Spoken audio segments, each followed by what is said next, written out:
The Baltimore mayor, Catherine Pugh, under investigation over corruption allegations, is resigning. Her attorney, Stephen Silverman, reading a statement moments ago. I am sorry for the harm that I have caused to the image of the city of Baltimore and the credibility of the office of the mayor. The FBI and the IRS raided the mayor's home and offices last week, part of ongoing investigations centering around sales of Pugh's children's books and whether her influence as mayor was used inappropriately in various entities, including a hospital and a school. Venezuela's disputed President Nicolas Maduro apparently beginning a promised punishment of organizers of this week's uprising. The government has just issued an arrest warrant for Leopoldo Lopez.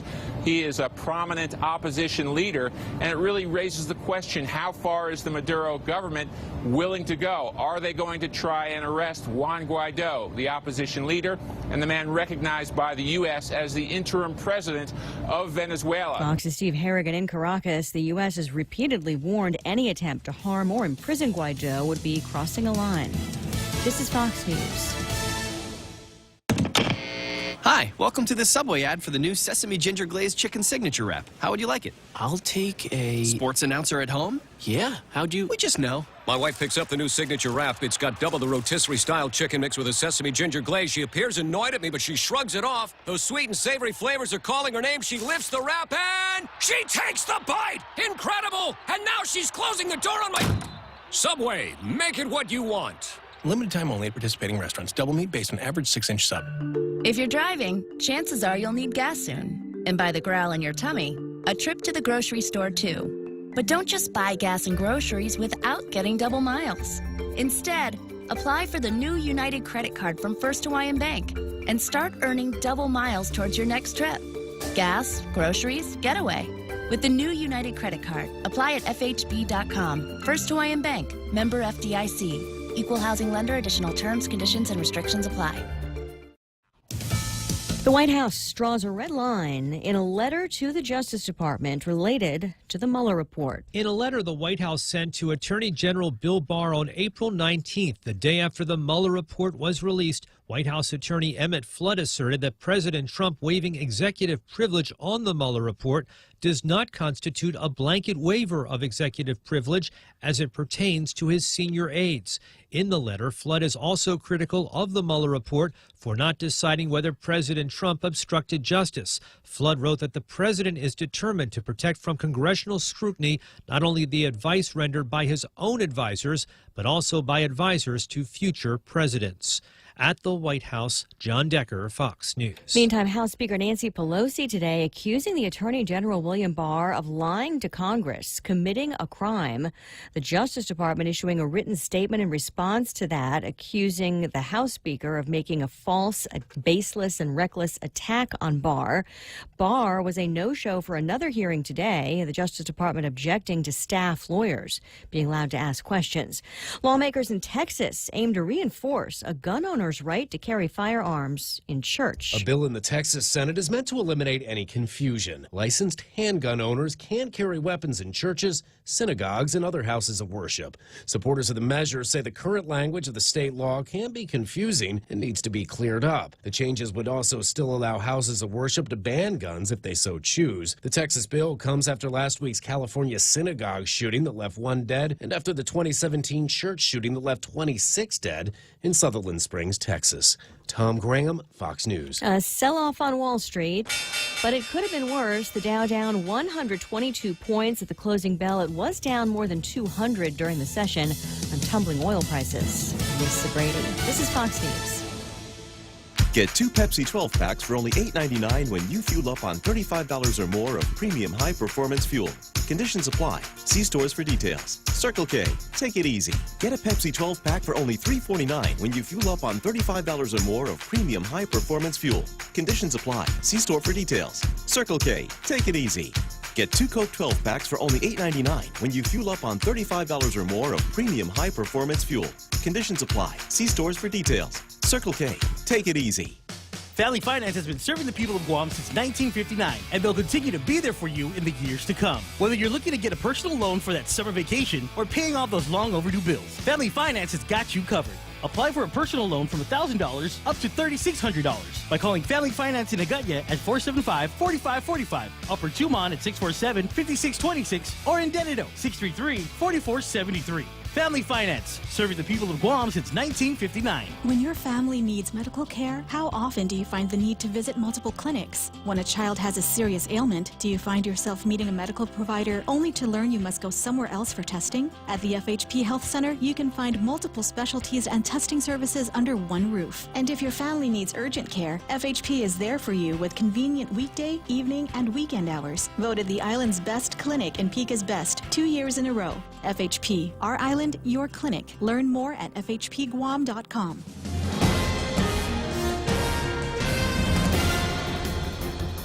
Half a day and good morning, Guam. News time here at The Point is 7 minutes past 6 a.m. this Friday morning. I'm Kevin Kerrigan. Here's a look now at some of the top stories from the Guam Daily Post. A loaded gun and ammunition was stolen from an employee's vehicle at Southern High School yesterday afternoon, leading to a lockdown that lasted about an hour until the gun was recovered.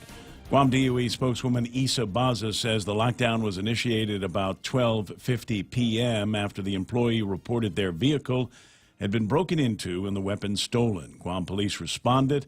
The gun was found about 1:45 yesterday afternoon and the lockdown was lifted. The employee has not been publicly identified.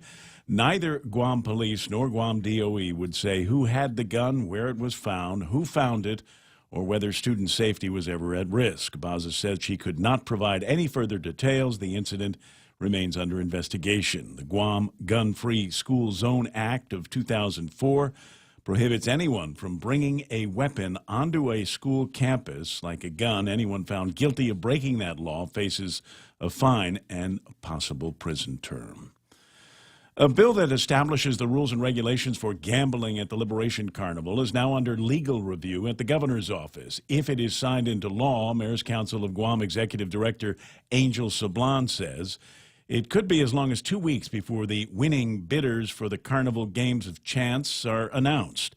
Sablan explained that the amended rules and regulations, which were approved by lawmakers Wednesday night, require a public notice period of 5 days. Then it could be another week before the bids are all in and the winners announced. That leaves about 3 weeks for the winning bidders to purchase supplies, build the house of cards, and hire employees to staff their games for the 60 days that the carnival will be running. It's going to be a tight squeeze, said Sablan. I just hope that the time frame does not discourage anyone from bidding, he said. No requests for proposals will be issued for those games of chance, said Sablan. Instead, the vendors will be chosen through a sealed bidding process. The bids will be opened and the winners publicly announced once the bidding period closes. The Liberation Carnival is set to start on June 5th and run through August 3rd. We'll have more news after this. It's important to have claims process that works for you. At Guahan Insurance Services, we make things simple and convenient. Same door you walk in to purchase your insurance is the same door you open to file your claim. We can't pretend that the car insurance claims process is fun, but we can promise a hassle-free and speedy recovery without any runarounds. For your home, auto, and business insurance, visit us at the Camacho Landmark Center on Marine Corps Drive in Tamuning. Don't forget to like us on Facebook or give us a call at 475-1162 or text 929-SAVE. That's 929-7283. If you've ever struggled for breath, you know what a scary experience it is. Whether you have asthma, emphysema, COPD, lung cancer, or another respiratory illness, the right medical treatment makes all the difference. GRMC's Pulmonology Clinic has the latest technology and respiratory equipment, staffed by world-class pulmonologists. Make an appointment today with GRMC's Pulmonology Clinic and start breathing easier. GRMC, where patients are partners. 10 minutes past 6 a.m. here at The Point. Testimony continued in Superior Court yesterday in the trial of Glenn Siguenza Santos, who's accused of sexually assaulting a teenage girl known to him. The girl was on the stand for a second day yesterday. She testified that in February 2017, when she was just 15 years old, she was awoken to the hands of the defendant touching her. She accused Santos of touching her inappropriately on multiple occasions ever since she was in 7th grade. The girl said she told her mother, who then contacted police. The trial continues today in Superior Court before Judge Alberto Lamorena. John Kanata has been named Deputy Executive Manager of the Guam International Airport Authority. Executive Manager Tom Addis said he chose Kanata to be his deputy, and the appointment became effective on April 25th. Kanata's annual salary of $140,000 was approved on Tuesday by the GIAA board. Kanata has served as Command Chief of the Guam Air National Guard since October 2016, where he has held the rank of Chief Master Sergeant. Kanata has been on terminal leave from the Guard since he was hired by the airport. Kanata's retirement from the Air National Guard becomes official during a change of responsibility ceremony scheduled for this Sunday.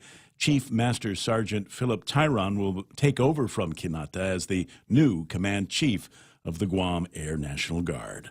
For these stories and more, log on to postguam.com or pick up a copy of today's Guam Daily Post. Ray and Mike now with some weather. It looks like partly cloudy skies in the forecast today, Kevin, with isolated showers, easterly winds 15 to 20 miles an hour, with daytime highs 89 degrees, overnight lows of about 77 degrees. Raging fiery sunset last night at 6:36, and just before 6 o'clock this morning, raging fiery sunrise this morning as well. We got a picture of it that Michael Knight snapped outside. A great looking shot of the northbound skies. Yeah, normally the camera does a really good job of getting some of the hues in here. Yeah. In this particular instance, it didn't get the pinks that were out there quite as well. So, but still a pretty nice shot for a good start to the day. Great day. We'll take a look at the weather radar now, give you an idea of what the near-term forecast is going to be. Got some isolated showers again this morning, and you can see kind of an area of showers that are propagating through the Marianas. Kind of a trough, a feature that's associated with this very weak tropical disturbance, 90 W-Invest, far to our southwest. That's just some of the rain that the forecasts have been showing that might affect us. It looks like not as much as they may have thought to begin with. So, yeah, this system's going to remain weak. It's going to stay kind of compact. We're looking at it there. A little bit of a spin up down to our southwest, just on the other side of the line of longitude there, where the A and the M are, down to the southwest of that. Starting to get a little spin there, but as it does that, it's going to kind of shrink too, and so that means its effects on us are going to be less and less as it slides on up to the north and then gets caught up into the flow to the northeast. Right, so not as much rain as we were kind of hoping for. No, not at all, and models are also backing off a bit on development of that secondary system, which was possibly going to bring us some rain next week. So it looks like the dry weather is going to continue. I was looking for a little bit of raininess in the forecast here. Do a little bit of early morning running with the rain going on. Yeah, but that one good news about it is grill marks will be. There's going to be grill marks this weekend. But perfect for Cinco de Mayo over at Jimmy D's. We'll get you details on the fun and games that are going to take place over in that place over the weekend. Anyway, 6:13 in the morning. That's news and weather together. Brought to you by Bank Pacific, where others put branches, they place roots. Docomo Pacific's all-new business bundles provide tailored solutions to help your business become a better business. Choose from our Business Basic, Essential, or Value bundles and get unlimited talk and text, worry-free data at home and abroad, plus access to the fastest online speeds in the Marianas. Add on mobile or broadband lines and save up to 20% for each line. Email businesssales@docomopacific.com to find out which bundle provides the best solution for your business. Terms and conditions apply. Portions of the Ray Gibson Show as we march into Friday morning, brought to you by Micronesia Renewable Energy. There's never been a better time to go solar. American President Lines, they're shipping the future. Guam Regional Medical City, first choice for your specialty care needs. And, of course, King's Restaurant, where they've got the crazy 19 menu. It started off as a crazy holiday menu, but they decided to keep it because everybody was ordering off it. You know how it works. Find them at King's in Harmon and King's in Tamuning. Let's go for a drive. Let's take a stroll. Let's gallivant. Let's go cruising. We all have different ways to describe how we get up and go in our cars. But whatever you may call it, you can do more of it when you save 6% off your fuel purchases at any Shell station when you use your eligible Bank of Guam Visa and MasterCard credit cards. So stop by any Guam or CNMI Shell station and start saving today. Visit bankofguam.com for more information. Terms and conditions apply. Bank of Guam, the People's Bank. Member FDIC. Wendy still has a few of those cod fillet fish sandwich combos available for you. So start with the salad, and then you work your way into the North Pacific cod fillet sandwich, and then wash it all down with Honest Green Tea. Find that at the nearest Wendy's. Portions of the program also brought to you by Cars Plus, Joey, Jan, and Dunge. Driven by you, ready to put you behind the wheel of a brand new car, maybe throttling the handlebars on some kind of crazy new Harley-Davidson cycle. Find out more by visiting their place up in Mighty. The Ray Gibson Show. Morning talk that matters. Call now, 888-TALK. That's 888-8255.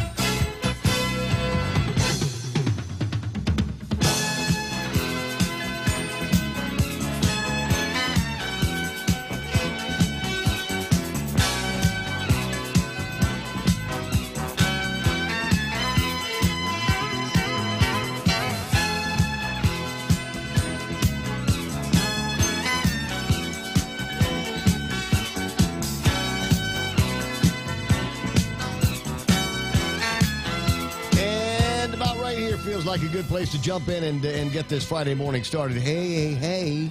Hi, what you doing there? Welcome to the program. Excuse the mess. It is the Ray Gibson Show on 93.3 The Point. My name is Ray Gibson. Mike side with a couple of the island's finest broadcast talent. I've got Michael Knight, our weather whisperer and producer extraordinaire, and he'll answer the phone when you call at 888-8255. That's 888-8255 or TALK if you want to, try to figure out, if I take 8255, does that turn into a word? Yes, of course it does. Of course it does. Can you imagine the first guy that ever discovered you could do that, where you could take your phone number and then turn it into a word? You know what? Do that this morning. Just take a look at your phone number on your cell or whatever, and take a look at the digits there, and just for fun, see if you can come up with like a naughty word that it will spell out. Just using the keypad. You know how it is. Number one is ABC, and then 2 is DEF, and all of that kind of thing. It was fun back in the 80s and 90s, and it'll be fun again today. I'll bet it's been that long since you found a way to turn your phone number into something fun to say. Like, hey, what's your number? My number is 646 Muta, right?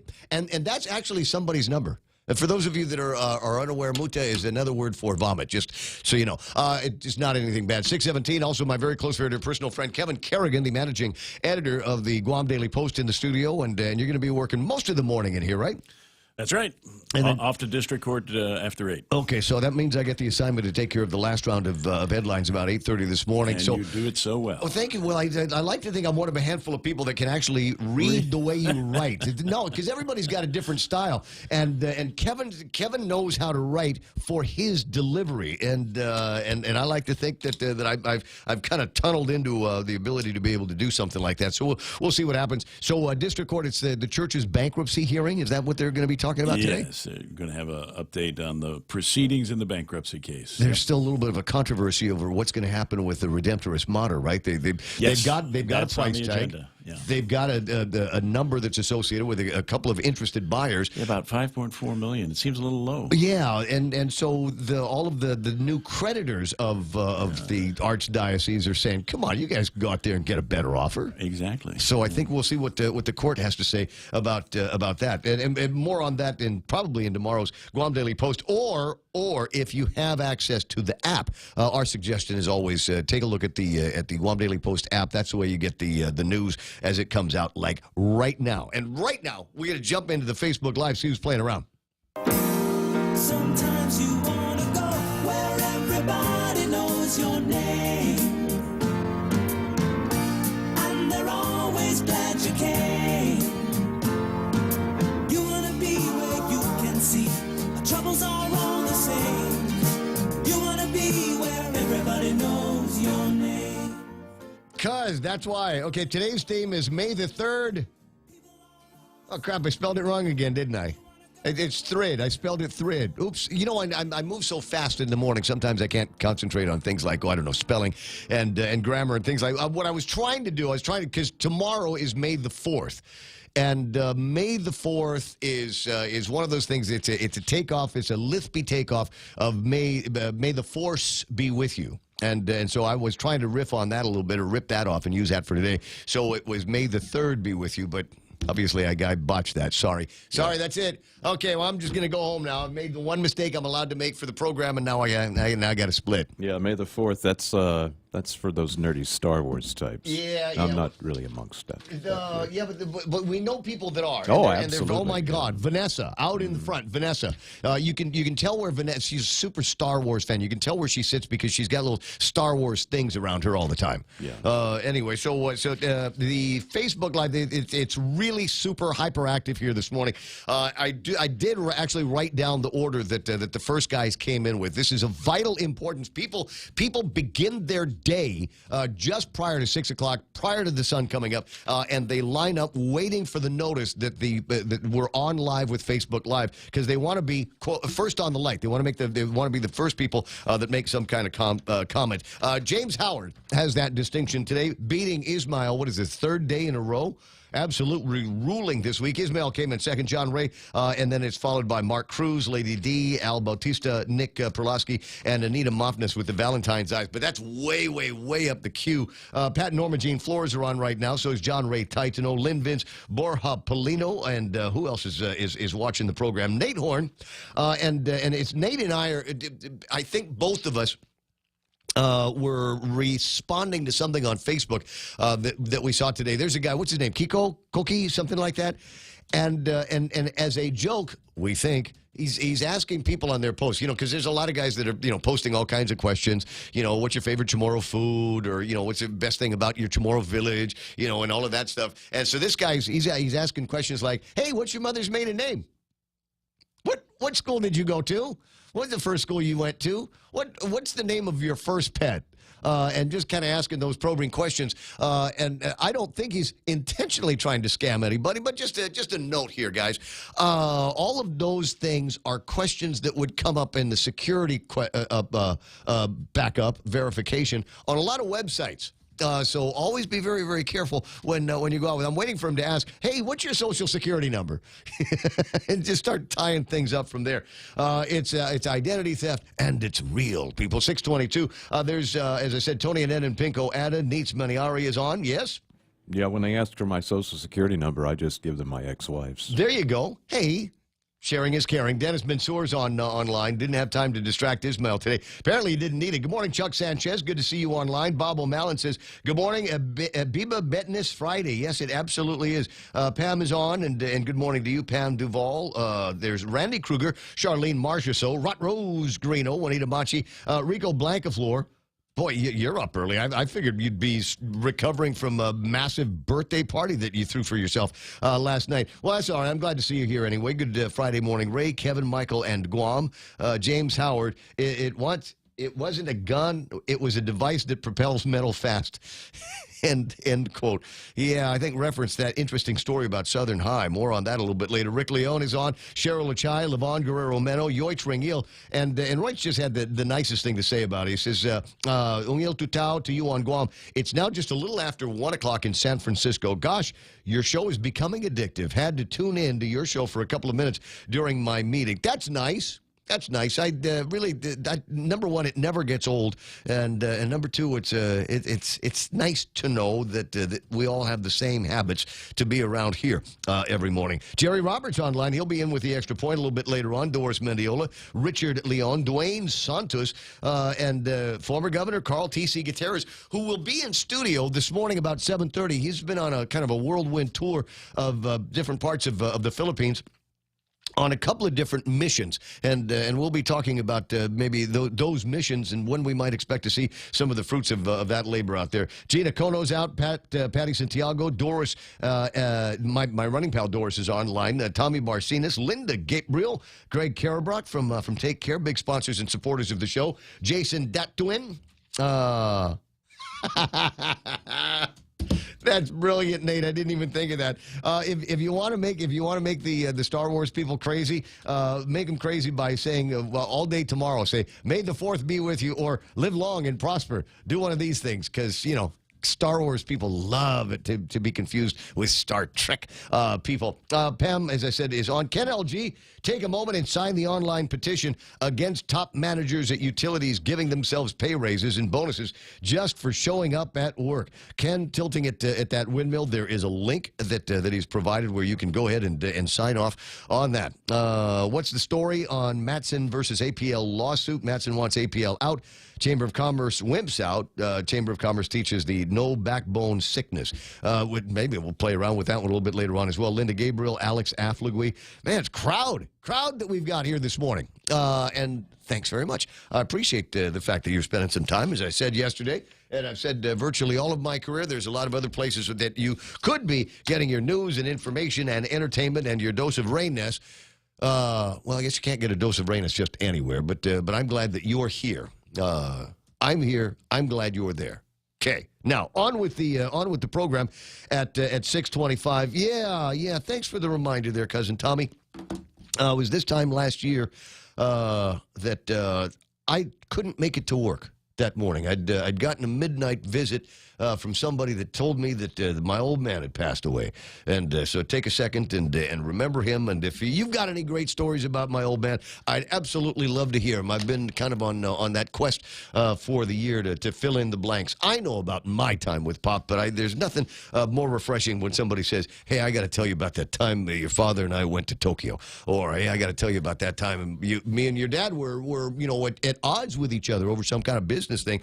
But, fair and balanced and all of that. Always love the great stories about that. Anyway, 6:26 in the morning. Table of contents. It's a Cinco de Mayo weekend. We know that that's going to be happening. So at which point this weekend do you suppose we can stand by for the righteous indignation from people who are suffering from cultural appropriation? How dare you? How dare you appropriate my culture, my history, so that you can go out and drink tequila? I'm just wondering why we do Cinco de Mayo out here. We're not anywhere near Mexico. There are no Mexicans here. No. I'm not entirely sure what I'm a Martinez Torres, right? There's certainly Hispanic surnames, but I don't know whether I am descended from actual Spaniards, or it is possible that I am descended from a guy named Martinez who came here from Mexico. Right. So you got to remember, it's always possible. So the point is that around here we're all children of the Spaniards, right? Here and in the Philippines. Right. So it's possible that some of the cultural ideas, the holidays, things like that, have made their way to Guam from Mexico over all of the years. Oh. I doubt it. But they don't celebrate Cinco de Mayo in Spain. Yeah, or France, because France was actually from Mexico, where other people with Hispanic surnames come from. Yeah, right. Is my point. But it is more likely something that somebody in a beer company started promoting back in the '60s. Yeah. More likely something that somebody in the business of selling tequila came up with in the '60s, and it just finds its way on all of the calendars. Hey, look, it gives you an opportunity to wear a Mexican hat and put in a Pancho Villa mustache on your face. The true story, though, is as the Mexican immigration increased in the 60s and 70s, it started to become an event that those particular people of that culture celebrated, and it kind of caught on because it gave us an excuse to celebrate before Memorial Day, because usually we don't get any parties between Easter and Memorial Day. So now we get a chance. Now we get a chance to party for a little spot in between Memorial Day. The funny thing is, many people don't understand what the holiday actually is. They mistakenly think it's Mexican Independence Day, and it is not. No, it is a celebration of the Battle of Puebla, which was actually against the French and not even the Spanish. So, yeah. One of them things. Okay, so in honor of that, we're going to have cornhole tournament at Jimmy D's over the weekend. Yes, he said cornhole on the radio. It's a game. Don't worry about it. It's just a thing. All right, so now you've got the whole Cinco de Mayo. You got the history list behind it, and you can, as far as I'm concerned, just do whatever you want to do. I'm not one of those guys that's going to come down and judge you if you want to wear a Mexican hat and poncho or something like that. We'll leave that to the other guys that can't resist a righteous indignation. But if you're looking for something else to celebrate, the Mother's Day, just a reminder, Mother's Day is literally right around the corner. It's not this weekend, but it's next weekend. I tell you this now because if you don't make the reservations, if you don't do whatever it is that you're supposed to do for a nice, that's right, Easter Sunday, that's practice for Mother's Day brunch. I don't know if I can be clear on that. Easter Sunday was just a dry run for Mother's Day brunch. So if you did it well, then try to recreate whatever magic that you had, and then try to put all of that together when it gets to be Mother's Day. So start calling all the places that you like to go and have a brunch at, and make sure that the kids hand drawn, I think.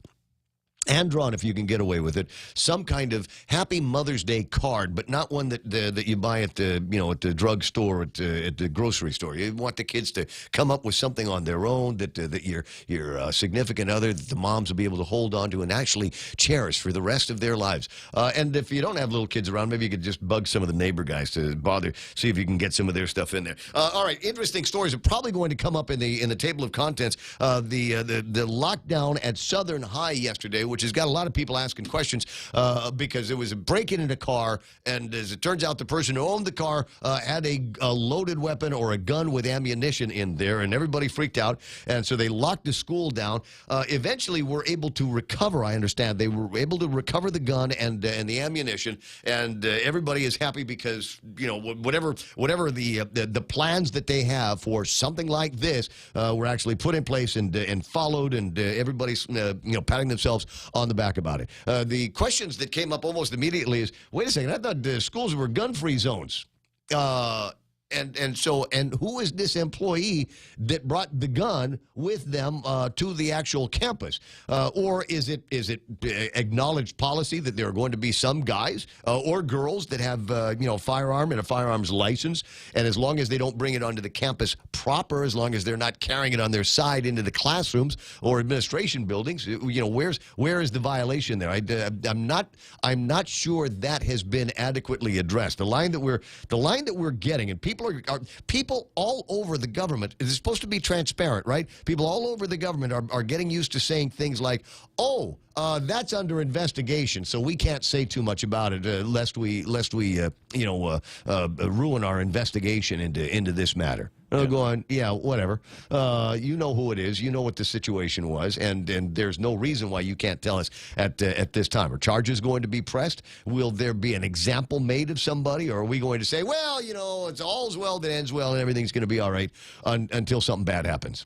Yeah, and other questions I have, which may be actually irrelevant to the actual offense, but did they leave their car unlocked? And is that how the car got the gun got stolen, or did it get broken into? And someone just happened to know where to find the gun. It was broken into. Yeah. And I don't know. I can't question the motives of the person. Right. But there's also that. Who broke into the car? Is there surveillance on that? Do we have any leads on who broke into the car?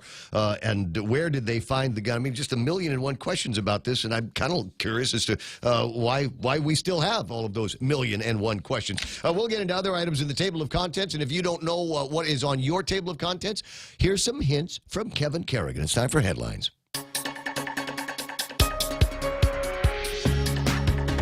Half a day and good morning, Guam. In the headlines from the Guam Daily Post this morning, the Menengan Massacre Memorial Site has become the subject of a boundary dispute between some of the families that claim ownership of the property and the foundation that built the monument there. Mark Colby, the son of one of the property owners, told the Guam Daily Post yesterday that his family was never asked for permission to have the monument built at the site in Jonium more than 20 years ago.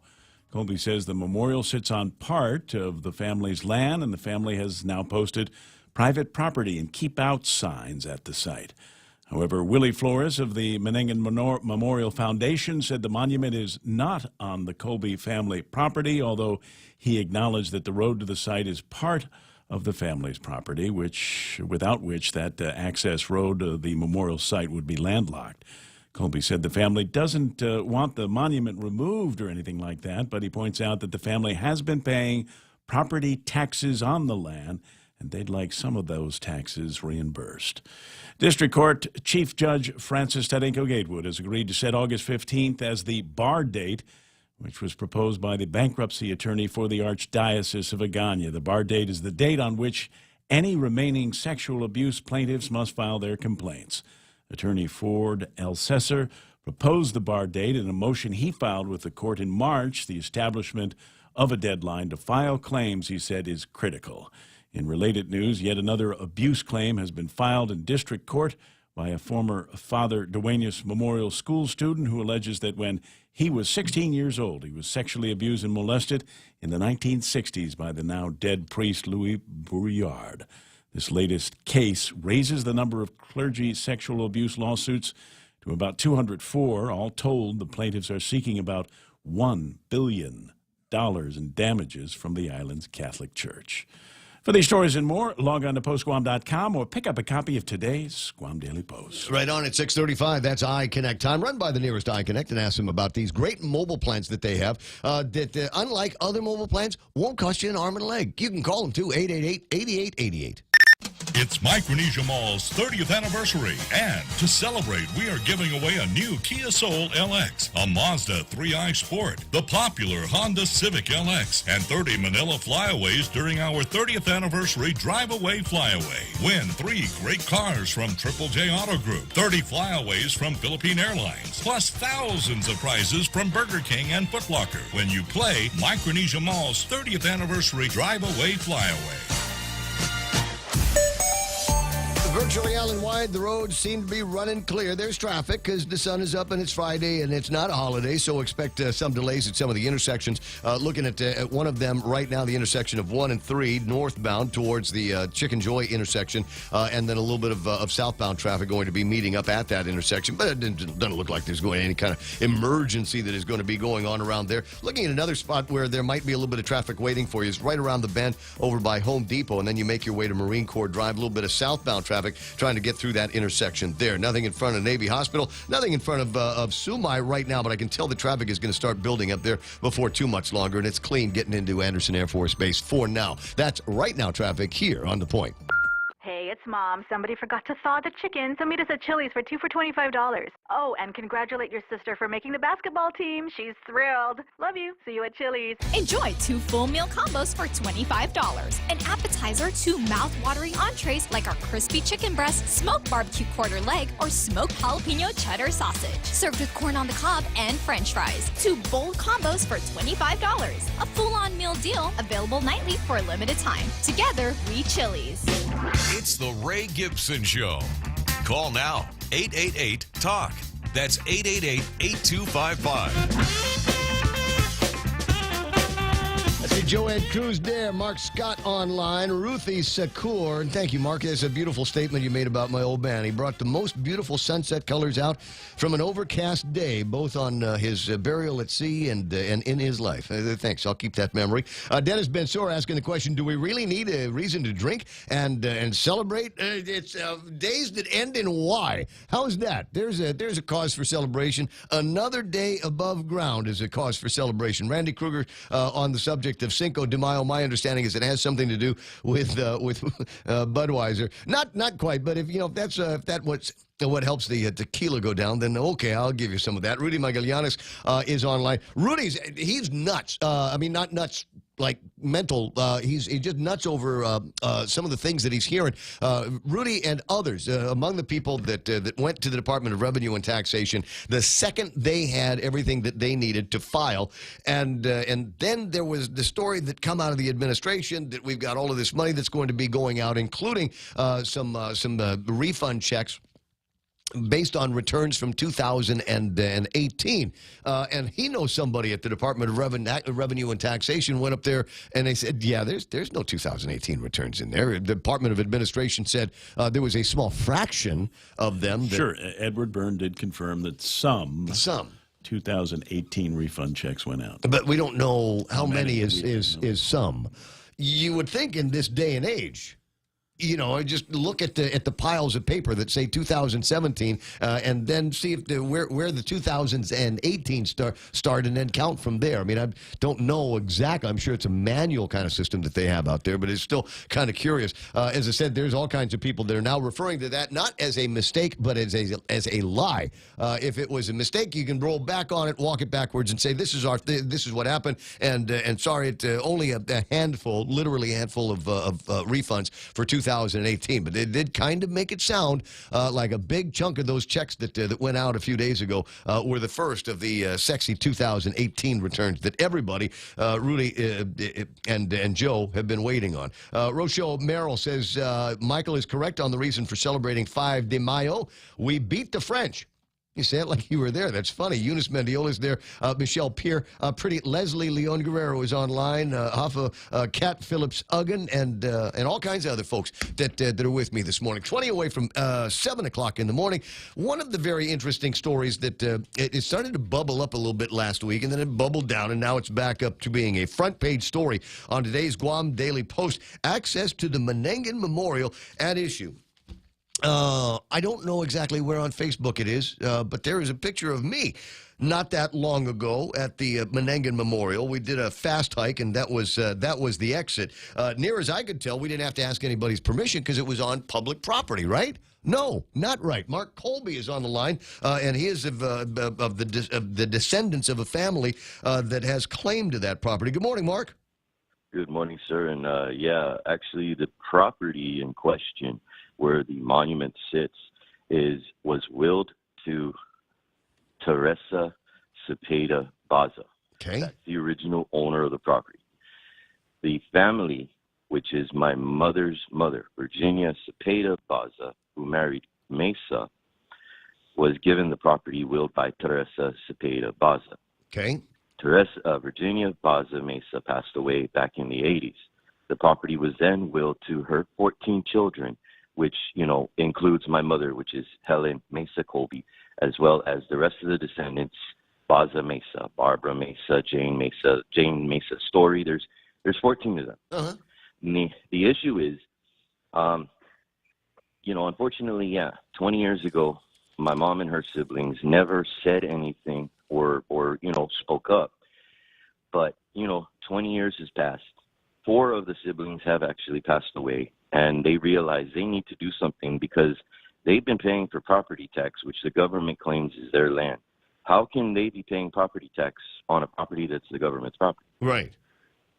So, and we showed Mr. Jonathan O'Connor yesterday all the documents pertaining to the deed and the access and the property, including the fact that the road is not an actual easement road. The road is on private property. The road we have a document that shows the permission to make the road accessible for the family in the back. So for the record, the property is under Teresa Cepeda Baza in care of Virginia Cepeda Baza, and my auntie, my mom's youngest sister, Therese Baza Mesa, is actually the administrator on the property. Huh. Now, there's a story in today's Guam Daily Post, and there are references being made to maybe, I don't know, it looks like is it possible that there are 2 different land area maps? No, actually, I saw the map that Mr. O'Connor is referring to, and that's not a legitimate map. The map I showed Mr. Connor yesterday came from Department of Land Management. And for the record, in your article, it mentions that Mr. Willie Flores is actually, you need to refer to the fact that he's lying. He never asked permission from the family to utilize the access for the space for the area to get to the monument. That would be on record somewhere. Yes, and here's the thing. The map that I have shows the original slab of concrete, which back in the 60s and 70s was the water main pump station, which accessed the water from the river Ilic to the south side of the island, right? The map that Mr. Willie Flores claims does not show that concrete slab. Huh.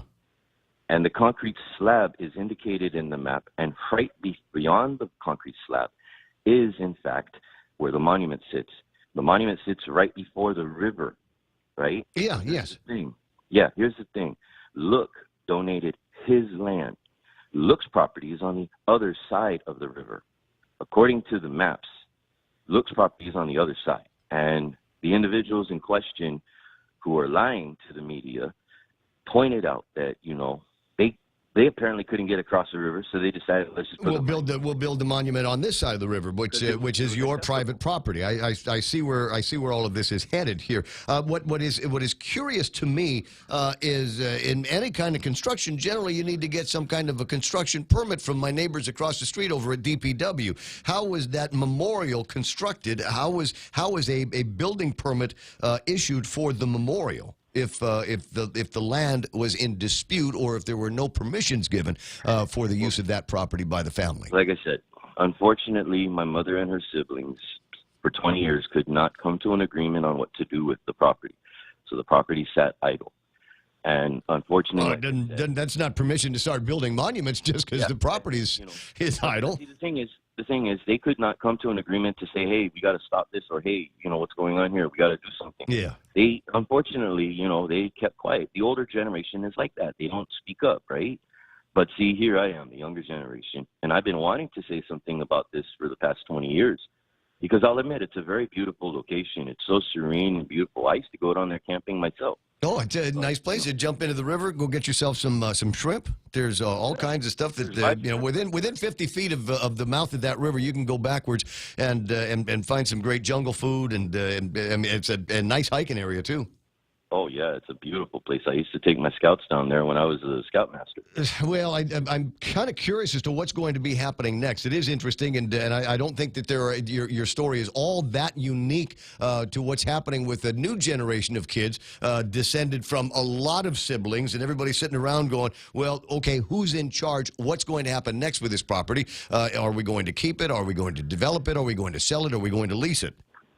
Well, see, the thing is, after 20 years, my mom and her siblings have finally come to an agreement that, they're getting older and they want to sell the land. But the issue is, how are we going to sell the land when the government illegally put a monument on it?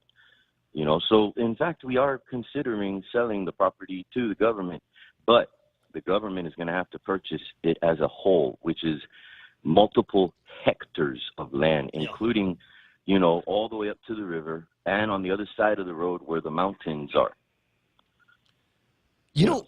There's a recommendation being made by one of your brothers here on Facebook Live that maybe this would be a job for one of our, in fact, you can see it right next to my name, Security Title. Has anybody thought about going to somebody like Ron or Kim and asking them to do the research based on best information available at the Department of Land Management and see if they can do a comprehensive document search to find out, at which point who allowed for the development of the memorial on that land, and if there are any blemishes on the title that might affect ownership.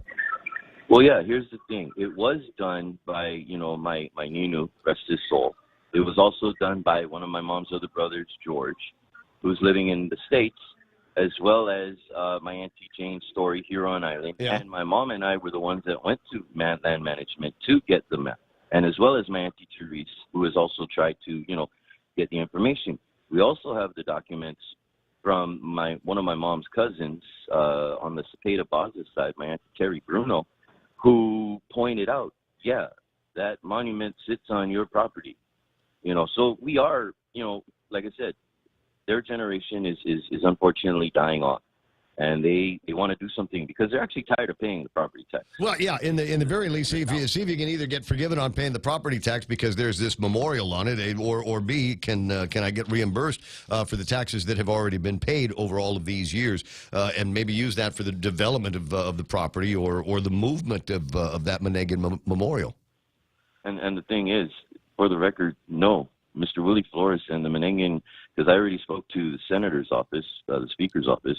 And Mr. Ed Pukagui told me, he went, he realized they're in a boo-boo. We also spoke to the mayor up in Zotnia, current mayor, and he went, I think his name is Blas. And he's like, The former mayor, Pito Tulahi, who's currently a senator, he also knows because my Auntie Barbara used to work in his office. Mm-hmm. And he knew that was Virginia Cepeda Baza's property, So we are planning on having a meeting. I finally was able to get the speaker to get a hold of me, and the family is going to have a meeting next Wednesday over at the Legislative Hall to discuss the illegal use and placement of that monument without any permission. For the record, Willie Flores never, ever asked anybody in the Baza Mesa family for permission to put the monument, let alone use the property. Interesting. Keep us posted on this, and for anybody that's listening, going, yeah, I've been around that area. I'd like to buy it from the Colby and Baza family. Have you guys put a price tag on that spot of land? Well, we have spoken to our attorney, and the attorney believes too that because it's in multiple hectares, that's not a small chunk of change. We are looking that is a large mass of property. Even my Aunt Terry was looking at it saying, that's a big lot. So we are considering, because like I said, they are getting older and the generation is thinking that, got to do something with it. So they want to get rid of it. Maybe we can use that for, we'll make that property part of the Auntie Lou, Bubba Lou's Shrimp Company.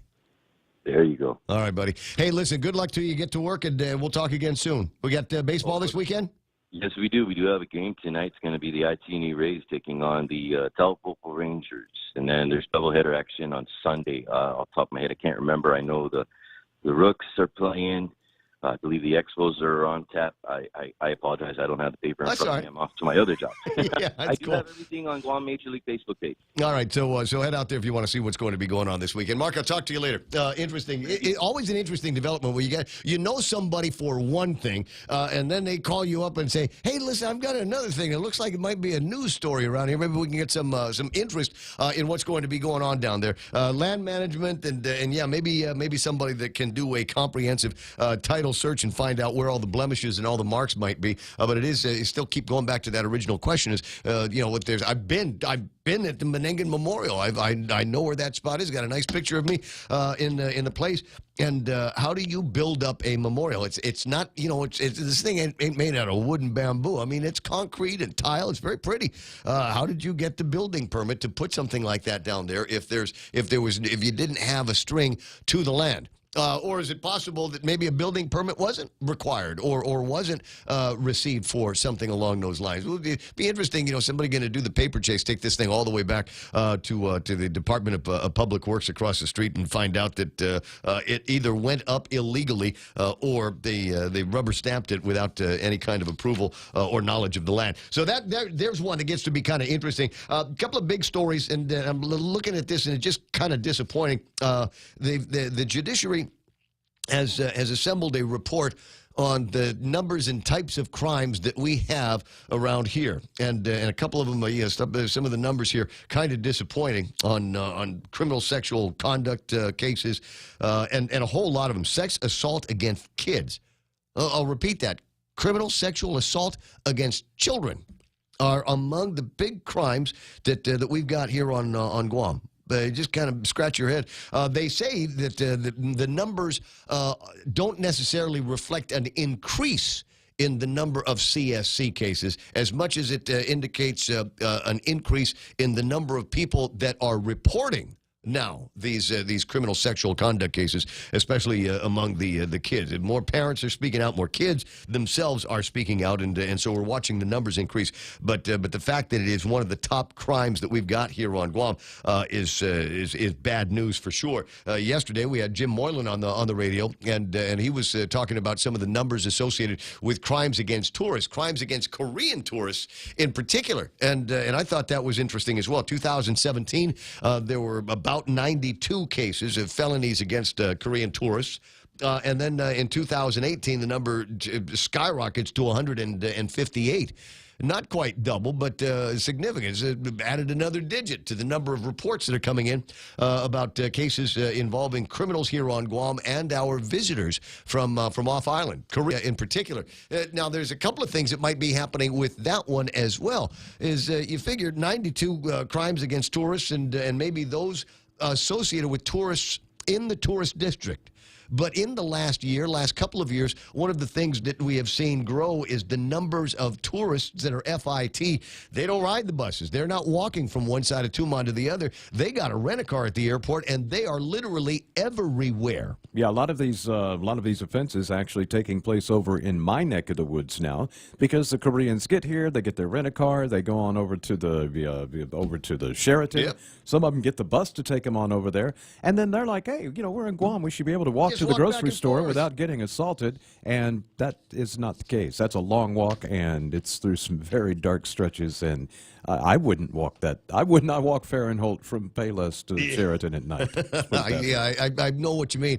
So watch out where you're going. And I suppose maybe the word's got to be watch out for these guys. We would do well for ourselves in this delicate hospitality climate that we've got to take a little bit more of an active oversight of what happens with these tourists. I mean, if they're in the Tumon area, we got all the guys with the yellow shirts and the bicycles, and everybody's kind of watching out for them there. But in the village, they don't have that same kind of security infrastructure. So I know it's going to have to be you. So when you see the tourists driving around in your village, you see them at the promontories and the lookouts and all of the camera spots out there, is kind of take a look, and if it looks like they've got some rugged people around, you might want to surveil for just a little bit longer. Maybe grab a picture or two or something like that. I mean, I was at, and that's not to say that these things aren't happening in Tumon themselves. It wasn't that long ago that I saw a couple. The lady just an unbelievable distress because they had just been robbed by somebody. This is at Ipao Beach.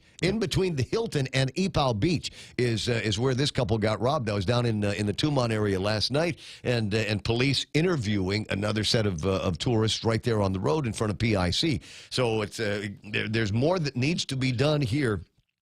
By way of taking care of our tourists. I just worry that they're going to rob the wrong one.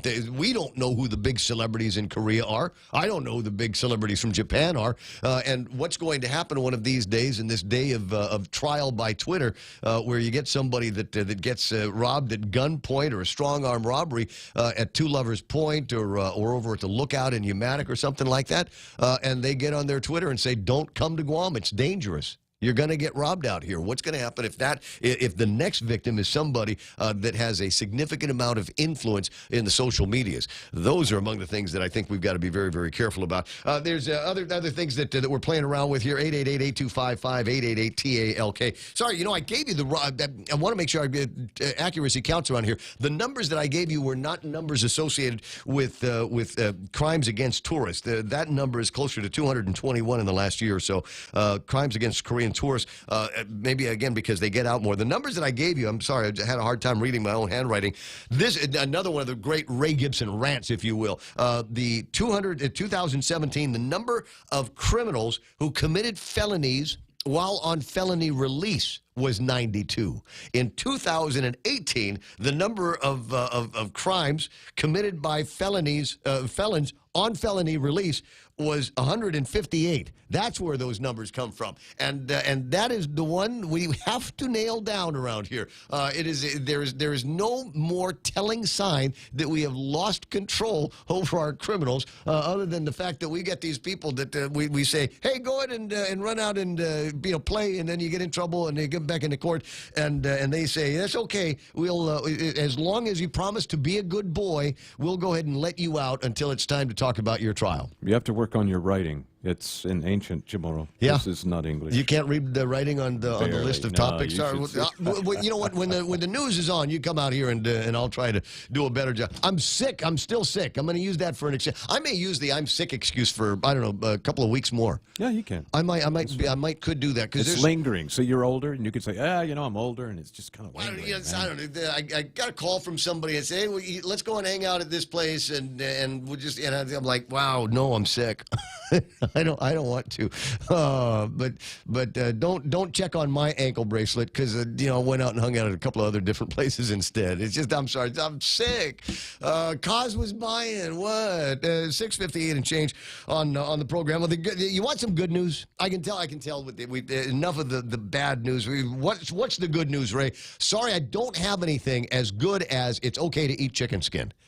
That was yesterday's good news. I'll bend over backwards and see if there's other good news along those lines that I can share with you today.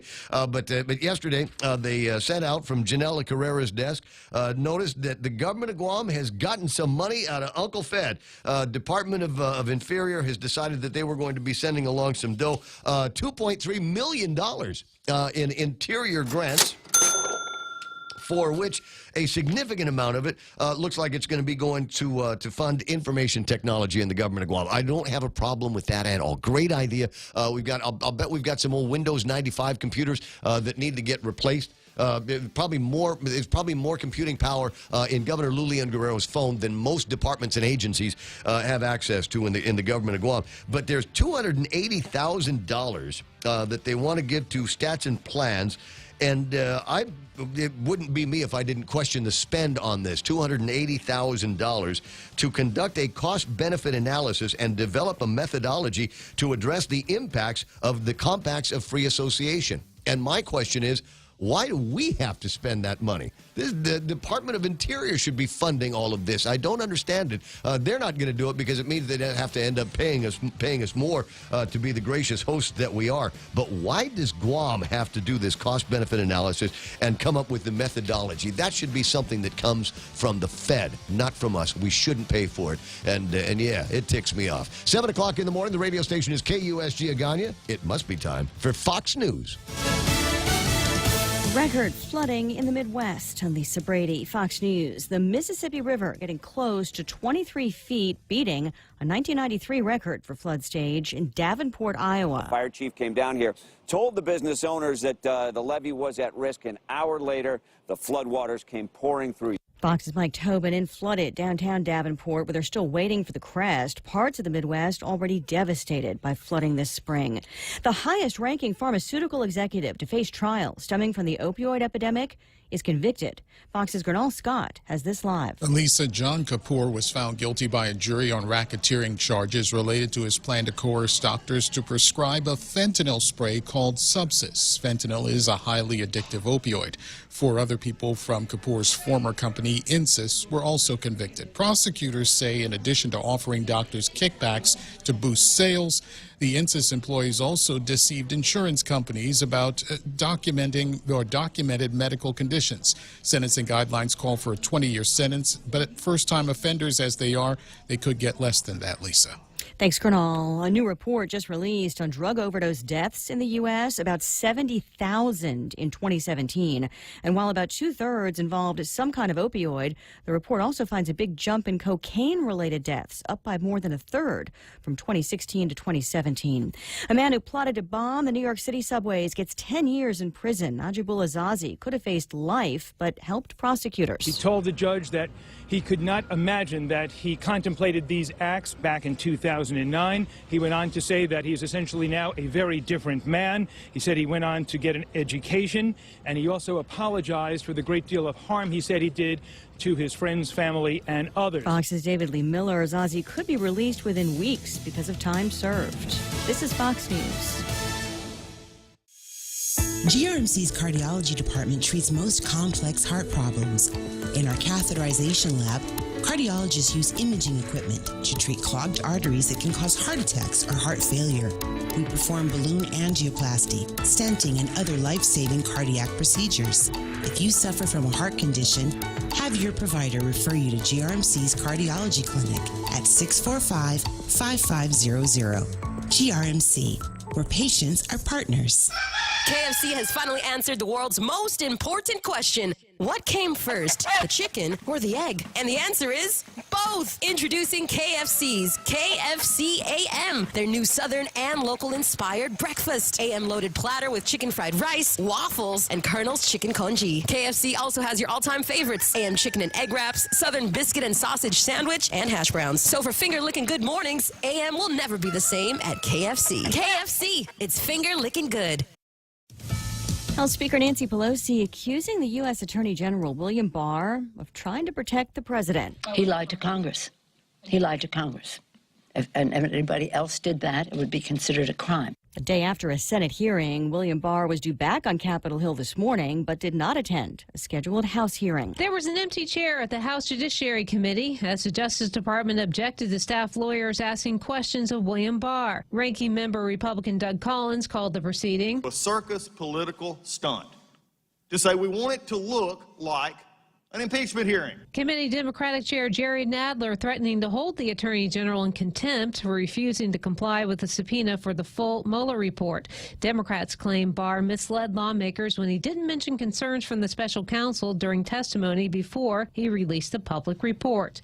In Washington, Rachel Sutherland, Fox News. Meantime, the Justice Department calling Pelosi's remarks about Barr today reckless and baseless.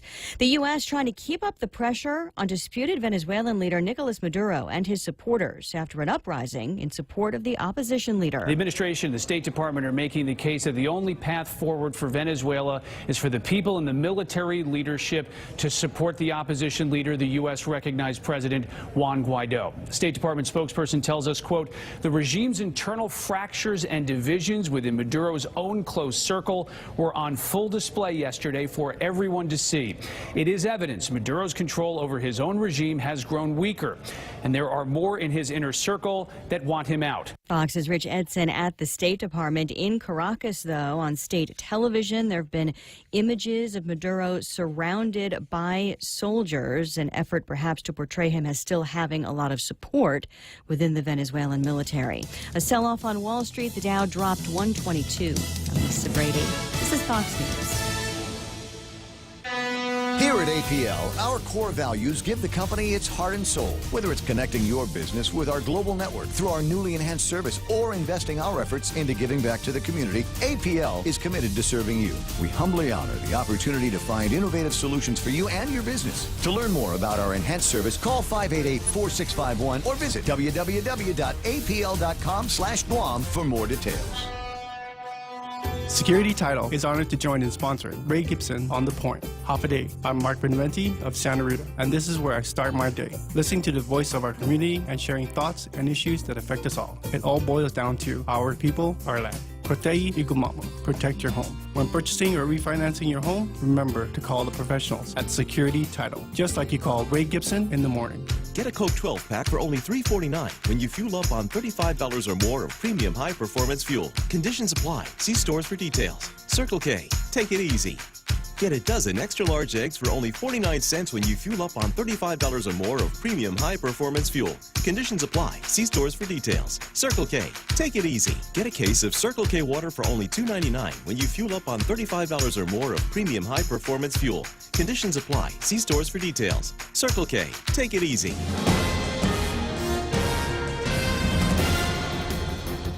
Half a day and good morning, Guam. News time here at The Point is 7 minutes past 7 a.m. this Friday morning. I'm Kevin Kerrigan. Here's a look now at some of the top stories from the Guam Daily Post. A loaded gun and ammunition was stolen from an employee's vehicle at Southern High School yesterday afternoon, leading to a lockdown that lasted about an hour until the gun was recovered. Guam DOE spokeswoman Isa Baza says the lockdown was initiated about 12:50 p.m. after the employee reported their vehicle had been broken into and the weapon stolen. Guam police responded and the gun was found about 1:45. The lockdown was then lifted. The employee has not been publicly identified. Neither Guam police nor Guam DOE would say who had the gun, where it was found, or who found it, or whether a student's safety was ever at risk. Baza said she could not provide any further details. The incident remains under investigation. The Guam Gun-Free School Zone Act of 2004 prohibits anyone from bringing a gun onto a school campus. Anyone found guilty of breaking that law faces a fine and possible jail time. District Court Chief Judge Francis Stadenko Gatewood has agreed to set August 15th as the bar date proposed by the bankruptcy attorney for the Archdiocese of Agana. The bar date is the date by which any remaining sexual abuse plaintiffs must file their complaints. Attorney Ford Elsesser proposed the bar date in a motion that he filed with the court in March. The establishment of a deadline to file claims is critical, wrote Elsesser, because it will allow the Archdiocese to know the universe of claims before it. In related news, yet another abuse claim has been filed in district court by a former Father Duenas Memorial School student who alleges that when he was 16 years old back in the 60s, he was sexually abused and molested by the now dead priest Louis Brouillard. This case raises the number of clergy sexual abuse lawsuits to about 204. All told, the plaintiffs are seeking about $1 billion in damages from the island's Catholic Church.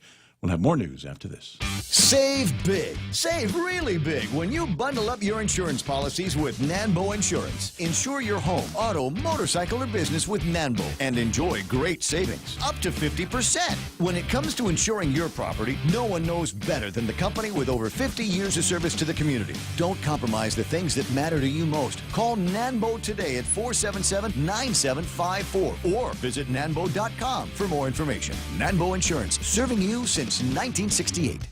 Family Finance has been serving the people of Guam since 1959, and they'll continue to be there for you in the years to come. Whether you're looking to get a personal loan for that summer vacation or paying off those long overdue bills, Family Finance has got you covered. Apply for a personal loan from $1,000 up to $3,600 by calling Family Finance in Agutya at 475-4545, Upper Tumon at 647-5626, or in Dededo, 633-4473. Family Finance, serving the people of Guam since 1959. 10 minutes past 7 a.m. here at The Point. The Menengan Massacre Memorial Site has become the subject of a boundary dispute between the families that claim ownership of the property and the foundation that built the monument. Mark Colby, the son of one of the property owners, told the Guam Daily Post yesterday that his family was never asked for permission to have the monument built at the site in Jonia more than 20 years ago. Colby says the memorial sits on part of the family's land, and they have now posted private property and keep-out signs at the memorial site. However, Willie Flores of the Menengan Memorial Foundation says the monument is not on the family property, although he acknowledged that the road to the memorial site is on part of the family's property. Without access along that roadway, the memorial site would be landlocked. Colby said the family does not want the monument removed, but he points out that the family has been paying property taxes on the land, and they would like some of those taxes reimbursed at least. Nicholas Uggan is scheduled to appear in district court today after his indictment on allegations he conspired to distribute more than 1 pound of methamphetamine on Guam. The indictment was handed down on April 19th and unsealed this past Wednesday. Uggan is accused in an alleged drug conspiracy that occurred between January and April of last year. Federal prosecutors have also filed forfeiture notice against any property or proceeds owned by Uggan that were purchased with the proceeds of illegal drug sales. For these stories and more, log on to postguam.com or pick up a copy of today's Guam Daily Post. Ray and Mike now with a look at weather. Let's see if I can scare up a current view of the weather radar in a second so that Mike can do a riff. That's last hours, and I'm refreshing now, obviously. Partly cloudy skies and isolated showers. Easterly winds up to about 20 miles an hour today, decreasing 10 to 15 miles an hour each evening during the weekend. Highs around 89 degrees, overnight lows of about 77 degrees. Sunset tonight and about every night this weekend is 6:36 or so. Sunrise this morning was just before 6 a.m. And what did you say yesterday? The low water mark on sunrise is going to be, what, 5:40 something? 5:52.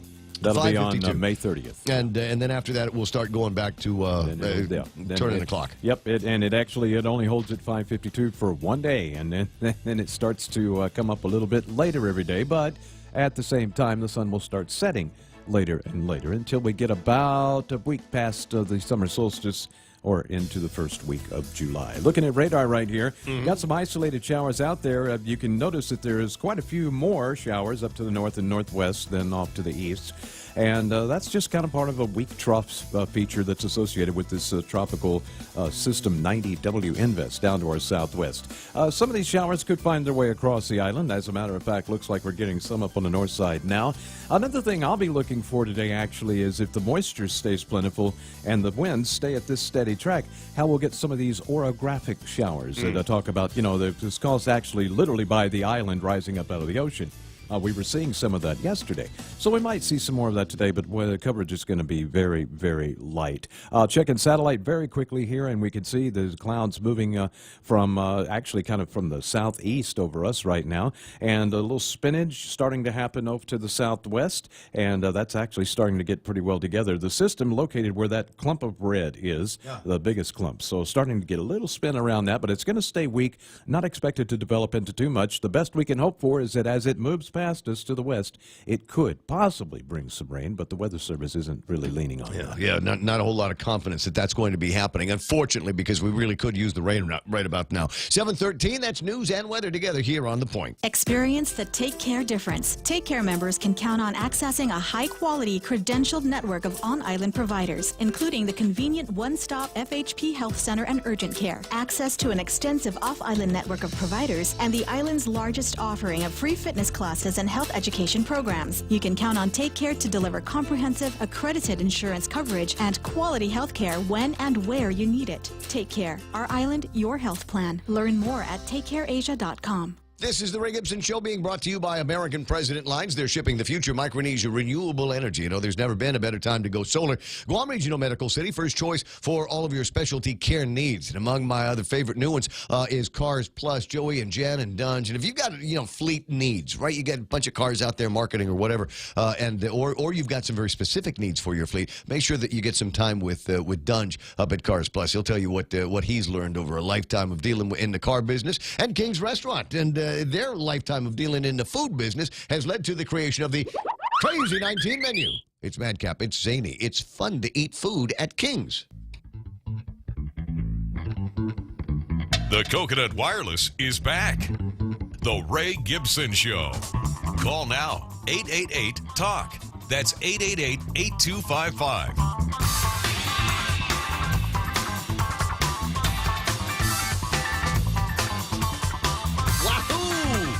Man, what a weekend we got in front of us. You realize that there's all kinds of crazy things, shenanigans that are going to be taking place. Mark Cruz sent me a question on Facebook or on my WhatsApp. He says, isn't it quiz night tonight? Yes, it is quiz night tonight over at the Sheraton.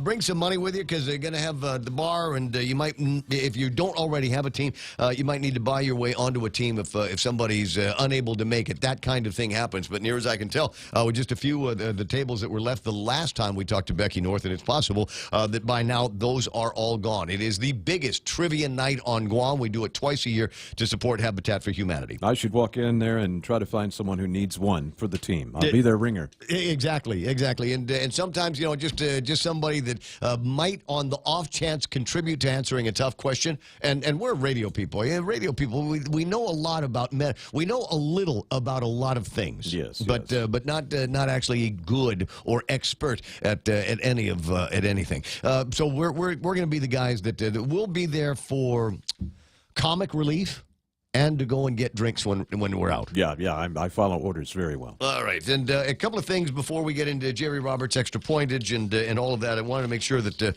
I had a good calendar of businessy things to attend to next week. But we got, speaking of business, Chamber 95th Gala is going to be taking place tomorrow night. Theme is Men in Black. If you want to go, get a hold of somebody over at the Chamber today, and they'll let you know what you need to know about getting a seat at the big gala. I am the MC, and I got yesterday my Men in Black suit.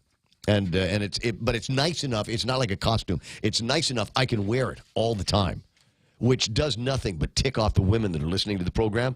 Because, we go to these galas and stuff like that. We can wear the same suit that we wore at every other gala that we have been to in the last, 15 years, right? Women, they got to have a new dress every single time. And it's got to be new and different from anybody else's. Life is hard. Right? That's why we make the future is Famalaan, and that's how we'll prove that is by having more of these clothes stores so that women can go and buy their gala outfits at all of those different things. My body literally rejects suits. And then on Sunday, Cinco de Mayo. Yes. And we're all going to be over at Jimmy D's. Yes, we are. Okay, and there's going to be cornhole playing. It's great because I can walk. I can walk there and back. Well, we work on Monday, so there's always that feeling, isn't there? Mm-hmm. Yay, Cinco de Mayo, it's on Sunday, I get to hang out on the beach. But wait a second, the 6-0 of Mayo is a working day. Bro, it starts at 2. That's plenty time. Bedtime's not till 7. I know what you mean. I know what you mean. Everybody got that little schedule in their head going, I can have this many for this long until, all right, what do we got for you? The businessy things you need to know about for next week. The Department of Labor. Dave Del Sol is going to be having a couple of get-togethers. Next week is harassment in the workplace, May the 16th, and they'll have the conversation about how you can prevent harassment in the workplace and how we define harassment in the workplace. Pet peeve. In 2019, everything can be considered at some point to be a harassment. Yes. Pet peeve. Why are you harassing me? Pet peeve of pronunciation. Is it harassment or harassment? It's always been harassment where I come from, but for some reason they changed it because they didn't. Some people say insurance, and some people say insurance. Yeah. Tomato. In potato, Saipan, potato. it's atalig. Here, it's italic. Right? Okay. And then on the 9th, the guys over at the PTAC are having their SBA profile / dynamic small business search. Your SBA profile is a great marketing tool. The Guam PTAC will show you how to set up and update your profile. And both of these are free, by the way. They're both free. And the guys over at PTAC and Department of Labor working to make sure that businesses have access to all of that. Okay. I like it. Okay. Good job. Well, I'm glad. There's, I'll share with this something on the other side of today's Extra Point. It has to do with something that we've talked about before and a new configuration of something that you'll be able to get at Burger King. More on that in a second. But it's 7:19. Oh, no, I can't jump into you yet. I'm sorry. Yeah, I haven't taken a look at the market. Stand by. And now, with all of the market information that you'll need today, here is Ray Gibson. Crap this ugly here. It got the Dow Jones Industrial Average off by 122 points. Still over 26,000, and that's all I care about because Trump, 26,307 is where the market ended up today. NASDAQ at 8,036, only off by about a dozen points, and the S&P 500 closes half a dozen points down at 2,917. How the other markets doing? Well, the FTSE's going to open down. The Nikkei is going to open down. 22,258 is where they're at.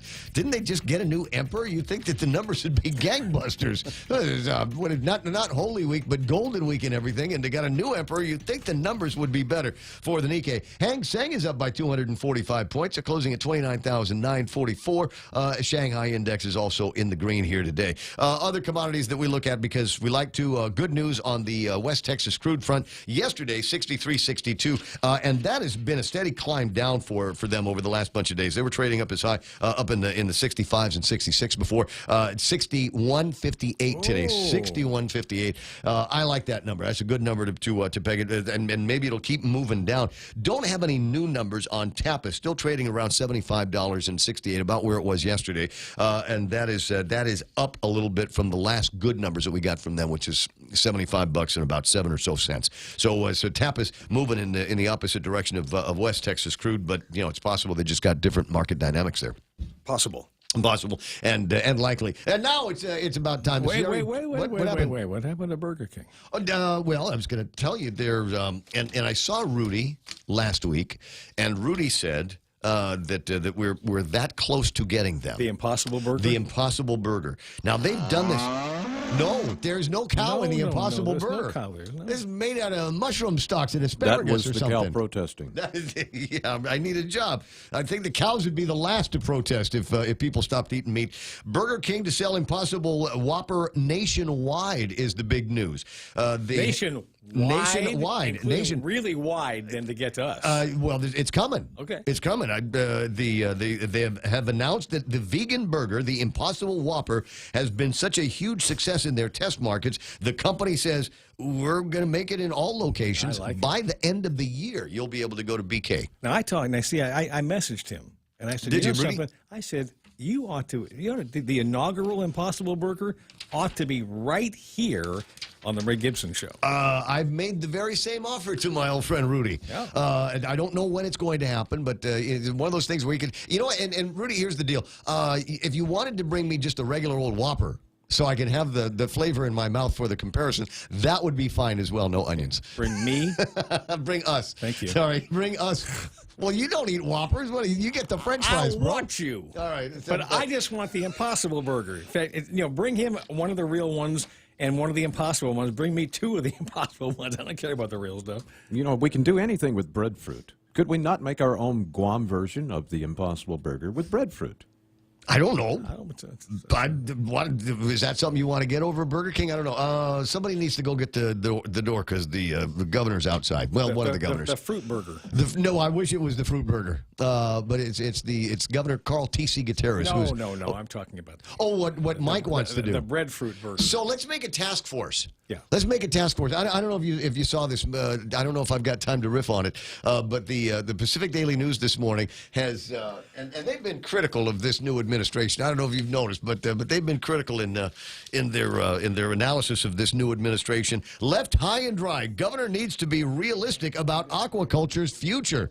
And you know what? We were talking about Mike Nicholas in Washington D.C. doing the Jedi mind trick in the House yesterday. Yeah. Well, today it's the folks over at the Pacific Daily News doing arithmetic judo on Governor Leon Guerrero and their team. They're talking about the aquaculture business with this. What is it? The new kind of shrimp that doesn't have any germs in it, right?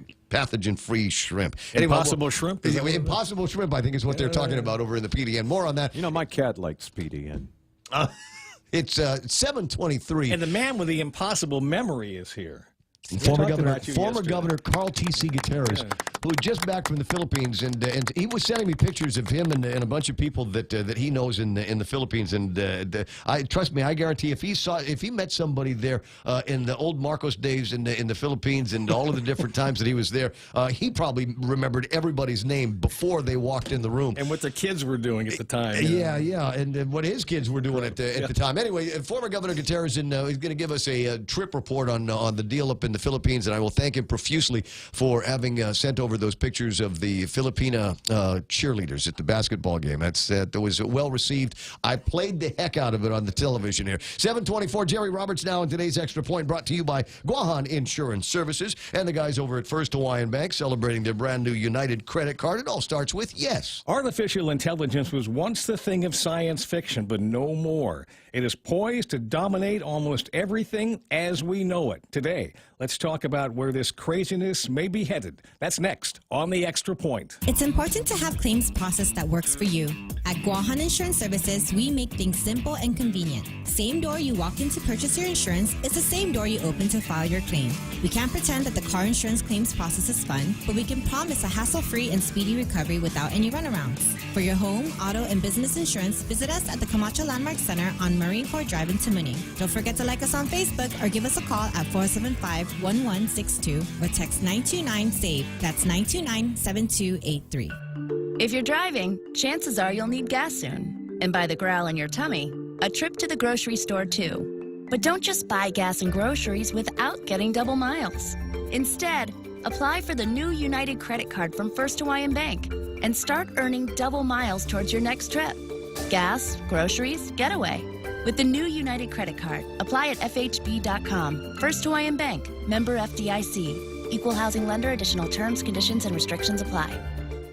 Artificial intelligence, or AI for short. Before we talk about some of the current uses and where it may be headed, let's define it. Webster says it's the capability of a machine to imitate intelligent human behavior. So let's start there. Some examples of AI that we're familiar with are things that happen in our smartphones and smart cars and smart TVs and your social media feeds. Facebook, for example, monitors your past behavior and then creates a customized experience for you. If you've ever received a notice from your bank about an unusual transaction on your account, that's AI watching over your money. If you buy on Amazon, you've seen their system offer up suggestions for you, more AI. For now, AI is about performing a limited range of tasks all under human control. We like it, and the money pouring into this industry will push out products and services that will change the world while most of us cheer the advances. We'll sit in the back seat of our car while it drives us to and from work. Our refrigerator will go online and order groceries for us. We'll have a computer chip in our business license that will log into GovGuam's computer system when it's time to renew, make the payment, and Rev and Tax will mail it out. AI will put in place alongside humans will be put in place alongside humans to help us do our work better. We'll be able to call upon it for answers to questions and to help with decisions. Whether it's assisting with blue-collar or white-collar tasks, AI will change the way just about everyone does business. In fact, AI is already in software being used by some of Guam's companies. It will eventually power human resources, marketing, inventory control, and sales. Someday you might work for a robot boss that will counsel you on conflict with another worker, or give you the R2-D2 version of a high five when you do something great. If you get face-to-face with a customer who speaks a foreign tongue, you'll pull out your phone and it will translate your words and theirs so both parties can carry on a normal conversation and transaction. If you're in the military or have plans to join, it wouldn't hurt to learn about AI. The Pentagon is now building a joint artificial intelligence center with the goal to automate war. Support services will fall in line with that as well, and that would have big implications for Guam. The most hopeful area for AI for good things lays in the realm of health care. An example, our smartwatch will be able to monitor all of our body processes and conditions and alert us if we need medical help. On the potentially scary side, governments will harness AI in ways we'd probably not appreciate. There will be questions about weighing privacy and the public good. Artificial intelligence is possibly the most compelling double-edged sword in history. It will change the world in every way imaginable and in ways that defy imagination. Buckle up.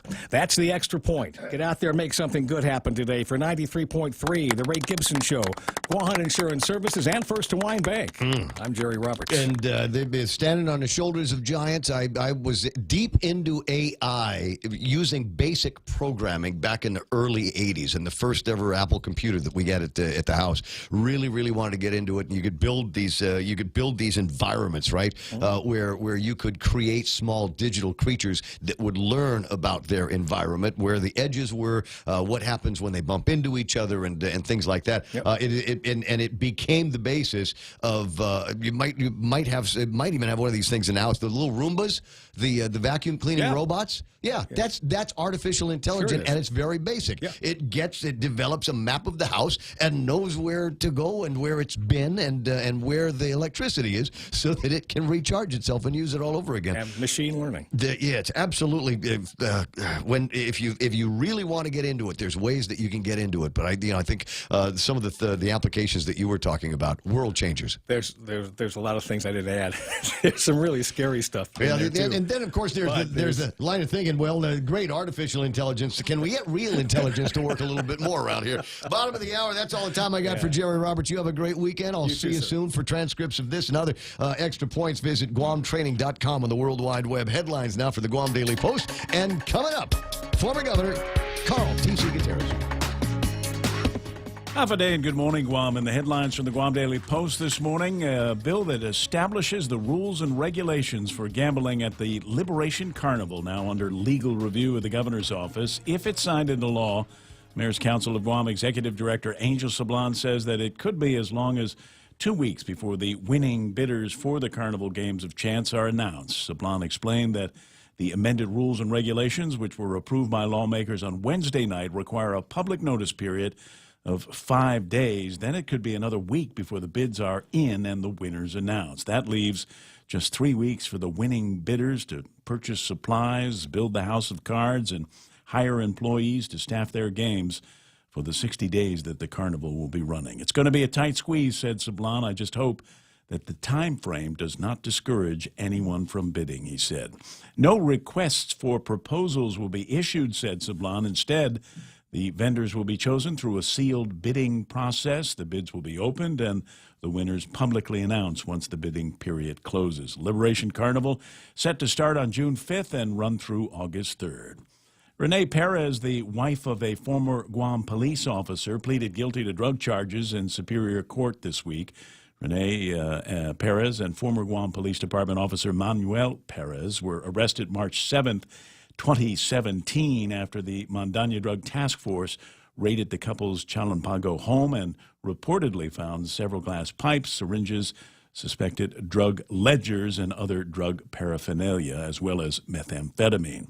Manuel Perez resigned after he pleaded guilty to hindering apprehension and official misconduct.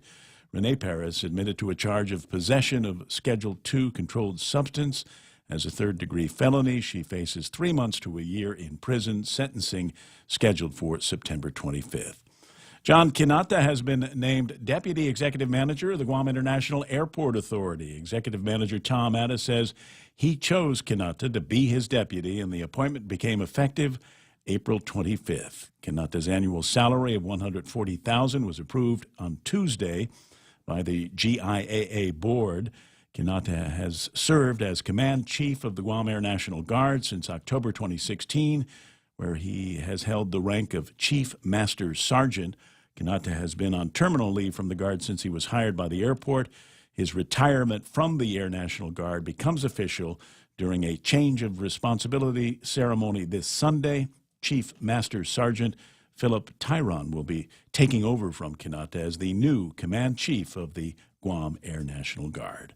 For these stories and more, log on to postguam.com or pick up a copy of today's Guam Daily Post. Why not? Good idea. 7:33, and that's iConnect time. Call them up at 888-8888 and tell them Ray Gibson said something about being able to communicate, some basic technology, basic communication with basic rates. Yeah? No need to spend an arm and a leg just to make a phone call. Find out more by calling iConnect. It's Micronesia Mall's 30th anniversary, and to celebrate, we are giving away a new Kia Soul LX, a Mazda 3i Sport, the popular Honda Civic LX, and 30 Manila Flyaways during our 30th anniversary Drive-Away Flyaway. Win 3 great cars from Triple J Auto Group, 30 Flyaways from Philippine Airlines, plus thousands of prizes from Burger King and Foot Locker when you play Micronesia Mall's 30th anniversary Drive-Away Flyaway. 7:34, and time to take a look at the traffic gizmo and see what's happening out there. Traffic a lot lighter than I would expect at 20 away from the top of the hour or something like that. Not quite very busy yet in Jigo as you make your way southbound Marine Corps Drive. You'll see traffic begin to snag a little bit up around Waiseng Song, but you make it past that. Smooth sailing through the Payless area, and then 1 and 3 actually looking pretty good here this morning. Don't know why, just maybe everybody's sleeping in today. It could be it. At 10 and 16, 8, 10 and 16, that intersection is going to busy up before too much longer. Right now, busier on the going towards 8, 10, and 16 on the Route 8 side than it is anywhere else. Might see a little bit of traffic up around Untalon Middle School, intersection of 10 and 15, also a little bit busy this morning. 4 and 10 is busy, as it usually is around this time of day, and it's clear running right up until you get around Sinahanya. Traffic in both directions. Looks like over Uncle Ben's funeral parlor, looks like it's getting busy. Is there a big matai today? That you know of? I just got back. I'm not sure. Okay. And then you look at Route 4, making your way down to the downtown Agetnia area. No problems unless you're near the intersections. Up around Uncle Carl's place over by the Navy Hospital, things are starting to busy up, and it's starting to get ugly over at the intersection of 1 and 2 on the way into Big Navy in Sumai. 7:35, that's right now traffic here on The Point. If you've ever struggled for breath, you know what a scary experience it is. Whether you have asthma, emphysema, COPD, lung cancer, or another respiratory illness, the right medical treatment makes all the difference. GRMC's Pulmonology Clinic has the latest technology and respiratory equipment, staffed by world-class pulmonologists. Make an appointment today with GRMC's Pulmonology Clinic and start breathing easier. GRMC, where patients are partners. Yeah, I see it. I got him I've got former Governor Carl T.C. Gutierrez on the camera, but that's not the image that I wanted to use. This is the image that I wanted to use here. Former Governor just back from the Philippines and went to go watch the Magnolias play, huh? Yep, Magnolias and Rain or Shine. What do you believe that name then? They're owned by San Miguel. Nothing wrong with that. Yeah, absolutely. They have 4 teams. So you went to go watch the basketball game? Absolutely, because number one, they one of my hosts there is an owner of Blackwater, and he's the one that kind of ushered us around to meet the secretary of the Commission on Filipinos Overseas, which is right under the president's office. And so he was there also with us. So what we did was we wanted to go there and start to promote the idea, since we saw the acting president, to work on the visa waiver program and to help us get together and to collaborate on the H1 and H2. Yeah. And so especially the PBA, they were really not happy about wanting to come to Guam so that they could have a game here, 2 teams. and 2 or 3 of their players and the coaches and could not get a visa simply because they said, you don't need a referee there. We have referees there, but these guys require those referees. So they said, tell them about the visa waiver program that we're trying to do. Something as simple as a friendship game between great basketball players that we have here and the basketball celebrities in the Philippines. We can't get that going because there still seems to be somebody friction. making a decision. Yeah, like you don't need them there, and so that's where I think my presence there and being interviewed at halftime. To talk about it, and people were really excited that, especially Guam. Guam, it's not shown here. It was Channel 5 ESPN there, and so they don't carry it here. But they do see it eventually, and the people of Guam, the Filipinos particularly, really love their basketball. Yes, and they're also reaching out from NBA for some players to come out here and do some kind of exhibition. So we're looking at these things, but I think the fact that the acting president, the executive secretary in charge of all the secretaries, just took a liking to us, and we sat there and we talked about how to get the letter to him quickly. He'll get the right person on it, even if we have to go together to Washington, D.C., and sort of say, okay, we're going to take the request of President Duterte to Trump to give a visa waiver for the entire United States. So now they're satisfied with working about a visa waiver for Guam only as a first step forward. And they're excited about that, and they want to see it happen. And they also want to see the Filipinos continue to come to Guam under H1, H2. And that's why this morning I met the secretary of the Commission on Filipinos Overseas. He arrived here this morning. I'll be darned. And so we're doing everything that we can quickly, and that's why when Governor Leon Guerrero and Lieutenant Governor Josh Tenorio sent me to follow these 2 items up, I had to make all these different connections and networking, and it's come together. Well, and the first part of it, obviously, is going to the Philippines and finding out who the movers and shakers are, who's the right door to knock on in the Philippines that can help foster that relationship. You mentioned Duterte and Trump, not necessarily in the same sentence, but what's your understanding of the relationship between Duterte and Trump? Well, as a matter of fact, the acting president was telling me some of the conversation that was going on in the White House when Duterte was there, and I don't want to repeat it on the radio, but that was the way the 2 of them hit it off pretty good. Okay. They're very salty guys, and he said that I think that traveling there with someone from the Philippines, that carrying the letter from the Governor Leon Guerrero to go there and work on the visa waiver program, which it's not as hard as people think it is. There's a visa waiver program for Guam already. They never included the Philippines. And as I told them, the new dynamics is at that particular time, the standard of living of the Filipinos was low. Now, in the metropolitan area, Metro Manila area, it's about 38 to 40% middle class. Well, you remember once upon a time, it was, let's go to the Philippines. It's so cheap. And you get into Manila, and it's still $7 for a San Miguel and a few bucks. You can't believe the construction going on there. I mean, it is the booming place in Asia. Well, and there's a lot of jobs. Part of that is all of the calling houses that they have in there, call centers that they've got in Manila, and the place is churning basically 24 hours a day, 7 days a week, which is explanation of what the traffic situation is like out there as well. Former Governor Carl T.C. Gutierrez is in the studio, and I did not introduce him with his official title in this administration, the Chief Economic Advisor, Chief of Economic Development on Guam. Yes. And now what is it? Something National and International Affairs. There we go. You need those. That title open doors, and particularly in Asia. The governor also sent us to Shenyang. And in Shenyang, there's a potential. This guy owns hotels, 5 or 6 star hotels. Because I stayed in one of them.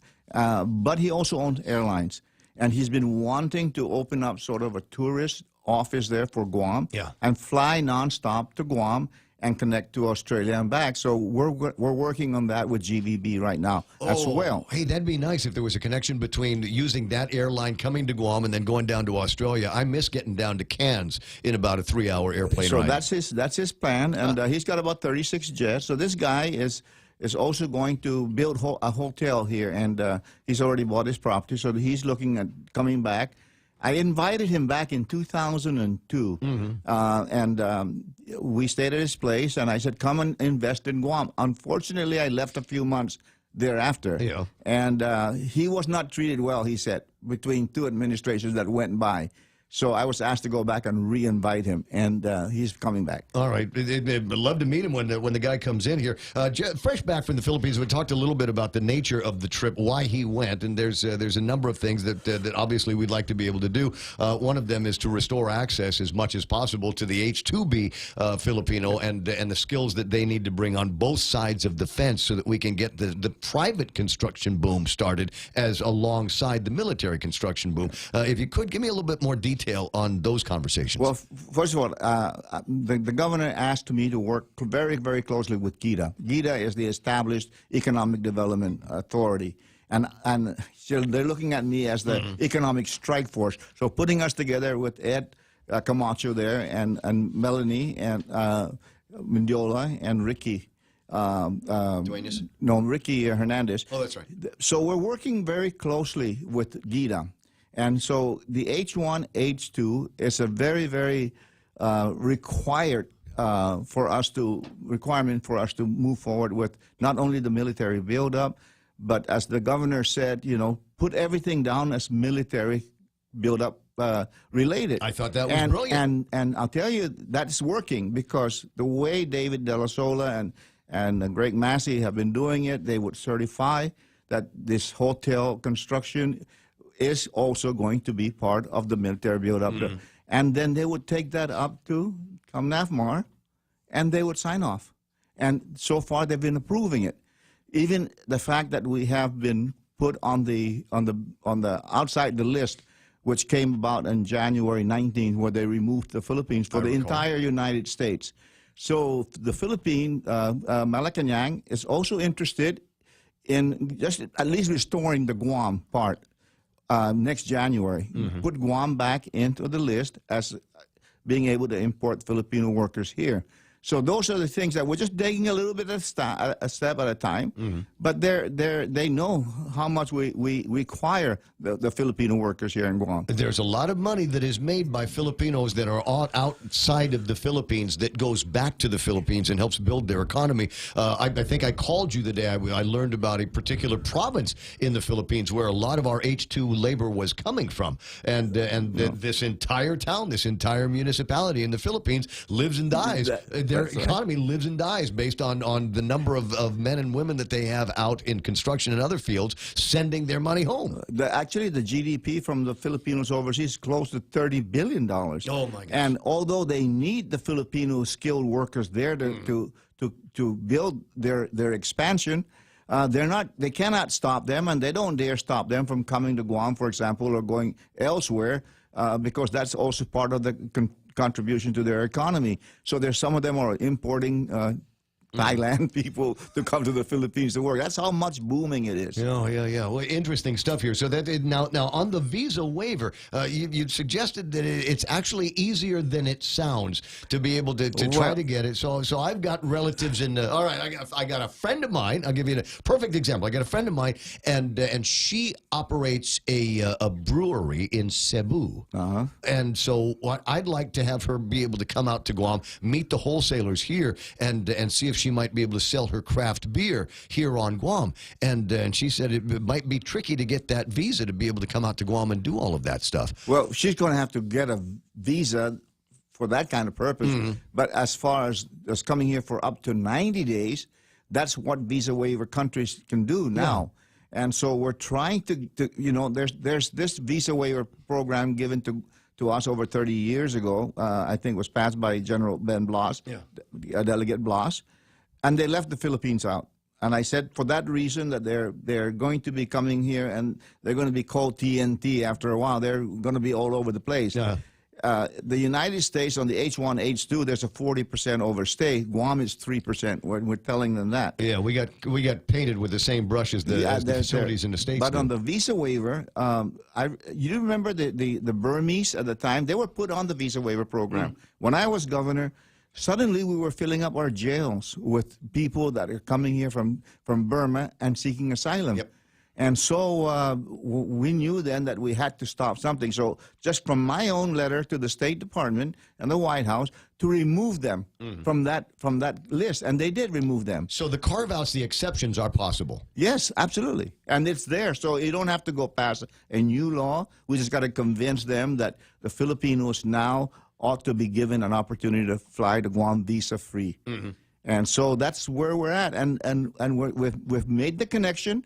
And as a matter of fact, I just got a response to my email to the acting president, and he says, well, I'm going to wait for that official letter, and we're going to draft it for Lou Leon Guerrero's signature, the governor.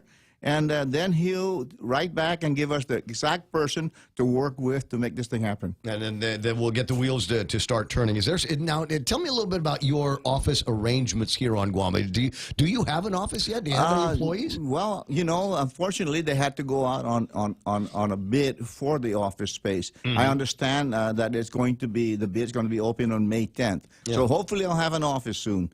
I don't know what my requirements are, and they put that out, and I don't know who the bidders are, but I just got word that it should be open on May 10th, and maybe I'll have an offer. But I've been going to Gita and the museum. Now I can't use the museum. I got kicked out of the museum. What? But Gita's there. Yeah. Jeff and Patrick are there at Gita, and so. We're going to get an office space, but we're doing it well. I talk to people, and you tend to stay longer and talk longer when you're taking to coffee somewhere. Yes. So I used to Linda's Coffee Shop, Shirley's, everywhere, McDonald's, and that's my office for the time being. For now.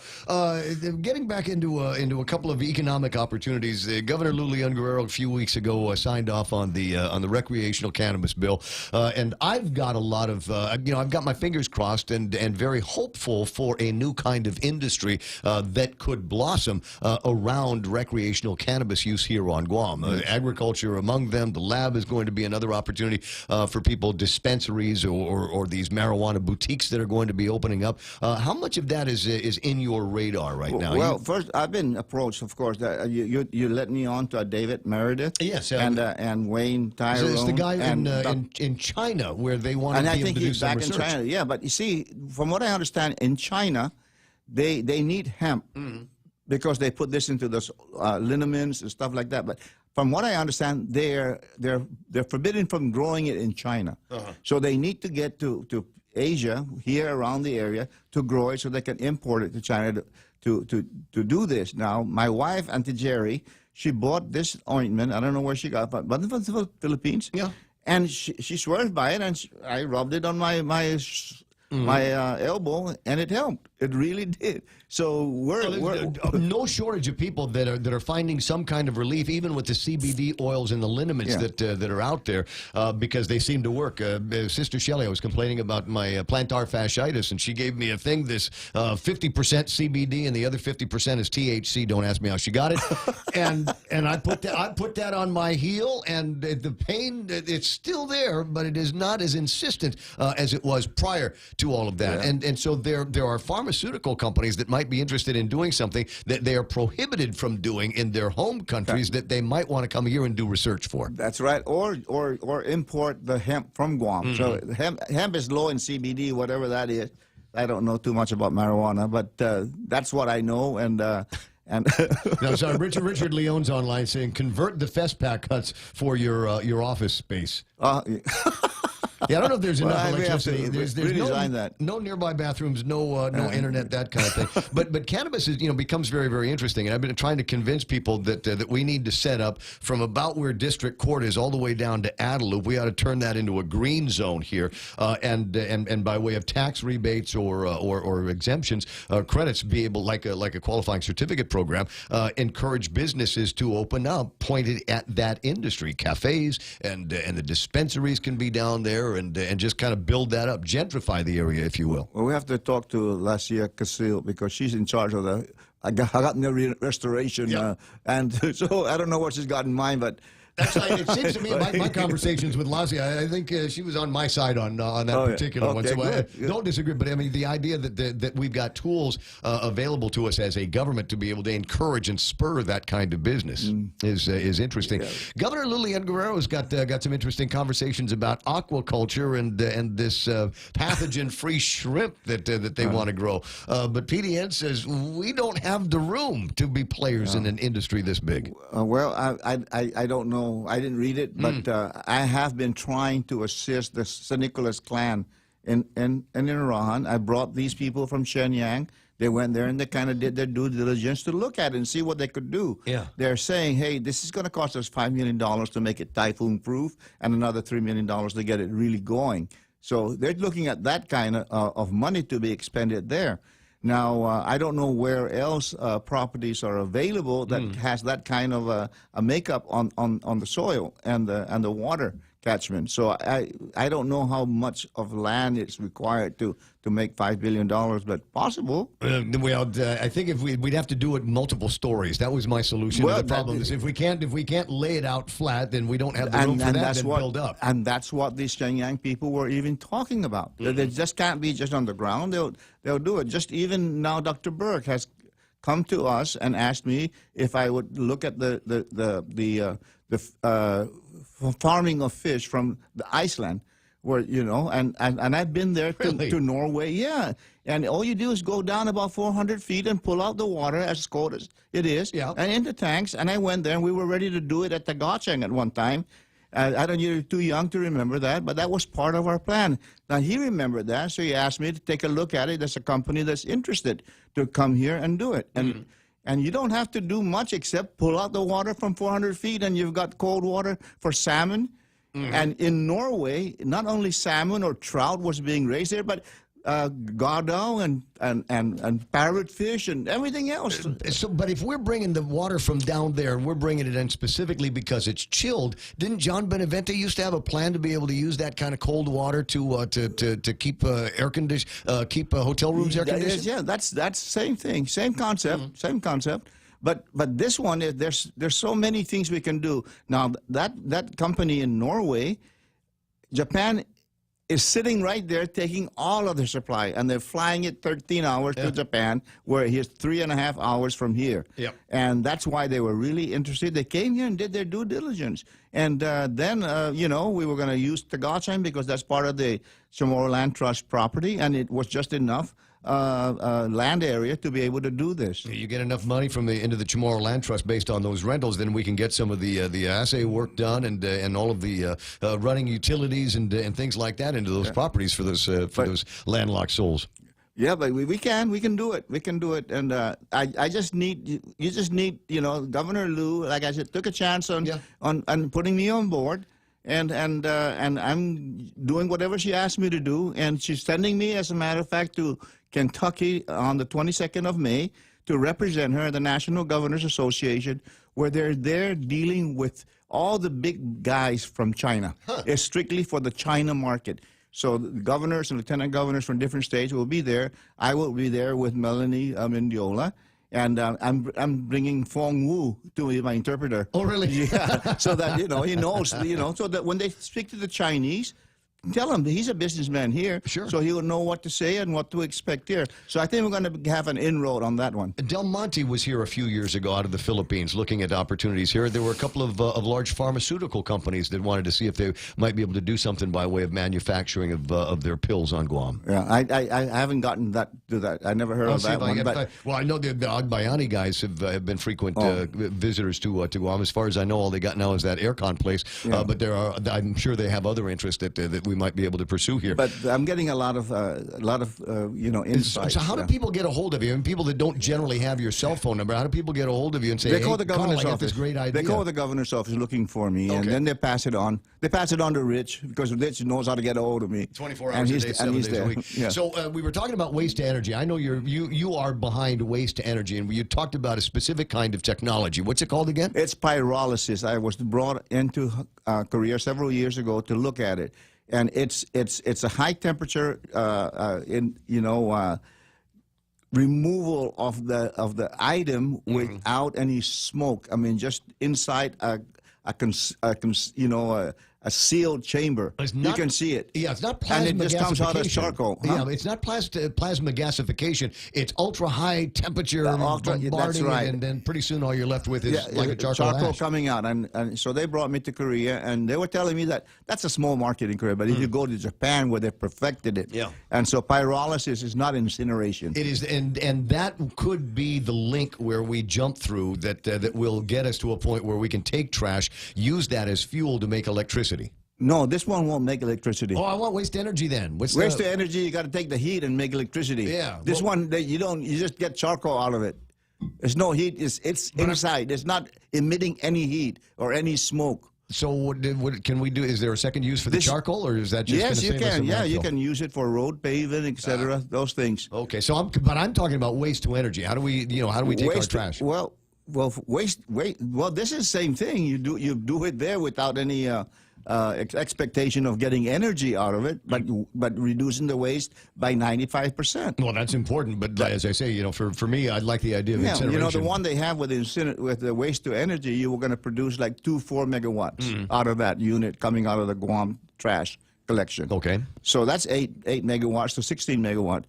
Right now, they're still fighting on that thing. I don't know. People have really just done a disservice to that project simply because of the incineration part, and it's going to be going to pollute the earth and going to pollute Guam. They have it in Waikiki. I just figured they put all that stuff together. They have the same thing in Waikiki. We just replicated it here. Didn't like Wagdi. And they're still doing it. I think that was what it was. It just didn't like Wagdi. And so that's why in front of that. And me, because I was involved in it. I recall. But it wasn't you that signed off on it. No, it was Madeline, it was Madeline, yeah. Yeah. I wasn't here, but still, the idea is still good. Yes. And so it's possible that there might be some partners that might be able to take a look at it, because I know that the guys over at the Power Authority and the CCU, their position has changed on that as well, especially when we need to start looking at renewables, and trash is certainly one of those renewables that we can throw into and they something. Just signed for 60 megawatts down at Marble and on solar, and we even tried to look for them, and we talked with them. I says, can you do something where it makes it look like a vanishing seascape all the way down so that people can even look at it as a tourist attraction. Yeah, it's something nice to see. So it's LG that's going to do it. So we're trying to figure out whether LG is willing to design it where you can stand on the top and you look at it and pictures and waves going out a vanishing point. Yeah, so it's nice. Yeah. With about 30 seconds, what's next for you? Right now, it's going to Opportunity Zone Conference in Vegas on the 7th. And Guam has about 45 opportunity zones. This is part of the tax plan of Trump. And this is to allow U.S. businesses to invest in inner cities and depressed areas. Rural areas. And so in Guam, we've identified those areas. And they get to not pay capital gains. And they do certain things, and they don't pay capital gains. So this is how they get them to do that. And the other one is the repatriation of those funds that Trump has reduced from 32% down to 15.5% and give them a qualifying certificate so we can keep most of it here. That's the idea. Yep, and it's getting close. The bill's been introduced. I thought so. We'll talk about that in the next interview. Former Governor Carl T.C. Gutierrez in studio with me this morning. Thanks for coming by. Thank you for allowing me. And as usual, thank you very much for the pictures of the cheerleaders. Time to jump into Fox News Live, already in progress. Al-Qaeda thwarting several attacks worldwide. Defense Attorney William Stamper spoke on the judge's impression of that. He's never seen a letter similar to what they submitted to him with respect to what he has done for the United States government. It could be days or weeks before Zazi's release. Stamper says he's not worried about Zazi fitting into society, Lisa. Grinnell, amid a growing scandal and multiple investigations into the sales of her books, Baltimore Mayor Catherine Pugh has stepped down. She issued a statement through her attorney, Stephen Silverman. Baltimore deserves a mayor who can move our great city forward.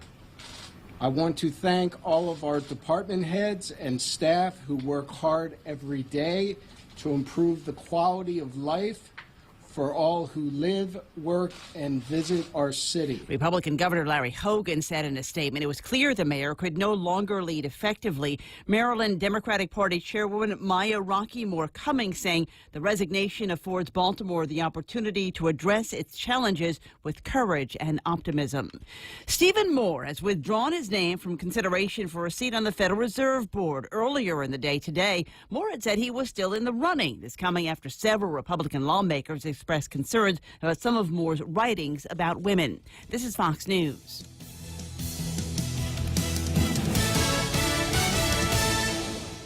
I'm Edward James Olmos, here to remind you that the second Saturday in May is the annual Letter Carrier Food Drive. The need for food assistance remains high in communities across America, but you can help. Simply leave a bag of non-perishable food near your mailbox on the second Saturday in May, and your letter carriers will do the rest. All food collected stays within your local community. So on the second Saturday in May, please join me and the National Association of Letter Carriers and stamp out hunger.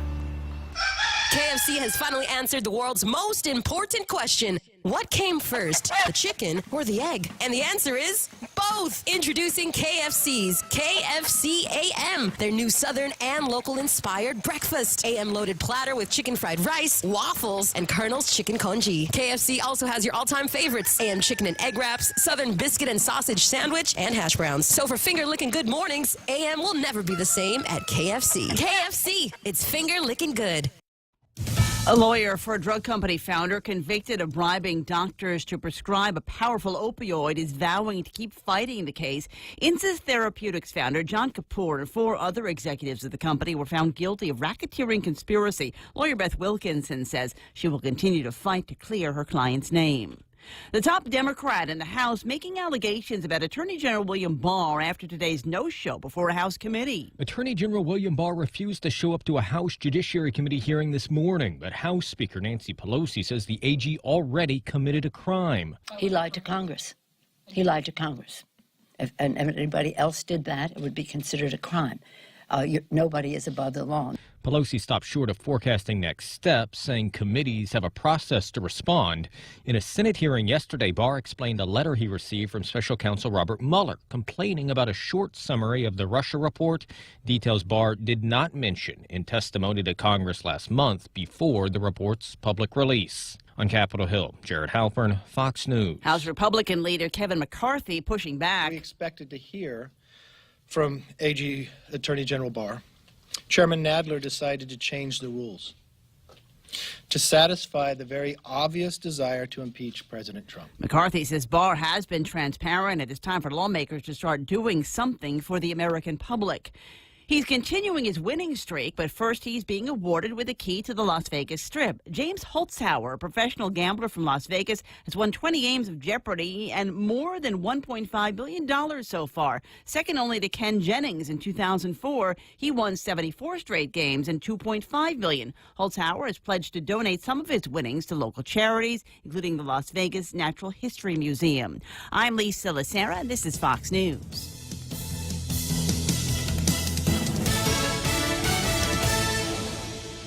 Security Title is honored to join in sponsoring Ray Gibson on The Point. Half a day. I'm Rita Tidegui of Manila, and this is where I start my day, listening to the voices of our community and sharing thoughts about issues that affect all of us. It all boils down to our people and our land. Ingatan ang iyong tahanan. Protect your home. When purchasing or refinancing your home, remember to call the professionals at Security Title, just like you call Ray Gibson in the morning.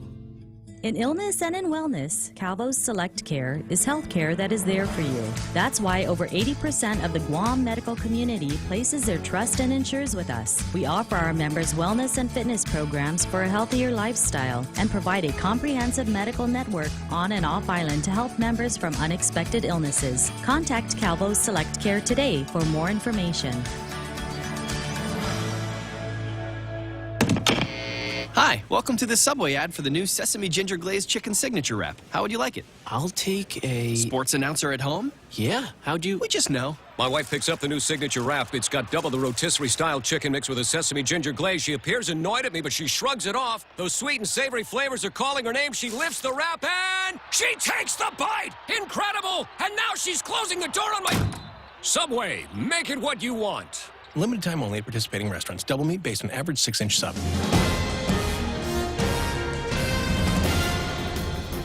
Half a day and good morning, Guam. News time here at The Point is 7 minutes past 8 a.m. this Friday morning. I'm Kevin Kerrigan. Here's a look now at some of the top stories from the Guam Daily Post. A loaded gun and ammunition was stolen from an employee's vehicle at Southern High School yesterday afternoon, leading to a lockdown that lasted about an hour until the gun was recovered. Guam DOE spokeswoman Isa Baza says the lockdown was initiated at about 12:50 p.m. after the employee reported their vehicle had been broken into and the weapon stolen. Guam police responded. The gun was found about 1:45. The lockdown was then lifted. The employee has not been publicly identified. Neither Guam police nor Guam DOE would say who had the gun, where it was found, who found it, or whether student safety was ever at risk. Baza said she could not provide any further details. The incident is under investigation. The Guam Gun-Free School Zone Act of 2004 prohibits anyone from bringing a gun onto a school campus. Anyone found guilty of breaking that law faces a fine and possible prison time. District Court Chief Judge Francis Tadeko Gatewood has agreed to set August 15th as the bar date proposed by the bankruptcy attorney for the Archdiocese of Agana. The bar date is the date by which any remaining sexual abuse plaintiffs must file their complaints. Attorney Ford Elsesser proposed the bar date in a motion he filed with the court in March. The establishment of a deadline to file claims is critical, wrote Elsesser, because it will allow the Archdiocese to know the universe of claims before it. In related news, yet another abuse claim has been filed in district court by a former Father Duenas Memorial School student who alleges that when he was 16 years old back in the 60s, he was sexually abused and molested by the now dead priest Louis Brouillard. We'll have more news after this. Get 2 Pepsi 12-packs for only $8.99 when you fuel up on $35 or more of premium high-performance fuel. Conditions apply. See stores for details. Circle K. Take it easy. Get a Pepsi 12-pack for only $3.49 when you fuel up on $35 or more of premium high-performance fuel. Conditions apply. See store for details. Circle K. Take it easy. Get 2 Coke 12-packs for only $8.99 when you fuel up on $35 or more of premium high-performance fuel. Conditions apply. See stores for details. Circle K. Take it easy. Hey, it's Mom. Somebody forgot to thaw the chicken, so meet us at Chili's for 2 for $25. Oh, and congratulate your sister for making the basketball team. She's thrilled. Love you. See you at Chili's. Enjoy 2 full meal combos for $25. An appetizer, 2 mouth-watering entrees like our crispy chicken breast, smoked barbecue quarter leg, or smoked jalapeno cheddar sausage. Served with corn on the cob and french fries. 2 bold combos for $25. A full-on meal deal available nightly for a limited time. Together, we Chili's. 10 minutes past 8 a.m. here at The Point. The Menengan Massacre Memorial Site has become the subject of a boundary dispute between the families that claim ownership of the property and the foundation that built the monument. Mark Colby, the son of one of the property owners, told the Guam Daily Post yesterday that his family was never asked for permission to have the monument built at the site in Jonah more than 20 years ago. Colby says the memorial sits on part of the family's land, and they have now posted private property and keep-out signs at the memorial site. However, Willie Flores of the Menengan Memorial Foundation said the monument is not on the family's property, although he acknowledged that the road to the memorial site is indeed on part of the family's property. Without access along that roadway, the memorial site would be landlocked. Colby says the family doesn't want the monument removed, but he points out that the family has been paying property taxes on that land, and they would like some of those taxes reimbursed. Renee Perez, the wife of a former Guam police officer, pleaded guilty to drug charges in Superior Court this week. Renee Perez and former Guam Police Department officer Manuel Perez were arrested March 7th, 2017, after the Mandanya Drug Task Force raided the couple's Chalampago home and reportedly found several glass pipes, syringes, suspected drug ledgers, other drug paraphernalia, as well as methamphetamine. Manuel Perez resigned after he pleaded guilty to hindering apprehension and official misconduct. Renee Perez admitted to a charge of possession of a Schedule II controlled substance as a third-degree felony. She faces 3 months to a year in prison. Her sentencing hearing has been scheduled for September 25th. For these stories and more, log on to postguam.com or pick up a copy of today's Guam Daily Post. Ray and Mike now with a look at the weather. It's happy weather this morning. Partly cloudy skies and some isolated showers. Easterly winds up to about 20 miles an hour, decreasing 10 to 15 miles an hour during the nights. Highs 89 degrees, and overnight lows should be about 77 degrees. Sunset tonight, 6:36. Sun came up about 5:59 this morning. Probably going to be coming up a little bit earlier tomorrow as well. We'll take a look at the weather radar and give Michael Knight an opportunity to tell you what the winds are saying to him. Yes, got those isolated showers out there, and looks like we may get another round in here around lunchtime. That'll be kind of nice for the lunch break. Won't be much, though. If you get a shower, you'll be one of the lucky ones. We need the rain, especially down south where the fire danger continues to climb. Looking at the satellite here, we can kind of see what's going on more or less, and there's just not a whole lot in the lower level flow for us to bring us any rainfall. Do have a weak tropical system, 90 WNVest down to our southwest, and that could possibly bring us some rain over the weekend, but the Weather Service is kind of holding off on any forecasts that would say that. I'm just really hoping that the system does, in fact, drag up some of this moisture we can see just to our south, because we really need some rainfall, and I wouldn't mind seeing just a little street flooding out there, for a short time. A little street flooding. That wouldn't hurt us. Yeah, at well, all. you know what? It'll eventually happen, and I'll remind you asked for it. You called that ball. Yeah. I'm sure the guys over at Sandcastle in Ohio would love a little bit more street flooding down there. Actually, we could use a couple of heavy rains to see if all of the repairs. They took some time to repair some of the drainage and open up some new ditches down there. So we'll see if any of that has had the intended result of mitigating some of the flooding that you get right down there. Like I said, around the Sandcastle and the Hyatt area, which is the low point of what has now become kind of a sink for the area. Anyway, very interesting stuff there. 8:13. That's news and weather together here in The Point. When your family needs medical care, how often do you find the need to visit multiple clinics? When a child has a serious ailment, do you find yourself meeting a medical provider only to learn you must go somewhere else for testing? At the FHP Health Center, you can find multiple specialties and testing services under one roof. And if your family needs urgent care, FHP is there for you with convenient weekday, evening, and weekend hours. Voted the island's best clinic in Pika's Best 2 years in a row. FHP, our island, your clinic. Learn more at fhpguam.com. The award-winning and nationally recognized Ray Gibson Show being brought to you by Guam Regional Medical City, the first choice for your specialty care needs. Micronesia Renewable Energy. There's never been a better time to go solar. There's APL. They're shipping the future. King's Restaurant, and they're taking a page out of their own playbook with their crazy holiday menu and turned it into the crazy 2019 menu. Try all of your new favorites the next time you're at King's in Tamuning or Harmon. If you're driving, chances are you'll need gas soon. And by the growl in your tummy, a trip to the grocery store too. But don't just buy gas and groceries without getting double miles. Instead, apply for the new United Credit Card from First Hawaiian Bank and start earning double miles towards your next trip. Gas, groceries, getaway. With the new United Credit Card, apply at FHB.com. First Hawaiian Bank, member FDIC. Equal housing lender. Additional terms, conditions, and restrictions apply.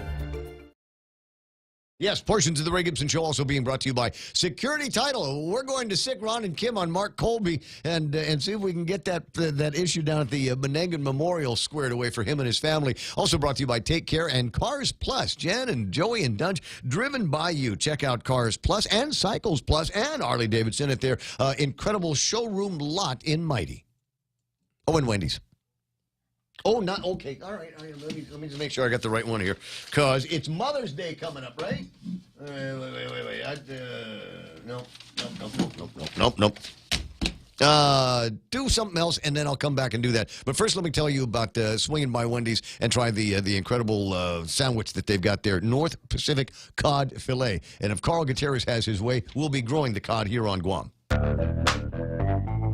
News to fill your mind. Talk to get it out. The Ray Gibson Show.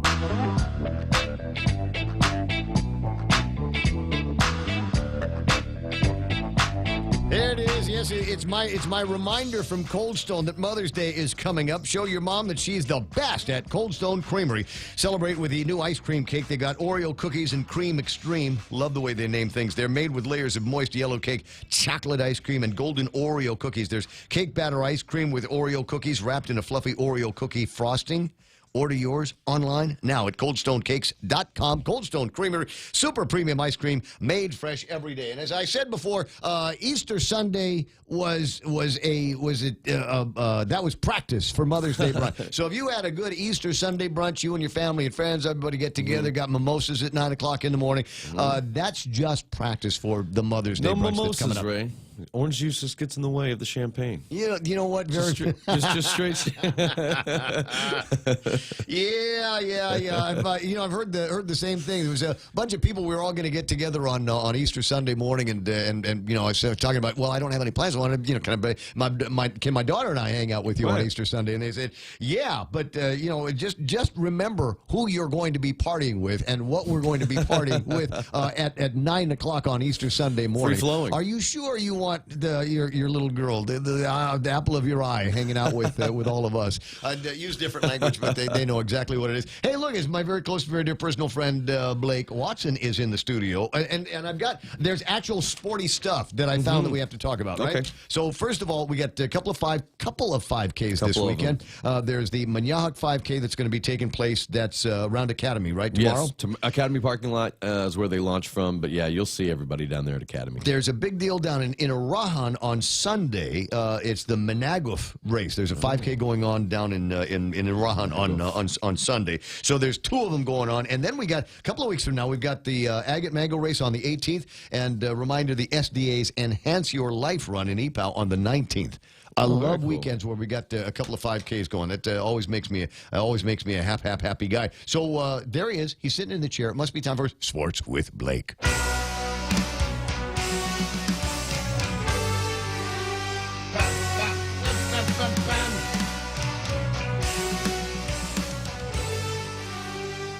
That is an interesting way of looking at it. Dennis talking about him looking forward to getting together on Mother's Day with some people drinking mimosas. But I like your attitude here. Just the orange juice, it'll blunt the champagne. Just go straight to the champagne if you can. I mean, if you're making them at home, I get it, because it's not free flowing. But if you're at a buffet, it's all free flowing anyway. So might as well just load up on the champagne while they got it. While they're rolling it out. Yeah, I got you. It's one less thing to do. Yeah, one less. Yeah, exactly. And if for no other reason, it reminds you of going on an airplane ride when you're getting to sit in first class. A lot of people don't realize this, but because I sit in the Section 8 portions of the airplane. But the people up in the front, you get on a United flight early in the morning, they're drinking mimosas. Right. Oh, the people that you have to walk through. It's mandatory. They have to. Mandatory. They will serve it whether you want it or not. They will give you a mimosa. And it's mandatory for them to have it by the time all the other riffraff board like me.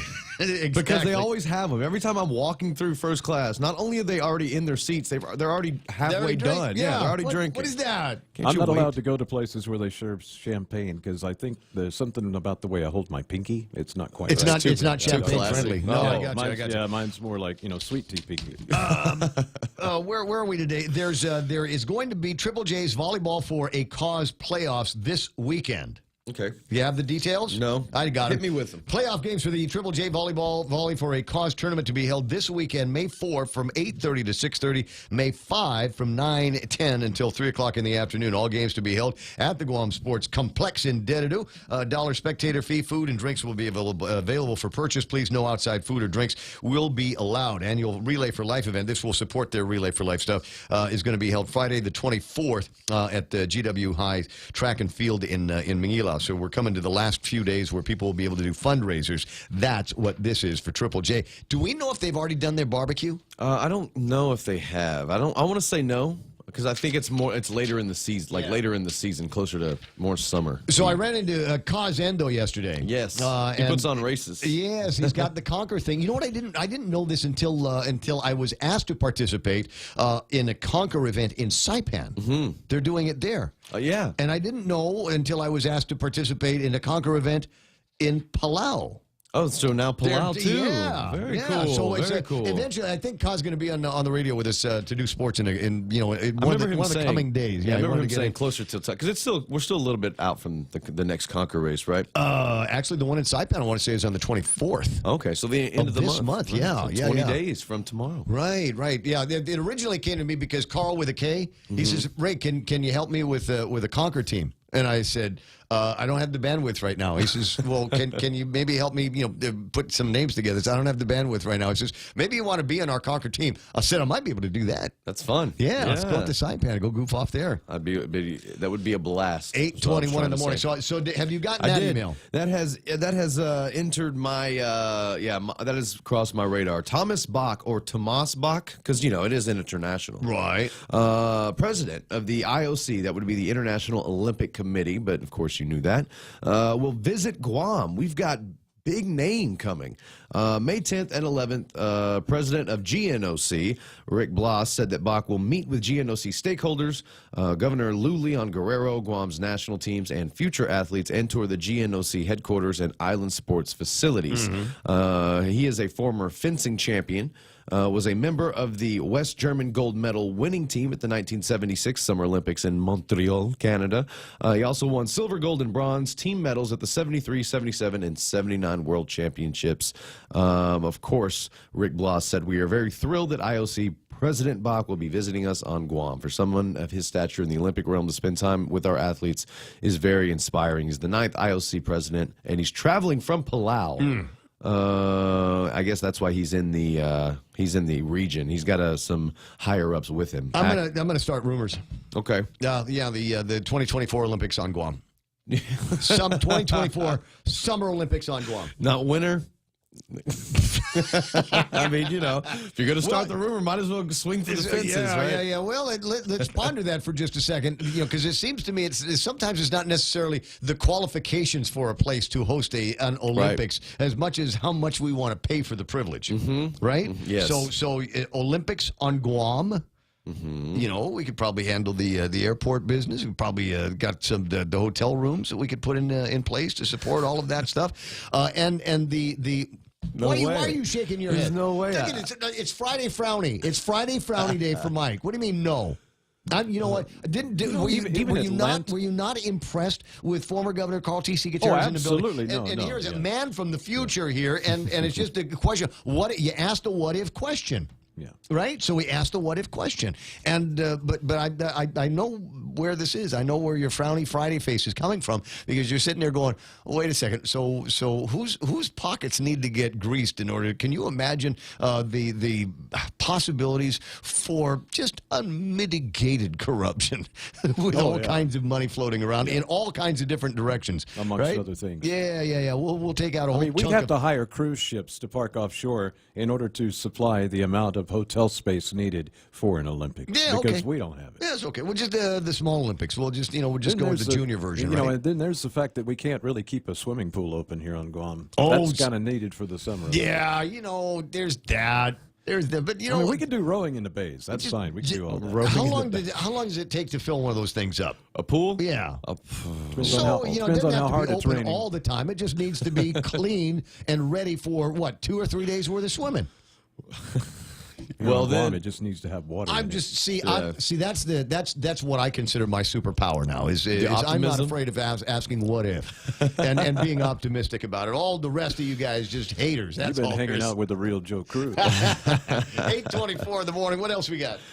We have high school volleyball because it starts tonight. It is the IIAAG boys volleyball regular season in the books, all done El Finito, and the playoffs are here, which also means end of the year here, which also means graduation isn't far behind, but that's for another day. Quarterfinals. Well, the rule here on Guam is it's not graduation season until the termites come out. That's about 2 weeks, 3 weeks? Ish, yeah. What about the carpenter ants? I'm already fighting those. I'm dealing with those two at the house. Yeah. Everybody is. Yeah. Ken Williams, Kenny, come on. How big did the carpenter ants get here? Like sunflower seeds. Down in South Texas in the valley where I was, they're like this. Like roaches? They're like 2 thumbs. Wow. It's insane.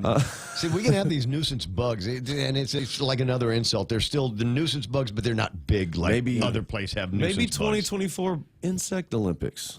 Now that we can handle. We can probably do that. We can handle that. Quarterfinals for the IIAAG high school boys volleyball. We've deviated greatly off track. JFK will face Father Duenas.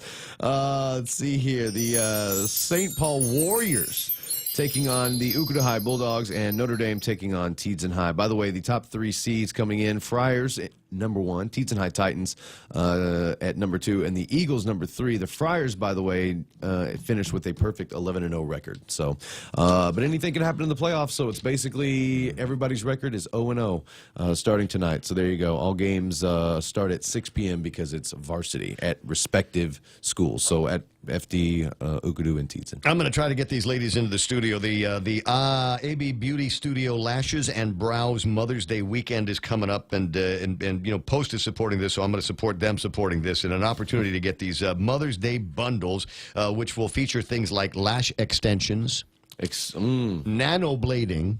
That's for your eyebrows, right? I think it is. It's so where it says nanoblading, there's a picture of a lady and you can see her eyes. That's as close as I guess as I want to render. Yeah, here. I think maybe. And then there's dermaplaning. I think that's when you. There's a whole. Remember, there was a guy on scrub your face, Game of exfoliating. Thrones. There was a guy on Game of Thrones, right? And he would do, what is it called, flailing.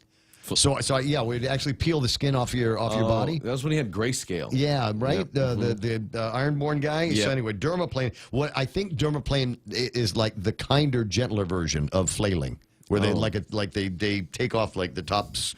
It's like Goldmember. Remember, our Goldmember was always losing his gold skin. His skin was always flaming. He was putting them in a box to eat later. And then there's lash lift that they're going to be doing. Anyway, you want details on this? Get a hold of me, and I'll put you in touch with these folks going to be here next weekend. Like I said, I'm gonna try to get them into the studio and see if we can do something with Mike.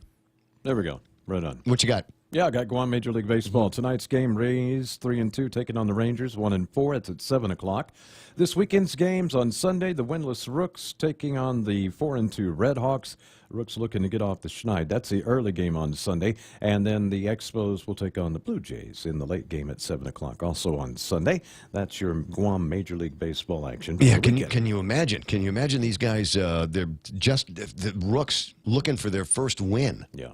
0-5 now, and they're going up against a pretty good ball club. So yeah, so fingers crossed. I mean, get out there and you know, if you're friends, relatives, whatever, with these guys, get out there and show them some love. The fact is, they've got the talent on the team. They've been up on a couple of games that they've had this year against some better teams. They just have to learn how to keep that mental edge and stay focused. And because it's been errors that's killed them, and then just letting game situations get out of hand, and that's something that the manager actually can help with. Yeah. So, Kentucky Derby this weekend, right? Yeah.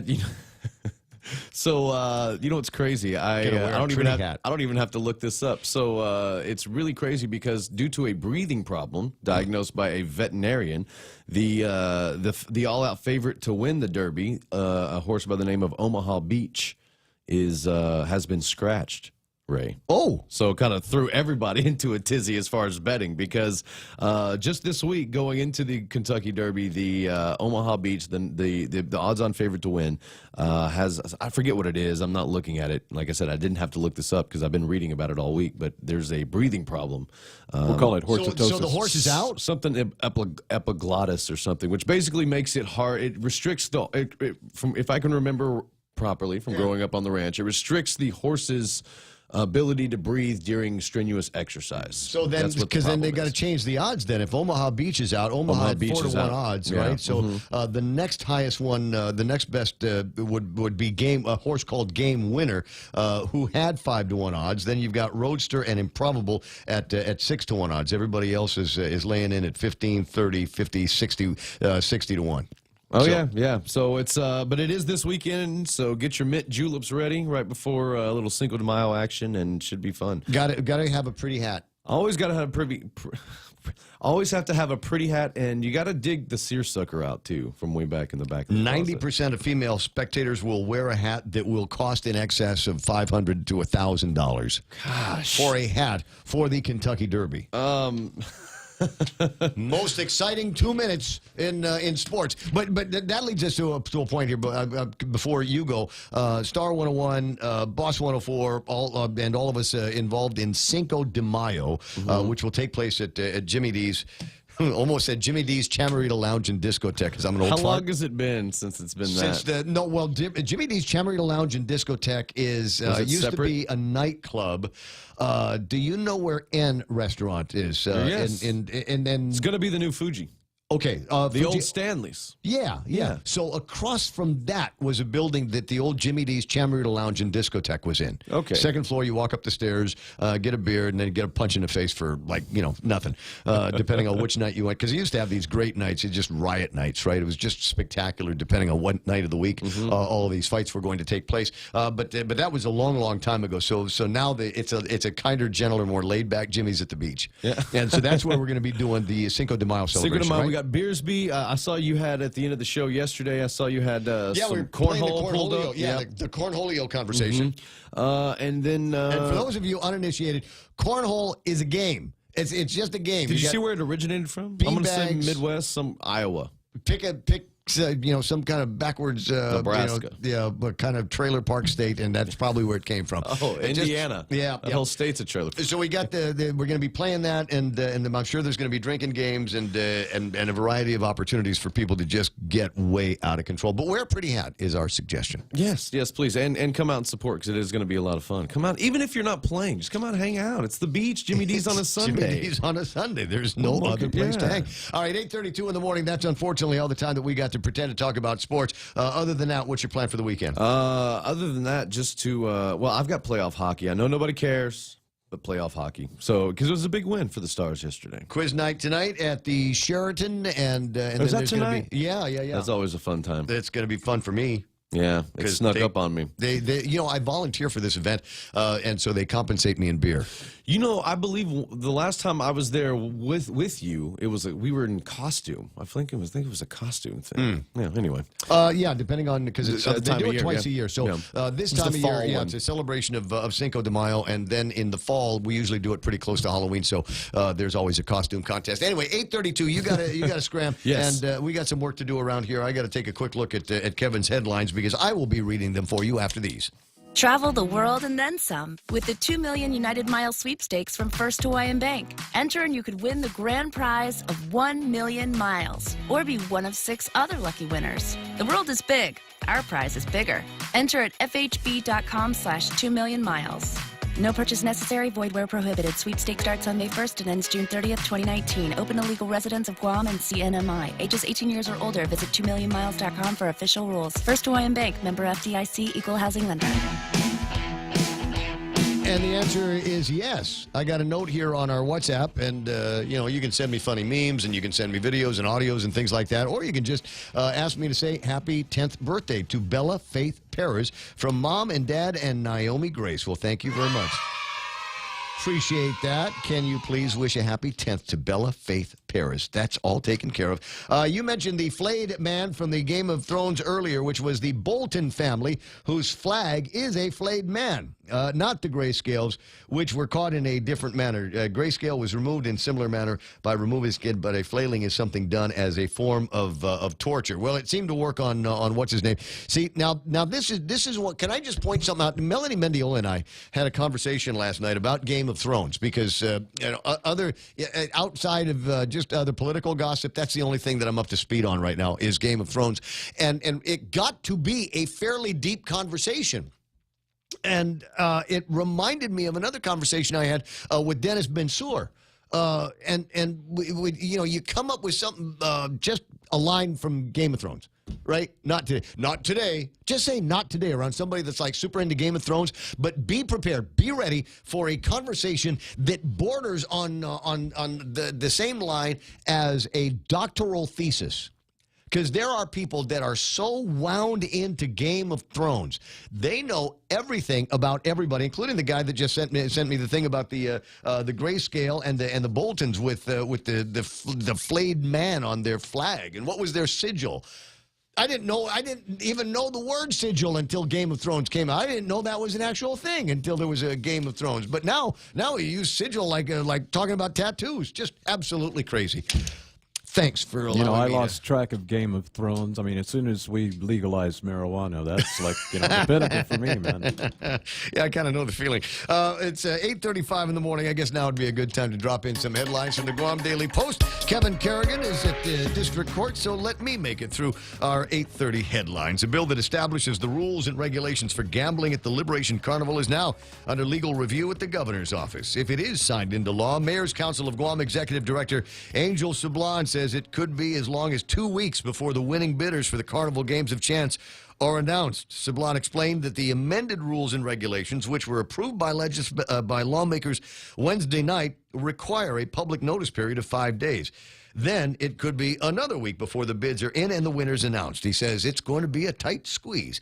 I just hope that the time frame doesn't discourage anyone from bidding. No request for proposals will be issued, said Sablon. Instead, the vendors will be chosen through a sealed bidding process. The bids opened and then the winners publicly announced once the bidding period closes. Liberation Carnival set to start June 5th and run through the 3rd of August. District Court Chief Judge Francis Tadenko Gatewood has agreed to set August 15th as the bar date proposed by bankruptcy attorneys for the Archdiocese of Agana.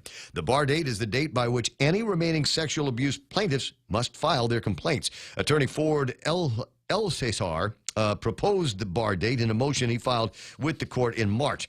The establishment of a deadline to file claims is critical, he wrote, because it will allow the Archdiocese to know the universe of claims before it.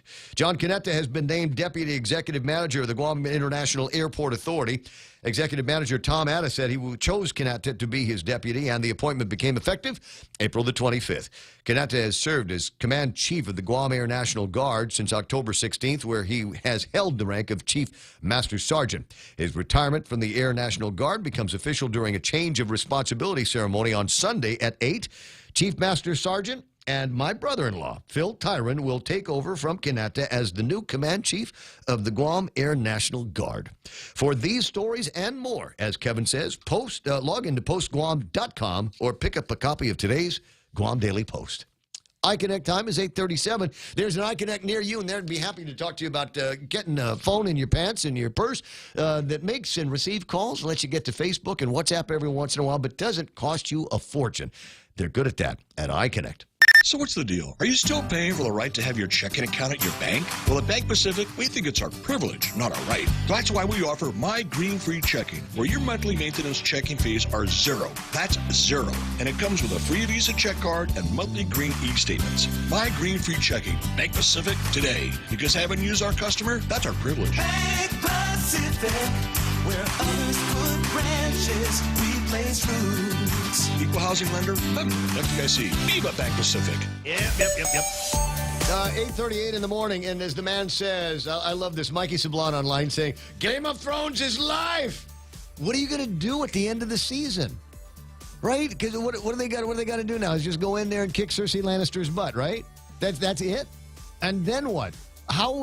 What are we going to do with ourselves? It will be like this long time between then and the beginning of something new. I was thinking it might be interesting if there were some spin-offs that we might enjoy, or I don't know, what do you call it? Origin stories in the world of the Marvel comics, right? Yeah, there's a new Star Trek series getting launched with Picard.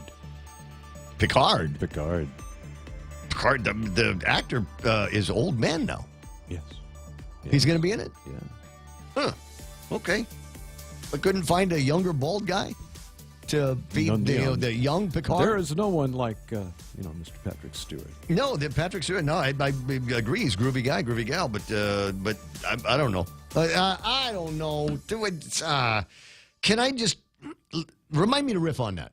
Okay?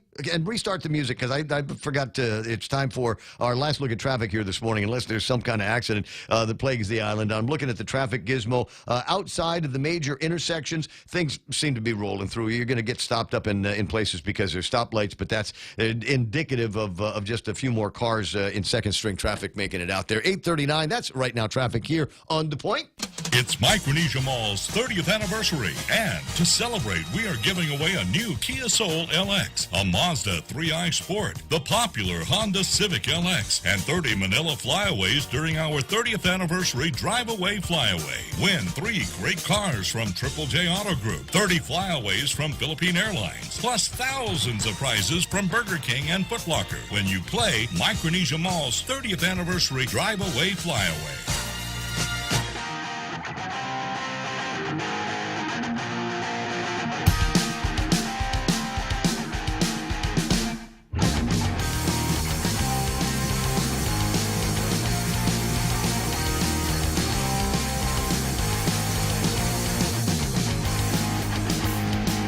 Yeah, that's nice. I got a picture posted of on Facebook of former Governor Carl T.C. Gutierrez and I, and already got an appropriate number of likes, including Valentine's likes.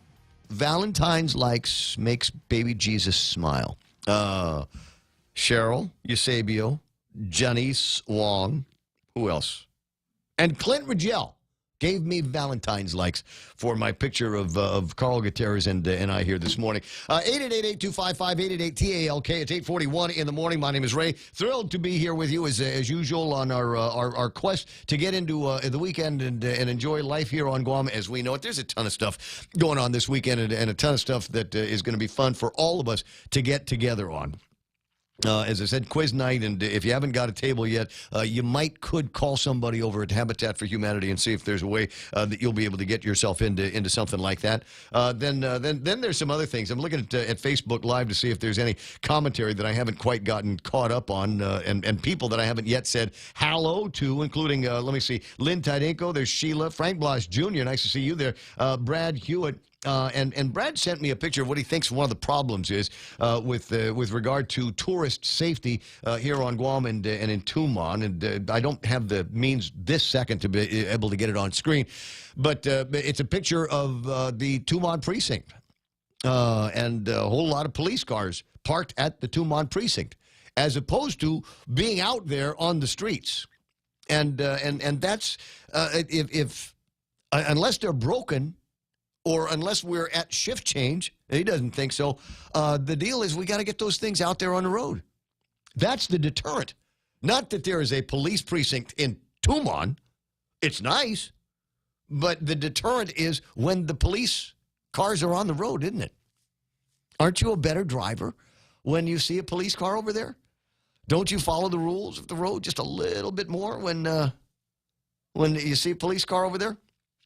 Somebody, I forget where I saw it. It was a meme, might have been on social media somewhere, but I saw it was the meme and basically said that squad cars parked on the side of the road are like scarecrows for people, and that was for a while. That was one of the things that the Guam Police Department did back in the 80s, 90s, and I want to say that there was value to doing it, and they would take a police car that, I don't know, your battery's dead or, can't start or something like that. Anyway, so they take the police car and they drop it off at an intersection. And for the time that it was at the intersection, guess what? People would stop for the red light.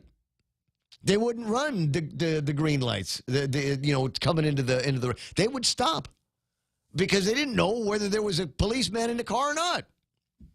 And after a while, people get the hint and they go, oh, yeah, I see what they're doing there. And somebody'd come and they'd tow the car to some other intersection where there were problems. And for a while, the traffic over there started to feel normal and safer. I'm just saying, it's one of those things. People respond with the black and whites.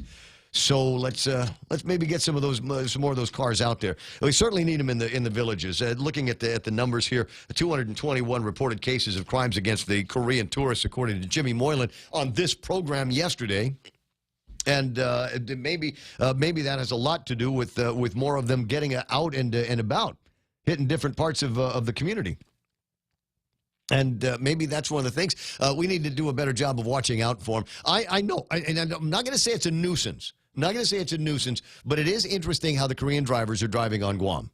That is the Korean drivers that come from Korea as opposed to, Korean people that live here that drive on Guam. Trying not to profile, but sometimes I was pulling into PIC yesterday as an example, pulling into PIC, and it was a rent-a-car in front of me, and the person driving the rent-a-car apparently had a hard time trying to figure out whether he was going to make a U-turn or turn into the parking lot over at PIC, and just kind of took his time about it. Gee, what do I want to do? Do I want to make a U-turn, or do I want to park over there? And even after he'd gotten into the PIC, on the other side of the sidewalk, there was still kind of this trepidation. Well, do I want to park to the right or do I want to park to the left? Do I want to park in the parking building? It's true. You can't pass these guys fast enough, can you? But I like the ones that pull over in the right-hand lane. You know, with their left blinker on, like, say, on Hospital Road where I live. No, I'm sorry. That wasn't a Korean tourist. That was me. And, well, then I decided to go ahead and do the U-turn from the right-hand lane all the way over to the other right-hand lane, and it's like... Oh. So this is what I'm waiting for, and I'm going to bring my friend Angel Sablan into the conversation. This is what I'm waiting for. You know, we've got that Chief Kipua loop in Agana, and I've frankly never been a fan of that loop. I always thought it was a waste of time, and I just wanted to be able to go and take a left-hand turn from Route 4 onto Marine Corps Drive. I can't do that. I got to go through the loop, and I got to go through that Vale of Tears in order to do that. Or I'm at the intersection, and I want to be able to make a left-hand turn off Marine Corps Drive onto Route 4. Can't do that without going through the loop. Why? What happened? But with as many of these new FIT Korean drivers out there that don't know that you have to do the loop, and will stop there at the intersection looking for an opportunity to make that left-hand turn, just a matter of time. Just a matter. Somebody at DPW is going to say, we can't win this war. There's no way we're going to win the Korean driver war. Just let people make that turn there. And we'll do something else with the loop. 846, my very close, very dear personal friend, Angel Sablan's on the line. Good morning, Angel. Hi, Ramon. Good morning. How are you this morning? You know what? I'm okay, Lai. I just wanted to get a sense of the timeline from you here. I just read the headlines from the Guam Daily Post, and you're still not out of the woods yet on the vendors for the casino and the games of chance and regular carnival vendors, right? That's correct. Well, we have the regular carnival vendors for the outside games that have already been coming in. And we have already some vendors for that. But these rules and regs for the games of chance, there has been part of the finalized version is that we do a public notice for a pre-bid conference, because if you don't attend that pre-bid conference, you're not going to be able to make a bid for any of these games of chance. So, had that always been part of the of the process to get vendors? No. Well, we've done it before, but this one now is mandating that it happened before we even do the bidding. I'm sorry. I was asking about this bid conference. Had that always been a part of the process for vendors? Well, we've done it before. Like I said, we've had a pre-bid conference for everybody, even including the ones outside. Okay, so that's not something new that the senators put on you just to add more hassle. No, in fact, it was us that put it in. Okay, all right. So there's going to be a pre-bid conference. That's going to have to get noticed, and then there's going to be the actual bidding, and then there's going to be the opening and unsealing, and all of this is going to take some time. Correct? Yeah, that's correct. So I'm looking maybe the third week of May before we determine whether there are takers or winners for these games of chance. Hopefully there are. And the only other avenue I see that may assist us is maybe moving the opening of the carnival a week back. But other than that, June 5th is the date that is currently on hold. Has there been a lot of discussion about pushing the carnival back a week? No, there has not been. In fact, I haven't brought it up. I'm just waiting to see when the Magahaga would sign this bill into law, and then we'll get moving on making the announcements of the pre-bid conference, set a date for the opening. It's going to be by sealed bid. It's going to be open in public, and although we will know who the bidders are, it doesn't really mean that we will know who the winners are, because we still have to go through their documentation and make sure that the requirements are all in place, and these all will be determined by the Department of Revenue and Taxation. Yeah. Now, if we were to open the carnival late, would that mean that it would stay open longer? Well, the way the rules and regs stand is that it's 60 days from the opening of the carnival. So whenever we open a week later, then 60 days would be a week later than August 3rd.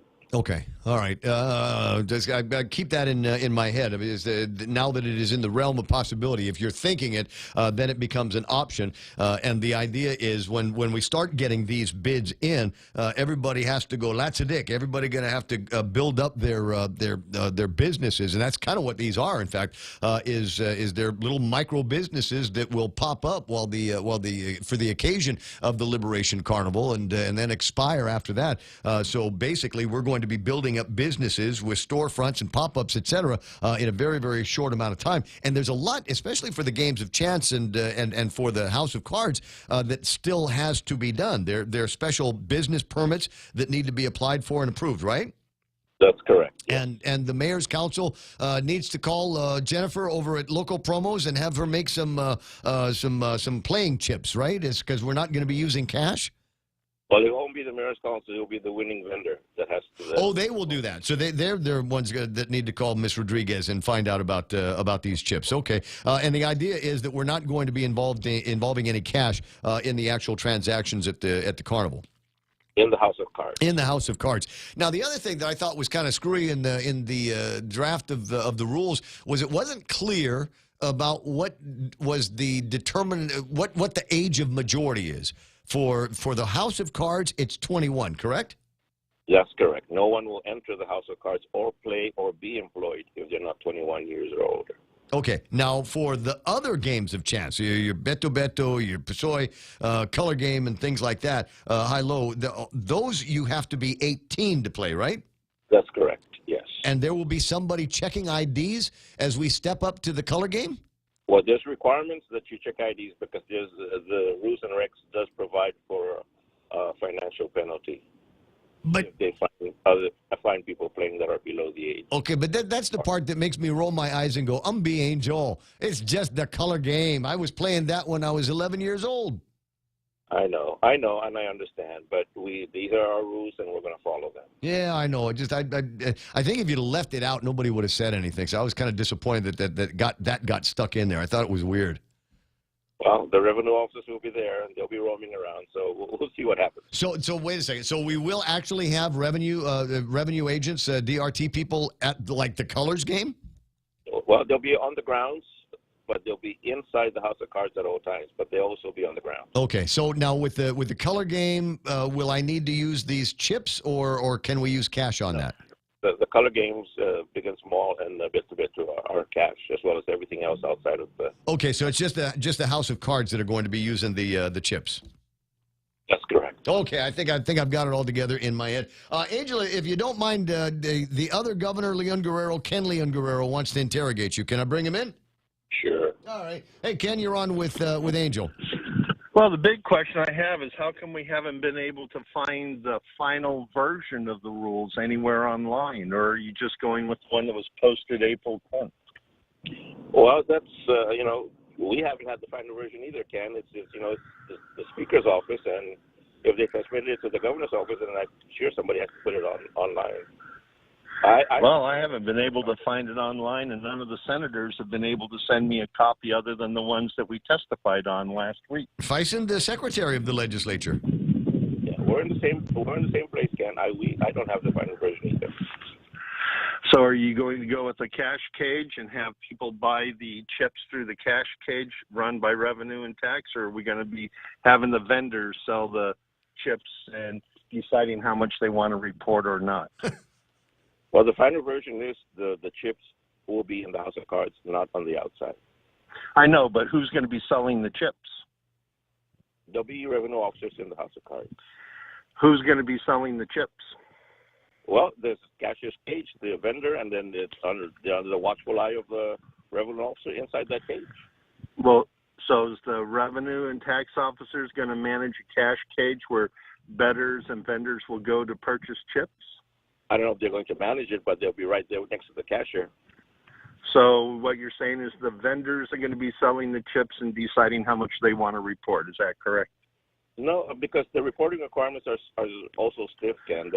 The revenue officer counts with the cashiers when they start, and the revenue officer counts with the cashier when they end.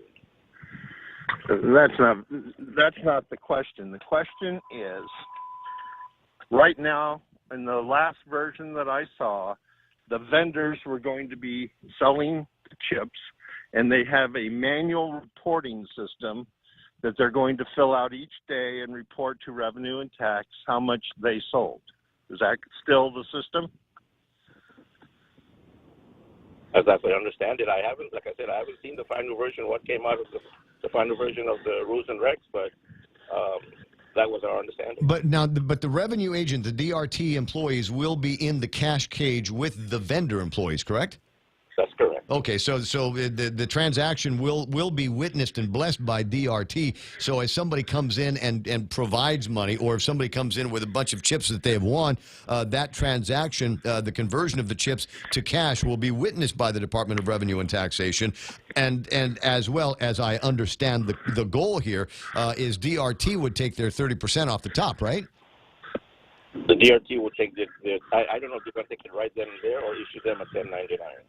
Well, you see, this is where we're having a problem, because the rules that were submitted to the legislature, we had a hearing, and that afternoon, practically, they put them on the floor for a vote. So there wasn't any chance for any of the changes or recommendations to be modified to the rules that were voted on. And in the rules that were voted on, vendors will be selling, each house of cards will have their own set of chips. They will be selling the chips, and they will be reporting to Rev and Tax how much chips they sold.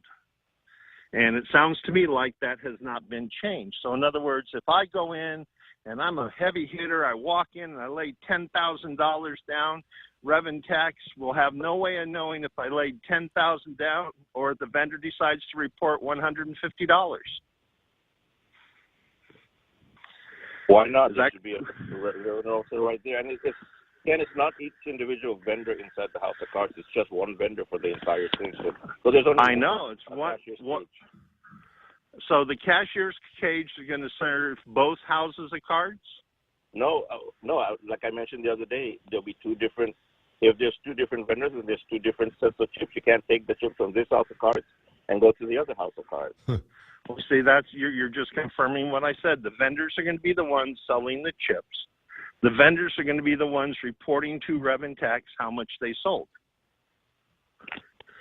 So that's the problem. In my testimony, I said there should be a central cash cage manned by Rev and Tax where people would go and buy chips and get a receipt. And then when the vendors cashed out chips, they would be given a receipt. So that way we would have an audit trail that we could verify whether or not the people who won lots of money are getting a 1099 and whether the vendors are reporting the correct amount for their taxes. But you're telling me we're going to rely on a manual system run by each vendor that's going to report on paper at the end of each day what their sales and payouts. But they will be working side by side with agents of the Department of Revenue and Taxation. Is that right? That's correct, and these parts of the reporting requirements were made by Department of Revenue and Taxation. That was their input. Yeah. And now, how are they going to get paid? Well, if they're paying working after hours and overtime hours, those costs will be taken right off the top. Okay. Now, and are those costs going to be provided for by the winning vendors? Well, be provided for whatever fees come in from the vendors. I got you. All right, Ken, you got anything else? Because I only got about another minute. Well, it appears that any of the testimony that was given in vain, because it sounds like nothing's changed, and we haven't seen any copies of the rules to verify whether or not the testimony that was given by people who took the time and effort to come down and address this matter was given any consideration whatsoever. That's not Angel. That's not Angel's problem. That's the legislature at that point.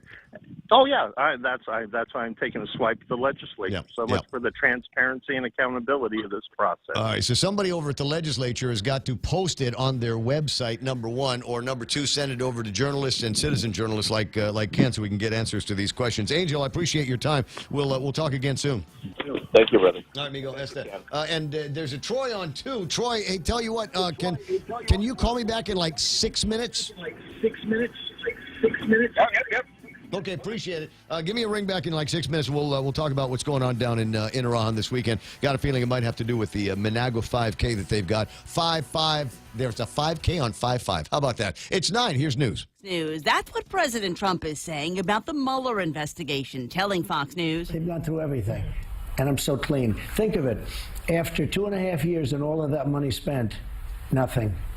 Very few people could have sustained that. The president has refused to cooperate with requests from Congress to examine its finances as part of the Russia investigation. Today, Attorney General William Barr refused to appear before the House Judiciary Committee, who had questions about his assessment of the Mueller report. House Speaker Nancy Pelosi accusing Barr of violating his oath of office. He lied to Congress. He lied to Congress. If anybody else did that, it would be considered a crime. Nobody is above the law, not the President of the United States and not the Attorney General. Pelosi referring to a comment Barr made during a hearing last month when Barr said he didn't know about any frustrations the special counsel's team had with his 4-page summary of the report. Earlier this week, it was revealed that Mueller sent him a letter, and the two spoke by phone, where Mueller said the summary didn't capture the context and the substance of the report. In Venezuela, disputed President Nicolas Maduro continues to cling to power after days of violent protests. Frustration is clear after 3 months of protest. The street marches have turned violent. Venezuelan journalist Greg Jaimez was reporting on the protest when government National Guard forces fired an explosive grenade at his feet. Blood filled his gas mask. Jaimez posted that he lives in a country where the government attacks journalists. Juan Guaido's fight to replace that government is not over. He said his next move will be to escalate a series of national strikes to shut down the government entirely. Fox's Steve Harrigan in Caracas. And Peter Mayhew, the actor who played Chewbacca in the Star Wars movies, has died. He was 74. This is Fox News.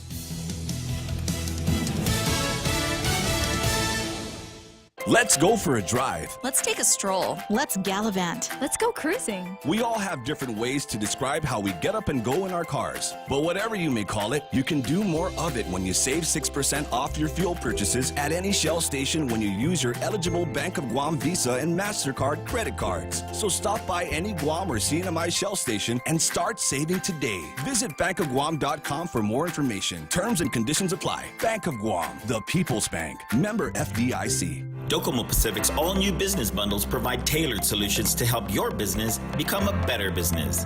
Choose from our Business Basic, Essential, or Value bundles and get unlimited talk and text, worry-free data at home and abroad, plus access to the fastest online speeds in the Marianas. Add on mobile or broadband lines and save up to 20% for each line. Email businesssales@docomopacific.com to find out which bundle provides the best solution for your business. Terms and conditions apply. Another of President Trump's picks for the Federal Reserve drops out. Stephen Moore told the White House to withdraw his name from consideration for a seat on the Federal Reserve Board. Moore, a conservative economist, earlier in the day told interviewers he was still in the running despite losing support from Republican senators. Several GOP lawmakers have expressed concern over Moore's past writings about women. Last month, another potential Federal Reserve nominee, Herman Cain, withdrew from consideration after several Republican senators said they were unlikely to support his confirmation. On Capitol Hill, Jared Halpern, Fox News. SpaceX confirming its crew capsule was destroyed in ground testing 2 weeks ago. A company vice president saying it's too soon to know what went wrong during the April 20th test or whether the capsule's March space flight contributed to the failure. SpaceX can't access the test stand at Cape Canaveral because of toxic fuel contamination. A social media site banning some pages. Facebook has now started purging what it considers hate on its platforms, including Instagram, removing high-profile people like conservative gay activist Milo Yiannopoulos, InfoWars' Alex Jones, and Louis Farrakhan. Facebook saying their accounts violated its policies against dangerous individuals or organizations, though Facebook's list could prove to be controversial and a violation of First Amendment rights. Jewish journalist Laura Loomer also banned from Facebook, in part for accusing U.S. Rep. Ilhan Omar of being an anti-Semite. Other Facebook pages that could also be deemed offensive are still up. Jeff Manasso, Fox News. Wall Street at the close. Stocks closing broadly lower after energy shares sank with the price of oil, and some big tech and media names also tallied losses. The Dow lost 123 points. The Nasdaq lost 12. The S&P fell 6 points. I'm Lisa Lacera. This is Fox News.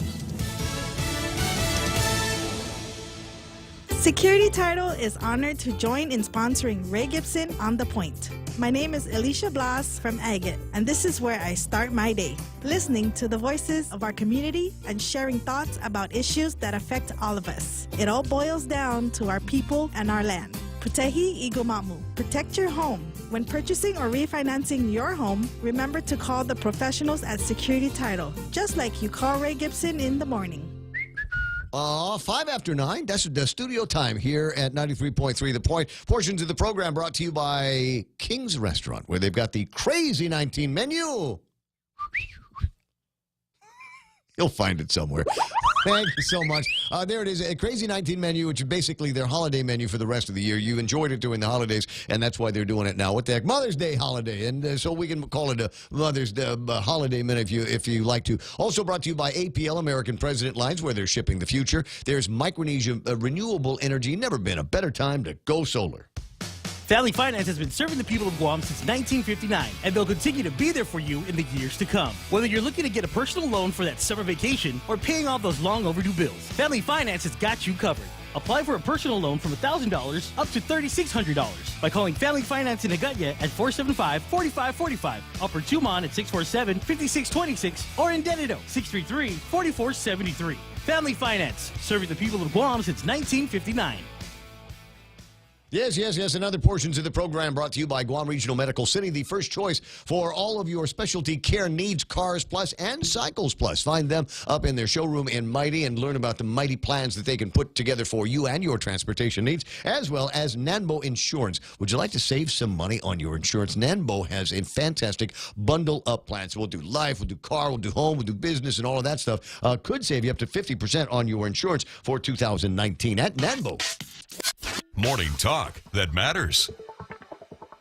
It's the Ray Gibson Show.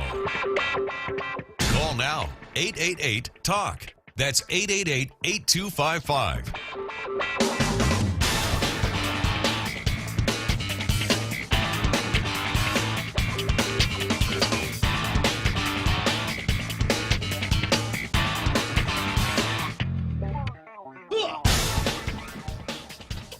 Takeable stuff here, 7 after 9 o'clock in the morning. Hi, my name is Ray. Thrilled to be here with you on a Friday morning because it's Friday morning. That's why a weekend ahead of us here. I get to play around with the Chamber of Commerce for their 95th anniversary gala celebration tomorrow night. Tonight, I get to play with the Habitat for Humanity and a room full of people that are way smarter than I am. It's quiz night, and a lot of people think that they pick me because I've got a lot of sacred wisdom and knowledge about the way the world works. And the fact is I'm the only guy that they can get to host it for 5 beers or something like that. Your basic bucket of beers. That's what. That's how I get compensated. Although this time of year when they do quiz night is part of the MC compensation package. Sometimes there are avocados and mangoes. Sometimes, I'm not saying it's going to happen this time. It's just sometimes there's avocados and mangoes in there. So I'm kind of looking forward to that. And Cinco de Mayo over at Jimmy's on Sunday, and more things that I'd like to go to and attend, and I might, depending on what time we get done with quiz night tonight, there's a couple of other fun things that you might see me at, and if you do, say hello, shake my hand, and let's have a good time. Is this Troy back on the line? Good morning. Hello, Migu. What's up, brother? What is up? What is going on here? Yeah. I just going through the litany of everything that I'm going to be doing over the weekend. Yeah. And you? Yeah. So I'm up in obviously with the fun run. There's no 2K, 5K. It's a fun run. So it's going to be at the St. Joseph Church. Sorry, I'm pulling over. Sorry. And this event, the fun K is going to be a fundraiser for the St. Joseph Church, and also shared with the. So the Minaguf, I've been calling it a 5K. So it's not necessarily a 5K. It's like just kind of a fun run. Yeah, brother. So I'm not sure, man, if there's other events out there with no distance and all that, but I believe this is a unique one because, Richard, as you know, with the Governing Club, his vision and his goal, man, well after he, relaxes from these crazy events that he's created. It was to always increase health and fitness. That's his laser focus goal. Yeah. And so this model that we're doing this down at the in La Han Fiesta is or not Fiesta, but that morning of the Fiesta is to increase health and fitness, and this for the families to bring the kids out and to walk and run, or walk or run. And here's the thing: there's no clock, there's no time, there's no medals, there's no raffles, there's no ceremony. It's a pure event. You should come on out. Ray, can you imagine that from St. Joseph to Bear Rock? You know, I mean, can you imagine that sunrise? Oh yeah. Well, that's man, that's a long way, isn't it? No. From St. Joseph down to Bear Rock? That's not long, Ray. All right. Maybe I'll show up and hang out with you guys just for fun. Yeah, so that's the goal is just to hopefully have this model catch on to the other mayors, and that's an open challenge, of course, to the mayors to have their own community fun walk or run event, and not just once a year, maybe quarterly. So we're having ideas like that to increase it, and of course, obviously, with my efforts with the virtual events, this is also another opportunity for people that's all over the world, spread out to help. Troy, what time's everything start on the 5th, on Sunday morning? It's going to be at 5:30, and then the event's going to take off at 6. So regular time, nothing different, except there's no medals, prizes, and awards. Will there be yogurt and oranges and some waters at the end? Yeah, water. I'm sorry. Okay. Yes. So the typical, water station and the emergency, ambulance and all that. So everything's pretty much the same. And it's just pure fun to come out and enjoy the sunset and then walk. I got you. Okay, so first thing on Sunday morning, St. Joseph's Church down in Arahan, and then just go and walk to Bear Rock and then back. Yep, and then after that, you can enjoy the fiesta. Right on. Because you got your workout in. That means that you can eat twice as much. Ah, you ruined it, bro. No, it's just it is the way. It's the way I think, buddy. But listen, it's just, that's all. I'm familiar in Cassie, right? Yes. All right, bro. I got to run. I'll talk to you pretty soon. Love you, bro. Take care. All right. No more coffee. 888-80s. You've had enough coffee for today. You are over caffeinated. And for me to say that means something. 9:12 in the morning. My Uncle Robert's out of town? Huh. That shouldn't be a surprise to me. There shouldn't be a surprise. I should know about his comings and goings, his movements on a consistent and regular basis. So we reached out. See, now I probably should have called him yesterday. I was thinking, and yesterday I was looking at the table of contents and said, no, there's not enough there to bother my Uncle Robert with. But a day like today, what the heck? The reason I like to call my Uncle Robert for a variety of reasons. Number one, he's my uncle. He's one of the last of the people that ever raised me and my family. So it's always nice to get that elderly uncle wisdom, advice. You say, hey, we've got this issue that is before our community. What is your thoughts on that? And what the heck? He's retired. He's not doing anything right now. It's always good to have some kind of editorial outlet. Had I got him on the line, there's a few things I would have liked to have, plumbed the depths of his wisdom with. Some concepts that are out there. This time last week, your phone went off, and on the phone was a picture of a guy in down Santa Rita, right? Sitting in a bus stop with his pants around his knees. And that got a lot of people talking. And there were a couple of pictures that floating around on Facebook, one of them that I reposted. And, hey, see, Richard's right there. I'd posted it, and that got a lot of other communications, a lot of other conversations going on the state of health care, on the idea that some, including me, weren't immune from jumping the gun and second guessing. But it was an interesting conversation, and that got followed up a few days later with an article in the newspapers talking about the state of our bus shelters here on Guam. And it's not a conversation that we have a lot of times. But you think about the bus shelters in your area. And I don't know where you live. I'm just going to presume that somewhere near you is a good-looking bus stop that somebody takes care of. There's one, I don't know, let's call it 100 yards from my front door. and I pass by it every single day, and I like it because it's obvious that somebody is taking care of it, and it might be the family that lives next to the bus stop, might be the mayor's office, might be both of them, but the bus stops around me are very well taken care of, and we don't have problems with people lounging there all day and all night. But maybe that's the exception, huh? Maybe where you are, the bus stops, you got all kinds of creepy people hanging around there. And you go, oh, that's why I have to drop the kids off in the morning and pick them up in the afternoon. Because I don't want them having to risk crossing this guy's path, especially in the morning with the sun coming up earlier and earlier. Well, I guess it's better if the sun comes up earlier and earlier. But, beginning of the school year, you get these kids, they're walking out in the darkness to get to the bus stops. And even if the sun is coming up at 6, chances are still pretty good. You got kids that are walking to the bus stop in darkness because that's just the way the schedule was written. We pick them up early and then try to get them to school. But there's guys out there that trash it. Vince Ariola, quoting in the newspaper from earlier in the week, they like to live like pigs. And he's probably right. He's probably right. You get some of these people that trash the bus stops, follow them home one day, and my guess is you will follow them home to a place that is also likewise trash, like the bus stop. Garbage in the front yard and derelict vehicles in the side of the road and all kinds of stuff that once upon a time might have had value, but now maybe not even value to take to the Massey.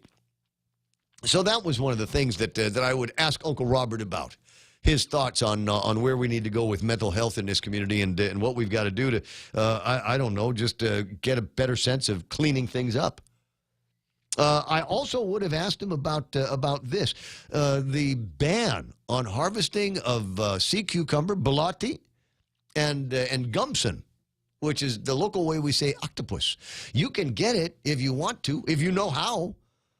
You can go in the boondocks, not the boondocks, but go along the reef over by, I want to say, Adeloop. They tell me is a good spot. And if you know what you're looking for, you should be able to catch octopus. And for those of you that have never had from the wild octopus, you're missing out. You take it to somebody else's house and have them cook it. And basically boiling it, right? You throw it in the boiler, and you want to boil. I know that sounds cruel, right? But you take the octopus, you put it in a boiling water. You don't want to do this at your house because it stinks. So take it to somebody else's house and just say, I need to take care of something in the kitchen, and don't tell them. And that's the way you do that. But eventually, you come out with this octopus, tough, and the meat's easier to cut and a lot tastier. But you're not apparently allowed to sell it. And I didn't know that was the law until I spoke with Chelsea Munya-Brecht over at the Department of Agriculture on that topic. Really? And I kind of wanted to talk to Uncle Robert about how those kinds of things were dealt with in the past. Have we gotten to a point where, even with the balati, and think about it now, when was the last time you were at the beach and you stepped on just a regular, plain old vanilla black sea cucumber? I go to get grill marks all the time. And the place where I go get grill marks, I haven't seen any in a while. So kind of freaking me out a little bit. Is there a lot of harvesting of sea cucumber here on Guam? Now, generally, I think the us, and I'm going to bring Mark Mandioli in on this conversation, the us here on Guam, that's something that we used to play around with when we were kids. It's like you pick up one of these black balatis and say, hey, look, it's my birdie, right? Or you throw it at the girls. Right, I remember those good old days, down in the Ganya Bay. When was the last time that you saw a balati in the ocean? Man, to tell you the truth, it's been a long time. I've actually, we went down to Ipa Beach the other day and, saw maybe one or two, but that, usually there's a lot. Yes, I'm kind of curious as to what's happening with those things. Are they being harvested? We've got folks from other cultures, other islands, where they're not looking at the black balati and saying, "Hey, it's my birdie," and throwing it to girls. But they're like, "Hey, that's dinner." Yeah, we got to figure it out soon. It's just like all these other things that's going around, in terms of invasive species and stuff like that. We got to make sure that we figure out what's going on to make sure that the ecosystem's balanced. Well, I'm a little bit upset about something I'd read this morning. I get a note from the governor's office yesterday, and we got $2.3 million in interior grants coming in, of which they're going to take $280,000, give it to Stats and Plans, and Tyrone is going to conduct a cost-benefit analysis and develop a methodology to address the impacts of compacts of free association. And I'm ticked off about this because, frankly, we shouldn't spend our own money for this. The methodology and the cost-benefit analysis should be coming from the Department of Interior itself. Yeah, some good points there, Ray. You know, at least from the Department of Education standpoint, we know what our numbers are in terms of the impact. We were able to, provide information and data on the total amount of students that we service over at the Department of Education. So, absolutely. I think wherever we can get some resources, and if these folks are, department chair, I don't understand. Well, I'm kind of curious as to how you guys do it, and is it something that we can duplicate in other places? Because, when the Interior always comes back and says that, that our methodology is incomplete, how do you track somebody, say, first-generation migrant versus second-generation migrant? And if they're second-generation migrant, for all intents and purposes, they're Guamanian citizens. Right. I know at the Department of So, to what degree is the second generation compact immigrant still a compact immigrant? Can we say that somebody that was born here 5 years ago, 6 years ago, now in first grade at the Mark Mendiola School, is that a Guamanian, and does that count against compact impact? Yeah, you're absolutely right. And the data that we're collecting, and kudos to John and our superintendent and his team for gathering that data. But we do have a research office, planning and research office at the Department of Education. So they track that. But that's a question I could definitely pose. But, Ray, one of the reasons why I wanted to touch bases with you is regarding the bus shelters, the bus stops. I know I passed on that photo. We've just been out there in the community trying to ensure that, our kids are safe. Oftentimes outside the gate of the Department of Education, we get called in by the legislature asking us to try and figure out exactly what's going on out there. And unfortunately, we don't have control of these areas. But I do know that the superintendent is getting together with DPW and the mayor's office to circle around and figure out once and for all, how we're going to manage this, in terms of maintenance around the bus stops and ensuring that the area is properly clean. Just last weekend, I had the University of Guam dormitory students. We did some volunteer work around the university there, right by the Close 360 bus stop. I know it. And we were able to, we picked up 25 50-gallon trash bags of real trash. I mean, just littered all up and down the roadway there. And so, we're going to continue to do community projects. I know there's a lot of folks out there that go out there and do that to maintain it. But, I guess our message is if we see something, say something, especially in the community, because, if these folks that are using the bus stops as shelters have mental issues or mental health issues, then definitely they need some support to get them away from these public shelters and into an area that could assist them. We just can't sit idly by and expose our children to potential dangers such as that. So. I took a lot of heat on that post that I put up there, and a lot of people were giving me a hard time. Like, don't you know that he's got a mental condition? I'm like, well, how can I know that? I see a picture of a grown man with his pants around and I will never take it down and apologize. I'm not going to apologize for standing up for the safety of our children. Yeah, absolutely, Ray, and I appreciate you doing that because, I shared it too, and I didn't know that the person had a mental health issue until it came out in public.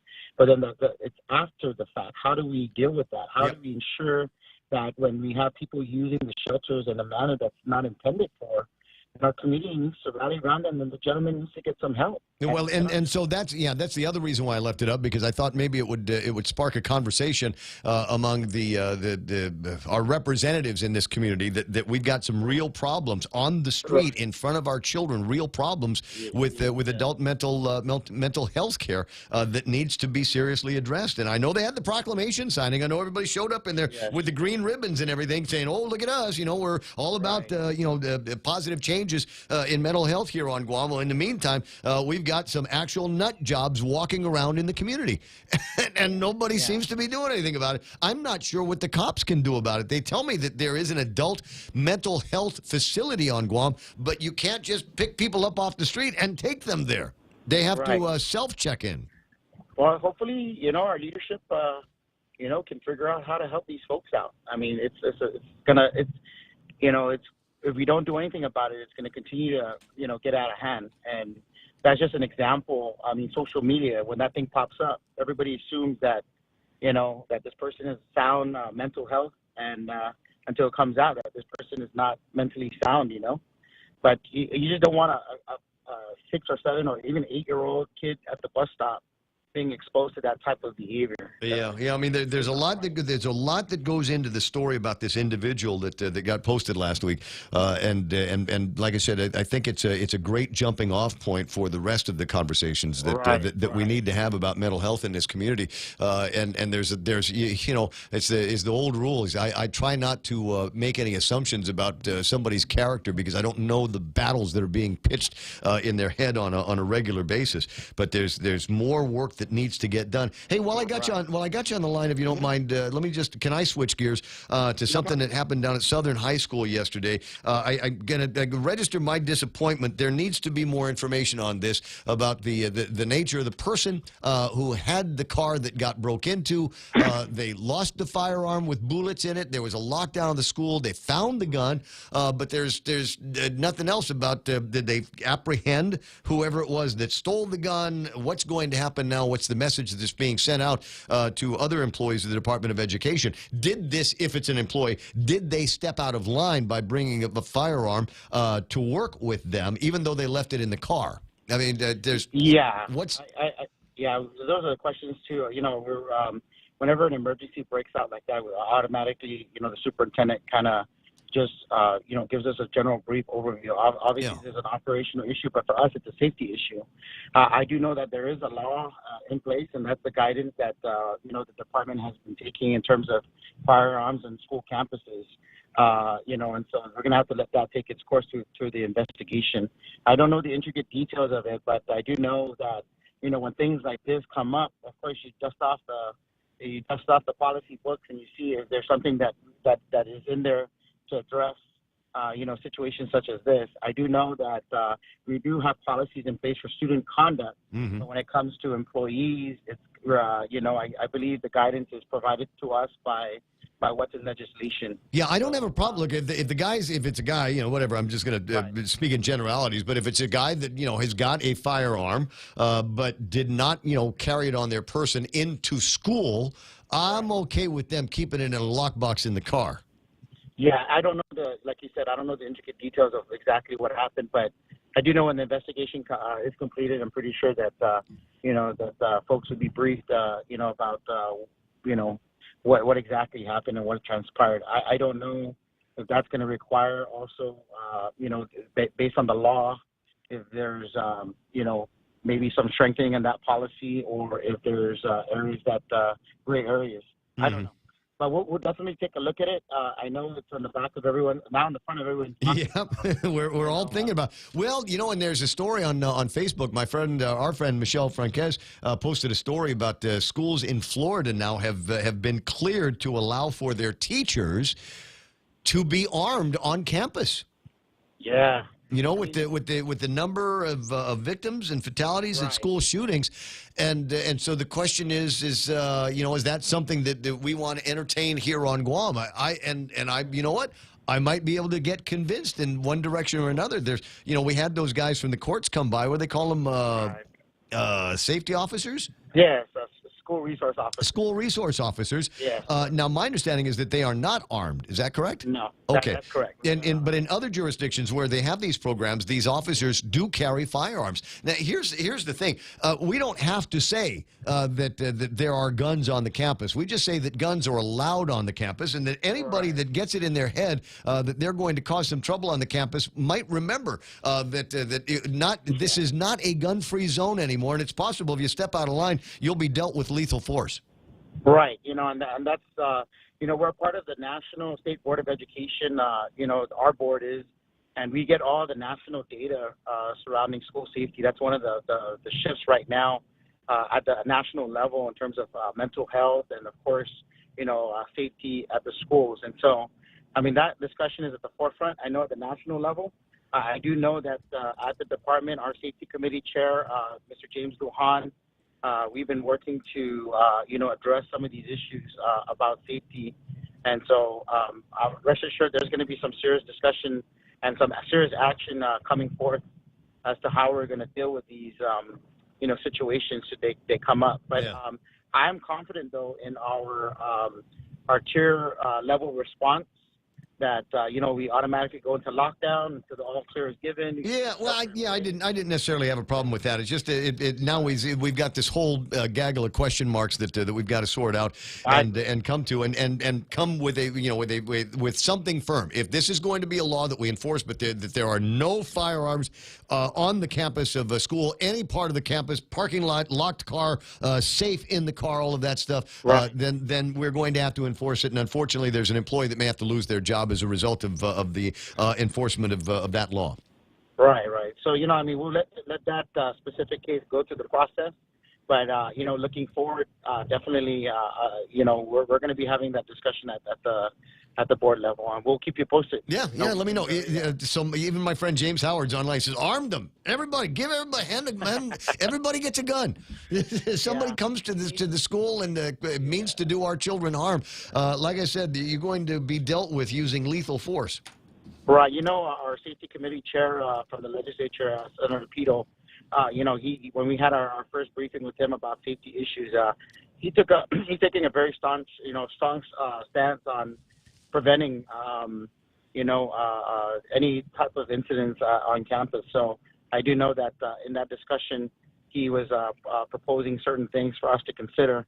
And so I'm pretty sure the discussion will continue with the governor's office, too, and that safety committee that the lieutenant governor and our superintendent is. I tell you, I'm not worried so much about some nut job wanting to shoot up a school here on Guam as much as it is some nut job, some jilted boyfriend or somebody that's like the king of Egu that's mad because he thinks his girlfriend is messing around with somebody over at the school. And that's more worrisome to me than anything else.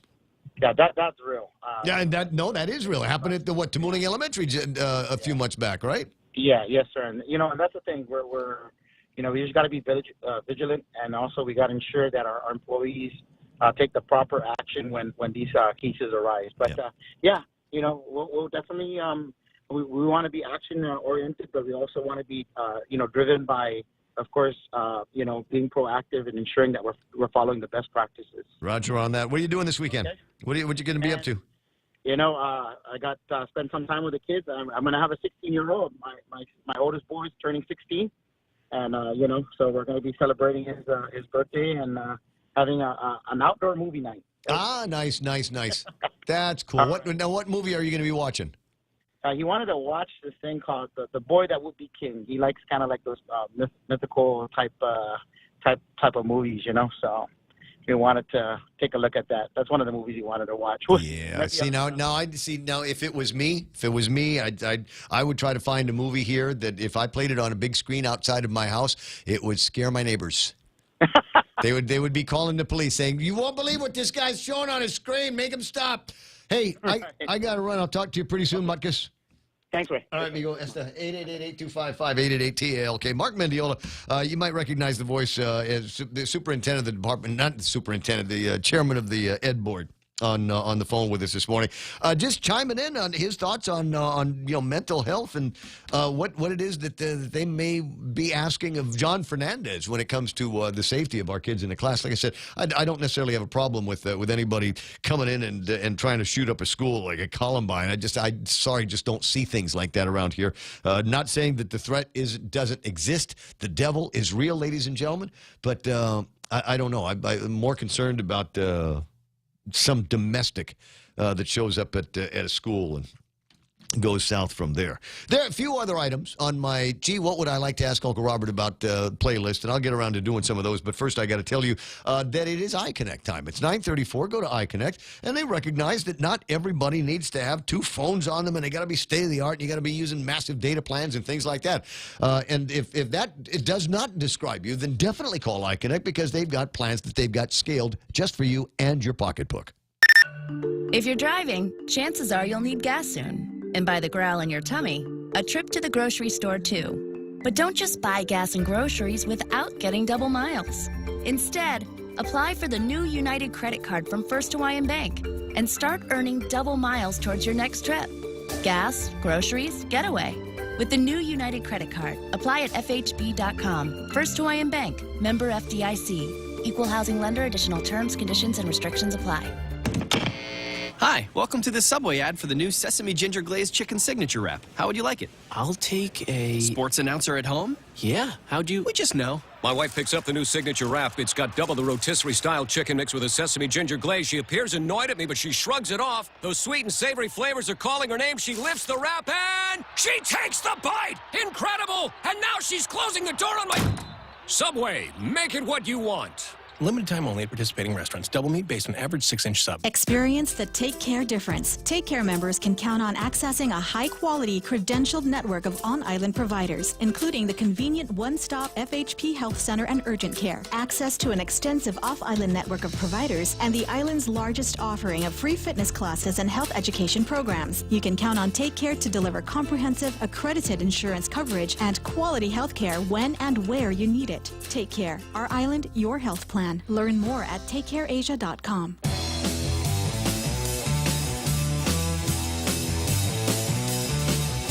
Yeah, every once in a while I gotta stand up and get some blood flowing to my legs here.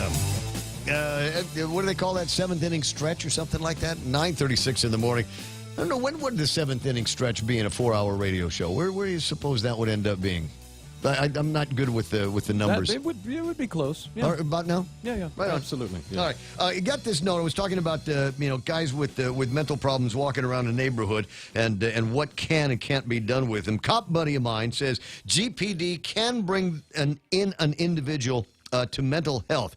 However, they got to be evaluated at GMH first, and if the physician evaluates and believes the individual needs mental health, then we bring him to the center. However, they will only be confined for 72 hours. And this is when the individual is not going to volunteer or go to mental health willingly. And I don't know what the population is. I don't know what the percentage of people that go through this process are. And at that point, they become a patient, and who pays for it? But I hear you, but there needs to be, if we want to live in a safe community, there has to be a recognition that we have to share the community with people that might need this kind of help. Like all things medical, where you've got people in scrubs and white coats, I'm sure it's expensive.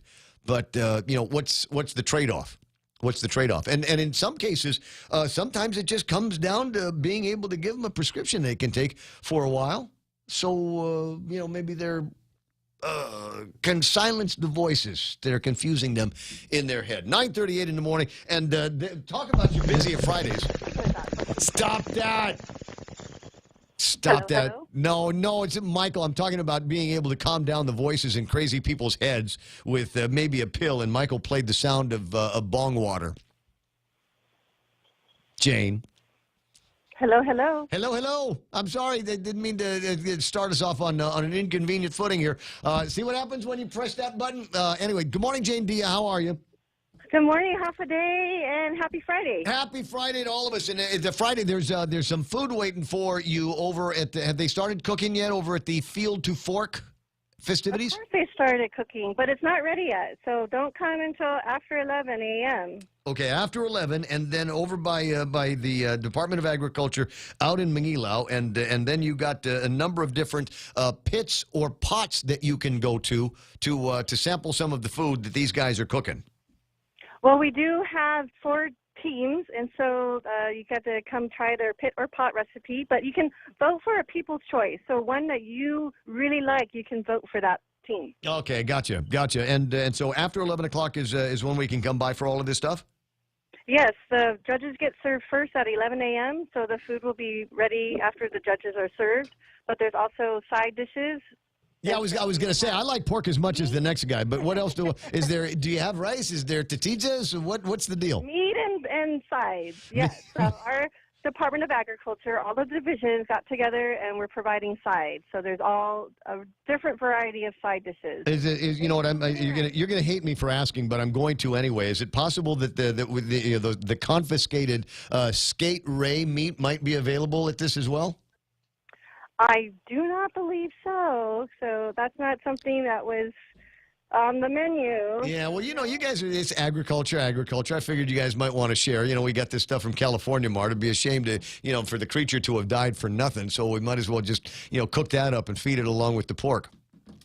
Yeah, that's not usually, I think, protocol for confiscated meat. Yeah. It has to get incinerated. Yeah, we can't do one of these "this is Sparta" things and say this is Guam. Protocol like that, fine somewhere else, but this is Guam.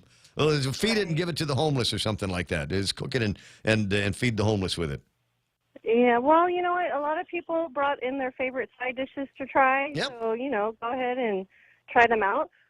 Definitely come even before that because there's nurseries here, organizations selling plants, produce plants, crops, flowering plants. So, Mother's Day is next Sunday, so it's a good time to get your orchids. Ooh, I like that. Okay, so I'll swing by the bank and get some folding money, huh? Yeah, cash. Yeah, that's what it is. It's folding money. That's the way it comes out of the machine. All right, Jane, it's always a pleasure talking with you. It's an even bigger pleasure to see you. So be on the lookout for me, okay? Yes, please come by. We'd love to see you. Everybody come and join us, and it's our annual May Harvest Festival at Department of Agriculture and the Guam Hunter Ed Program Field to Fork Cook-Off. Gotcha. All right, see you pretty soon, Jane. Sounds good. Thank you. 19 to 10 o'clock in the morning, 888-825-5888-TALK. Yeah, so that's always a good call with her. Except, like I said, I started off on a goofy foot because Goofy Producer played the bong hit sound. But it's not a date. Is it Just time trying to talk about marijuana again? Just trying to help them get the voices out of their head, man. Right. Yeah, calm down those crazy voices. 888-825-888-TALK. And looking over at the table of constants, because I want to make sure that we got everything in here. And there's the one thing, I don't know. It's one thing to be, critical of an idea. And then it's another one to just be critical and then just rub it in. Like, we're smarter than the governor. Did you see this? So in today's opinion section in the Daily News, and I imagine, and I hope that we're not on the same page because I'd hate to preface what will happen later on when Bob Klitsky does the Meet the Press thing or Press the Meet. Right. But I got to tell you, I was absolutely amused at the opinion piece in today's PDN. Left high and dry. Governor needs to be realistic about aquaculture's future. So you know what? She didn't. They're not Jedi mind tricking her as much as they're saying, let's do some math and see what we can come up with. According to AquaSol Incorporated, an aquaculture consulting company, commercial shrimp aquaculture operations now contributes more than 55% of the world's total supply of shrimp. Ecuador, a top producer of farmed shrimp, in 2010, the industry produced about 225,000 metric tons, conservatively valued at $1.1 billion. This is Ecuador. 225,000 metric tons, $1.1 billion. In her press release, Lulian Guerrero said, we're possibly looking at a $7 billion industry here on Guam. Because Guam and Ecuador are the same size, right? So you see where they're headed with the mathematics? Mm-hmm. How does the governor expect our island, which is minuscule when compared to most countries, to produce enough aquaculture products to generate $7 billion in revenue. The shrimp yield is about 1,000 to 2,000 kilograms per hectare, according to Aquasol. Guam only has about 1,000 hectares of arable land total. Even if all arable land was turned into shrimp farms and produced maximum yield, that works out to 2,000 metric tons. Far less than needed to generate $1 billion in revenue, let alone $7 billion. It should be noted that you cannot grow shrimp and weed on the same plot of land at the same time. You probably shouldn't, but you know what? What the hell? Let's try. Shrimpy weed. let's give it a shot. So, this is PDN's version of in your face, Bubbaloo. Yeah, I don't want to take a bull hit and taste shrimp. So and look. I appreciate the concerns as expressed by the editorial panel at the Pacific Daily News, and yes, it is amusing, and apparently nothing has changed. Adelup is where math goes to die, and so I appreciate their analysis into this. You know, if Ecuador, with all of their arable land and their capabilities of making 225,000 metric tons, is only bringing in about $1.1 billion, then what hope do we have with far less real estate around here to bring in? But here's the thing. This is where, and maybe it's old school thinking, right? Because they're print guys. That's been around for what, hundreds of years? They're just now trying to figure out how to go digital. You have to think in multiple dimensions and multiple layers. And while we might not have, gazillions of hectares of arable land, we do have sky space above us. So why not build? Make buildings where we're growing the shrimp in stories. 1 story, 2 story, 3 story, 4 story. Oh, now you're getting to some Sim City stuff. But my point is there's an answer. And while even that is not going to get us to the tune of 225,000 metric tons of shrimp valued at $1.1 billion, it will help make a dent in it. I mean, if we're going to be serious about doing this and really calling on the gods of aquaculture and pathogen-free shrimp, then maybe we ought to think in terms of not spreading out wide, because I want that land for marijuana. Chamorro Land Trust Commission wants that land for marijuana. Did you see where they were asking for all kinds of opinions from the attorney generals and others? It's not that story. Frankly, I kind of like my pathogens and my shrimp left alone. Right. Well, it just makes the shrimp sauce that much better. Can I tell you what I had for lunch yesterday? Sure. All right. Because you know what? After talking to some people last night, we can talk politics, we can talk about news, we can talk about a chapter and verse of what's happening in the business community. Can I tell you what people were talking to me about last night everywhere I went? Chicken skin. Chicken skin and good humor bars. Yep. Those are the two things from yesterday's program that managed to make it through everybody else's consciousness, right? Yeah. And I'm not complaining. I'm not complaining at all about it. I'm going to complain in a second because I forgot what I was going to talk about. Chamorro Land Trust Commission. It's in here. It's the pile of stuff that I've got in front of me. I'm not going to find it, but there are concerns that they are expressing because marijuana is Schedule 1, blah, blah, blah, blah, blah, blah, blah, blah. And these guys are going, wait a second, we've got all this land. We're not sending this out. We're not giving it to people to live on, and we'd like to be able to use it for farms. And if we're going to grow something on this land that we're going to use for farms, maybe we ought to do it and make it so that we can use this and grow marijuana, a real cash crop. And that could bring in sufficient funds for the people over at the Chamorro Land Trust to be able to do the things they need to do on lands that are being given to people to live on. Yeah, at the very least, you could grow hemp, which that goes back into the discussion you were having earlier with China and the things that they want to do with hemp and stuff. You could, you got to free it up. So I don't know. I don't necessarily have a problem with it. I'm glad they're thinking in that direction, and maybe it's one of those where we ought to do. We got to figure out a better way of saying it. I'm going to check and see if there's anybody on the Facebook Live that knows where I'm headed with this. What we've got to be able to do, I want to be able to say this is Sparta, but I don't want to say this is Sparta. I want to say it's Guam, right? So, yeah, you guys can come at us with all your highfalutin rules about to Schedule 1, and we know where we think you're headed with that. We just want to get out in front of it and give some people around here an opportunity to make some real dough before you come in and say, yes, you can have it. We'll take it off of Schedule 1, but there's still going to be restrictions, and there's still going to be federal butts to kiss. And I'm going, nah, let's just do it. Right? Yeah. I'm from the and this probably cost me a couple of wives, but I'm from the land of it's better to beg forgiveness than ask permission. How much trouble could we get into? Really? Millions of dollars worth of trouble. Well, realistically. Yeah. What's the worst thing they're going to do? Are they going to take the land back? Are they going to put Pinky Farron in handcuffs and take her to the lockup? No, but if you see our roads and hospitals and other things with the money they're sending us, and then imagine without that money. Yeah, but trust me, we'd be able to get out from under that. I'm just sharing worst case scenario. Yeah, I know. That's my job. We can be bratty when we want to, and I'm saying that this is one of those opportunities for us to be bratty.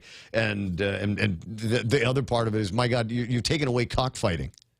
And it's been a long time since I've had the riff on that. So you take away cockfighting, you got to give us something else. There are people, there are families around here that have made their living on cockfighting, raising birds and training birds and taking care of birds and all of these things. And now you're going to tell them that they can't do it. You didn't ask them. You didn't ask them about their livelihood. So you didn't ask them about their businesses.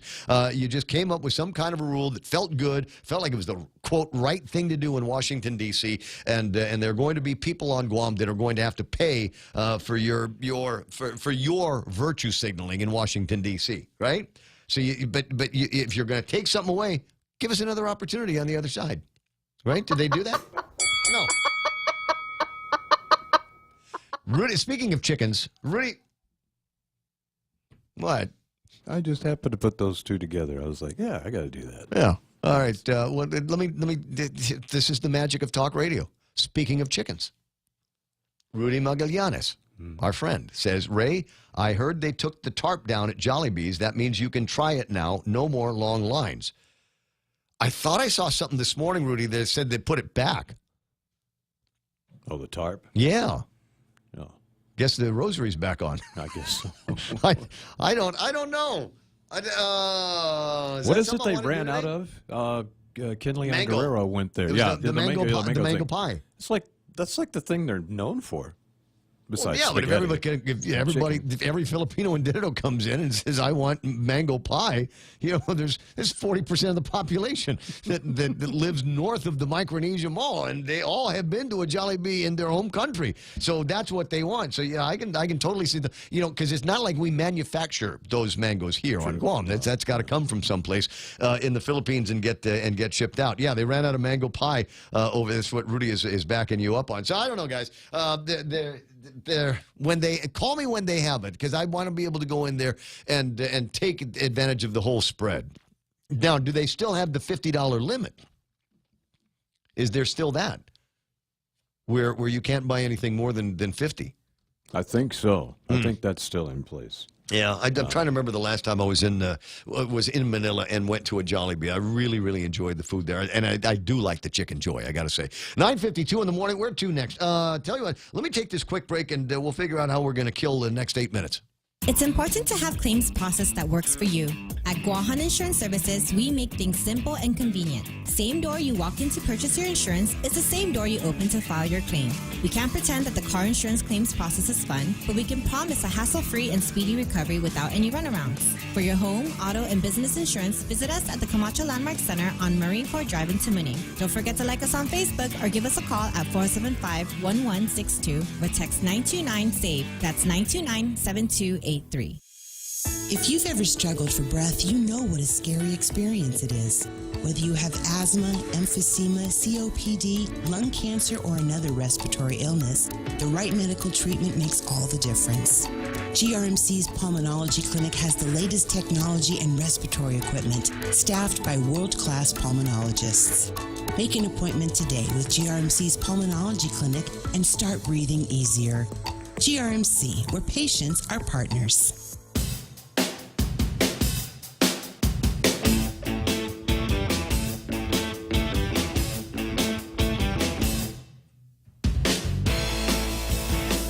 Dude, if I was still in music radio, If I was still in music radio and I was doing the Jollibee promotions, right?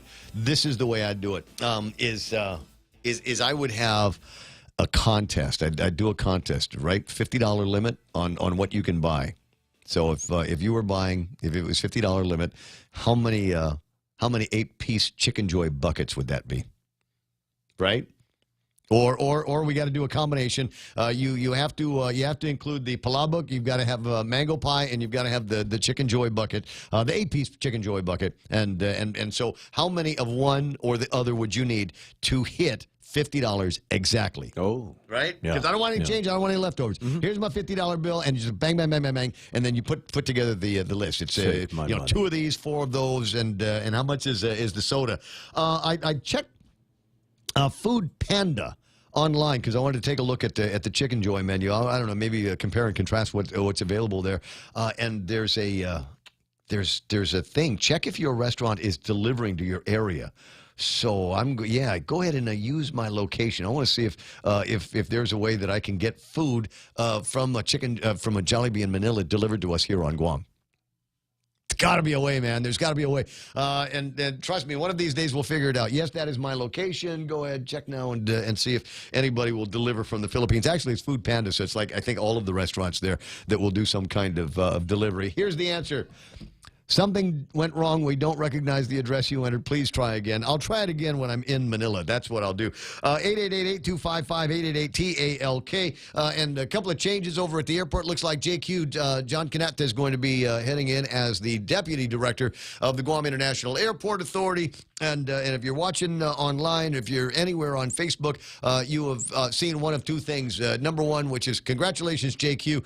Know you're going to do an outstanding and outrageous job over at the airport, as Tom had as number 2. And then there's the other ones like, what? Does he know about running a big industrial-sized thing like an airport?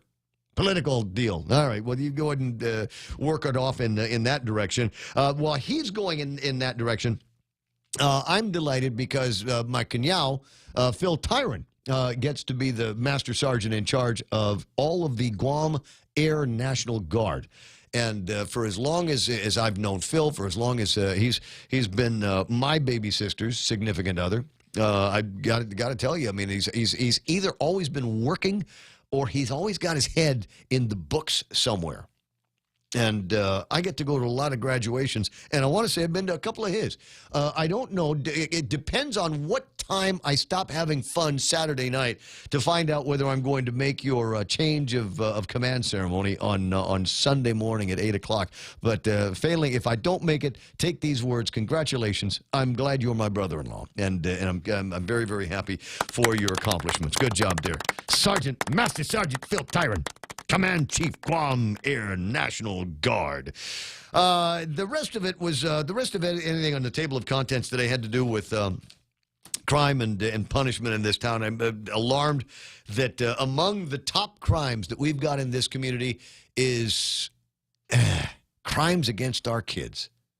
And worse is sexual crimes against our kids. Inappropriate touch, inappropriate looks, inappropriate words in front of the kids. And the worst thing is, in a lot of cases, it's not some random creep. It's not somebody in the bathroom at the mall. It's not somebody that is accosting the kids in a parking lot. In a lot of cases, it's from people that they know, people in the family that are coming up on these sex assault charges against these kids. And, it kind of rolls into the other conversation I was having with Mark Mendiola a few minutes ago. There's a certain level of perversion that comes from being mentally unstable.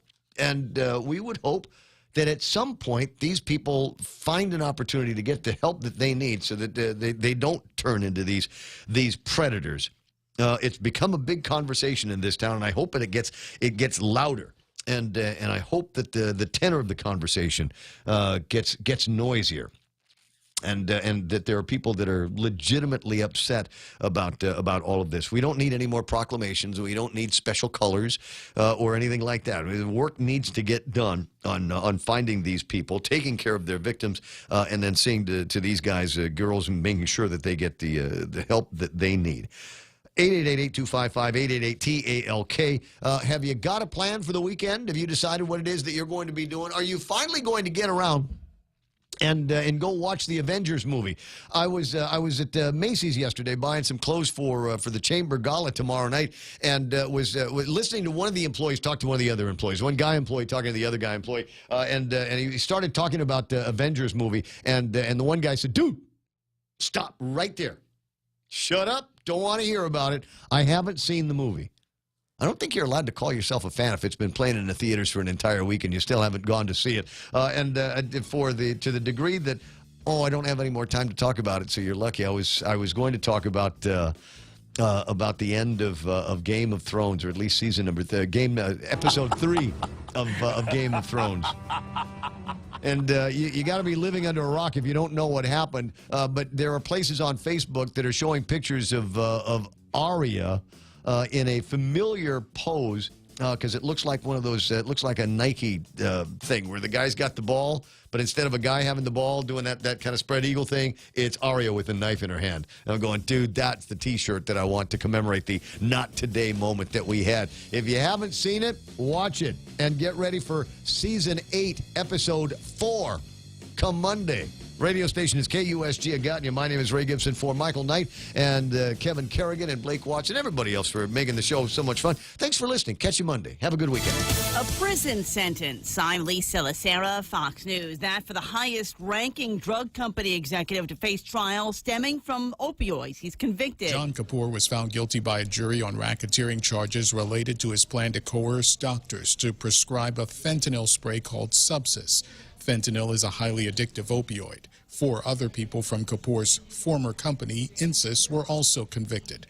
Prosecutors say in addition to offering doctors kickbacks to boost sales, the Insys employees also deceived insurance companies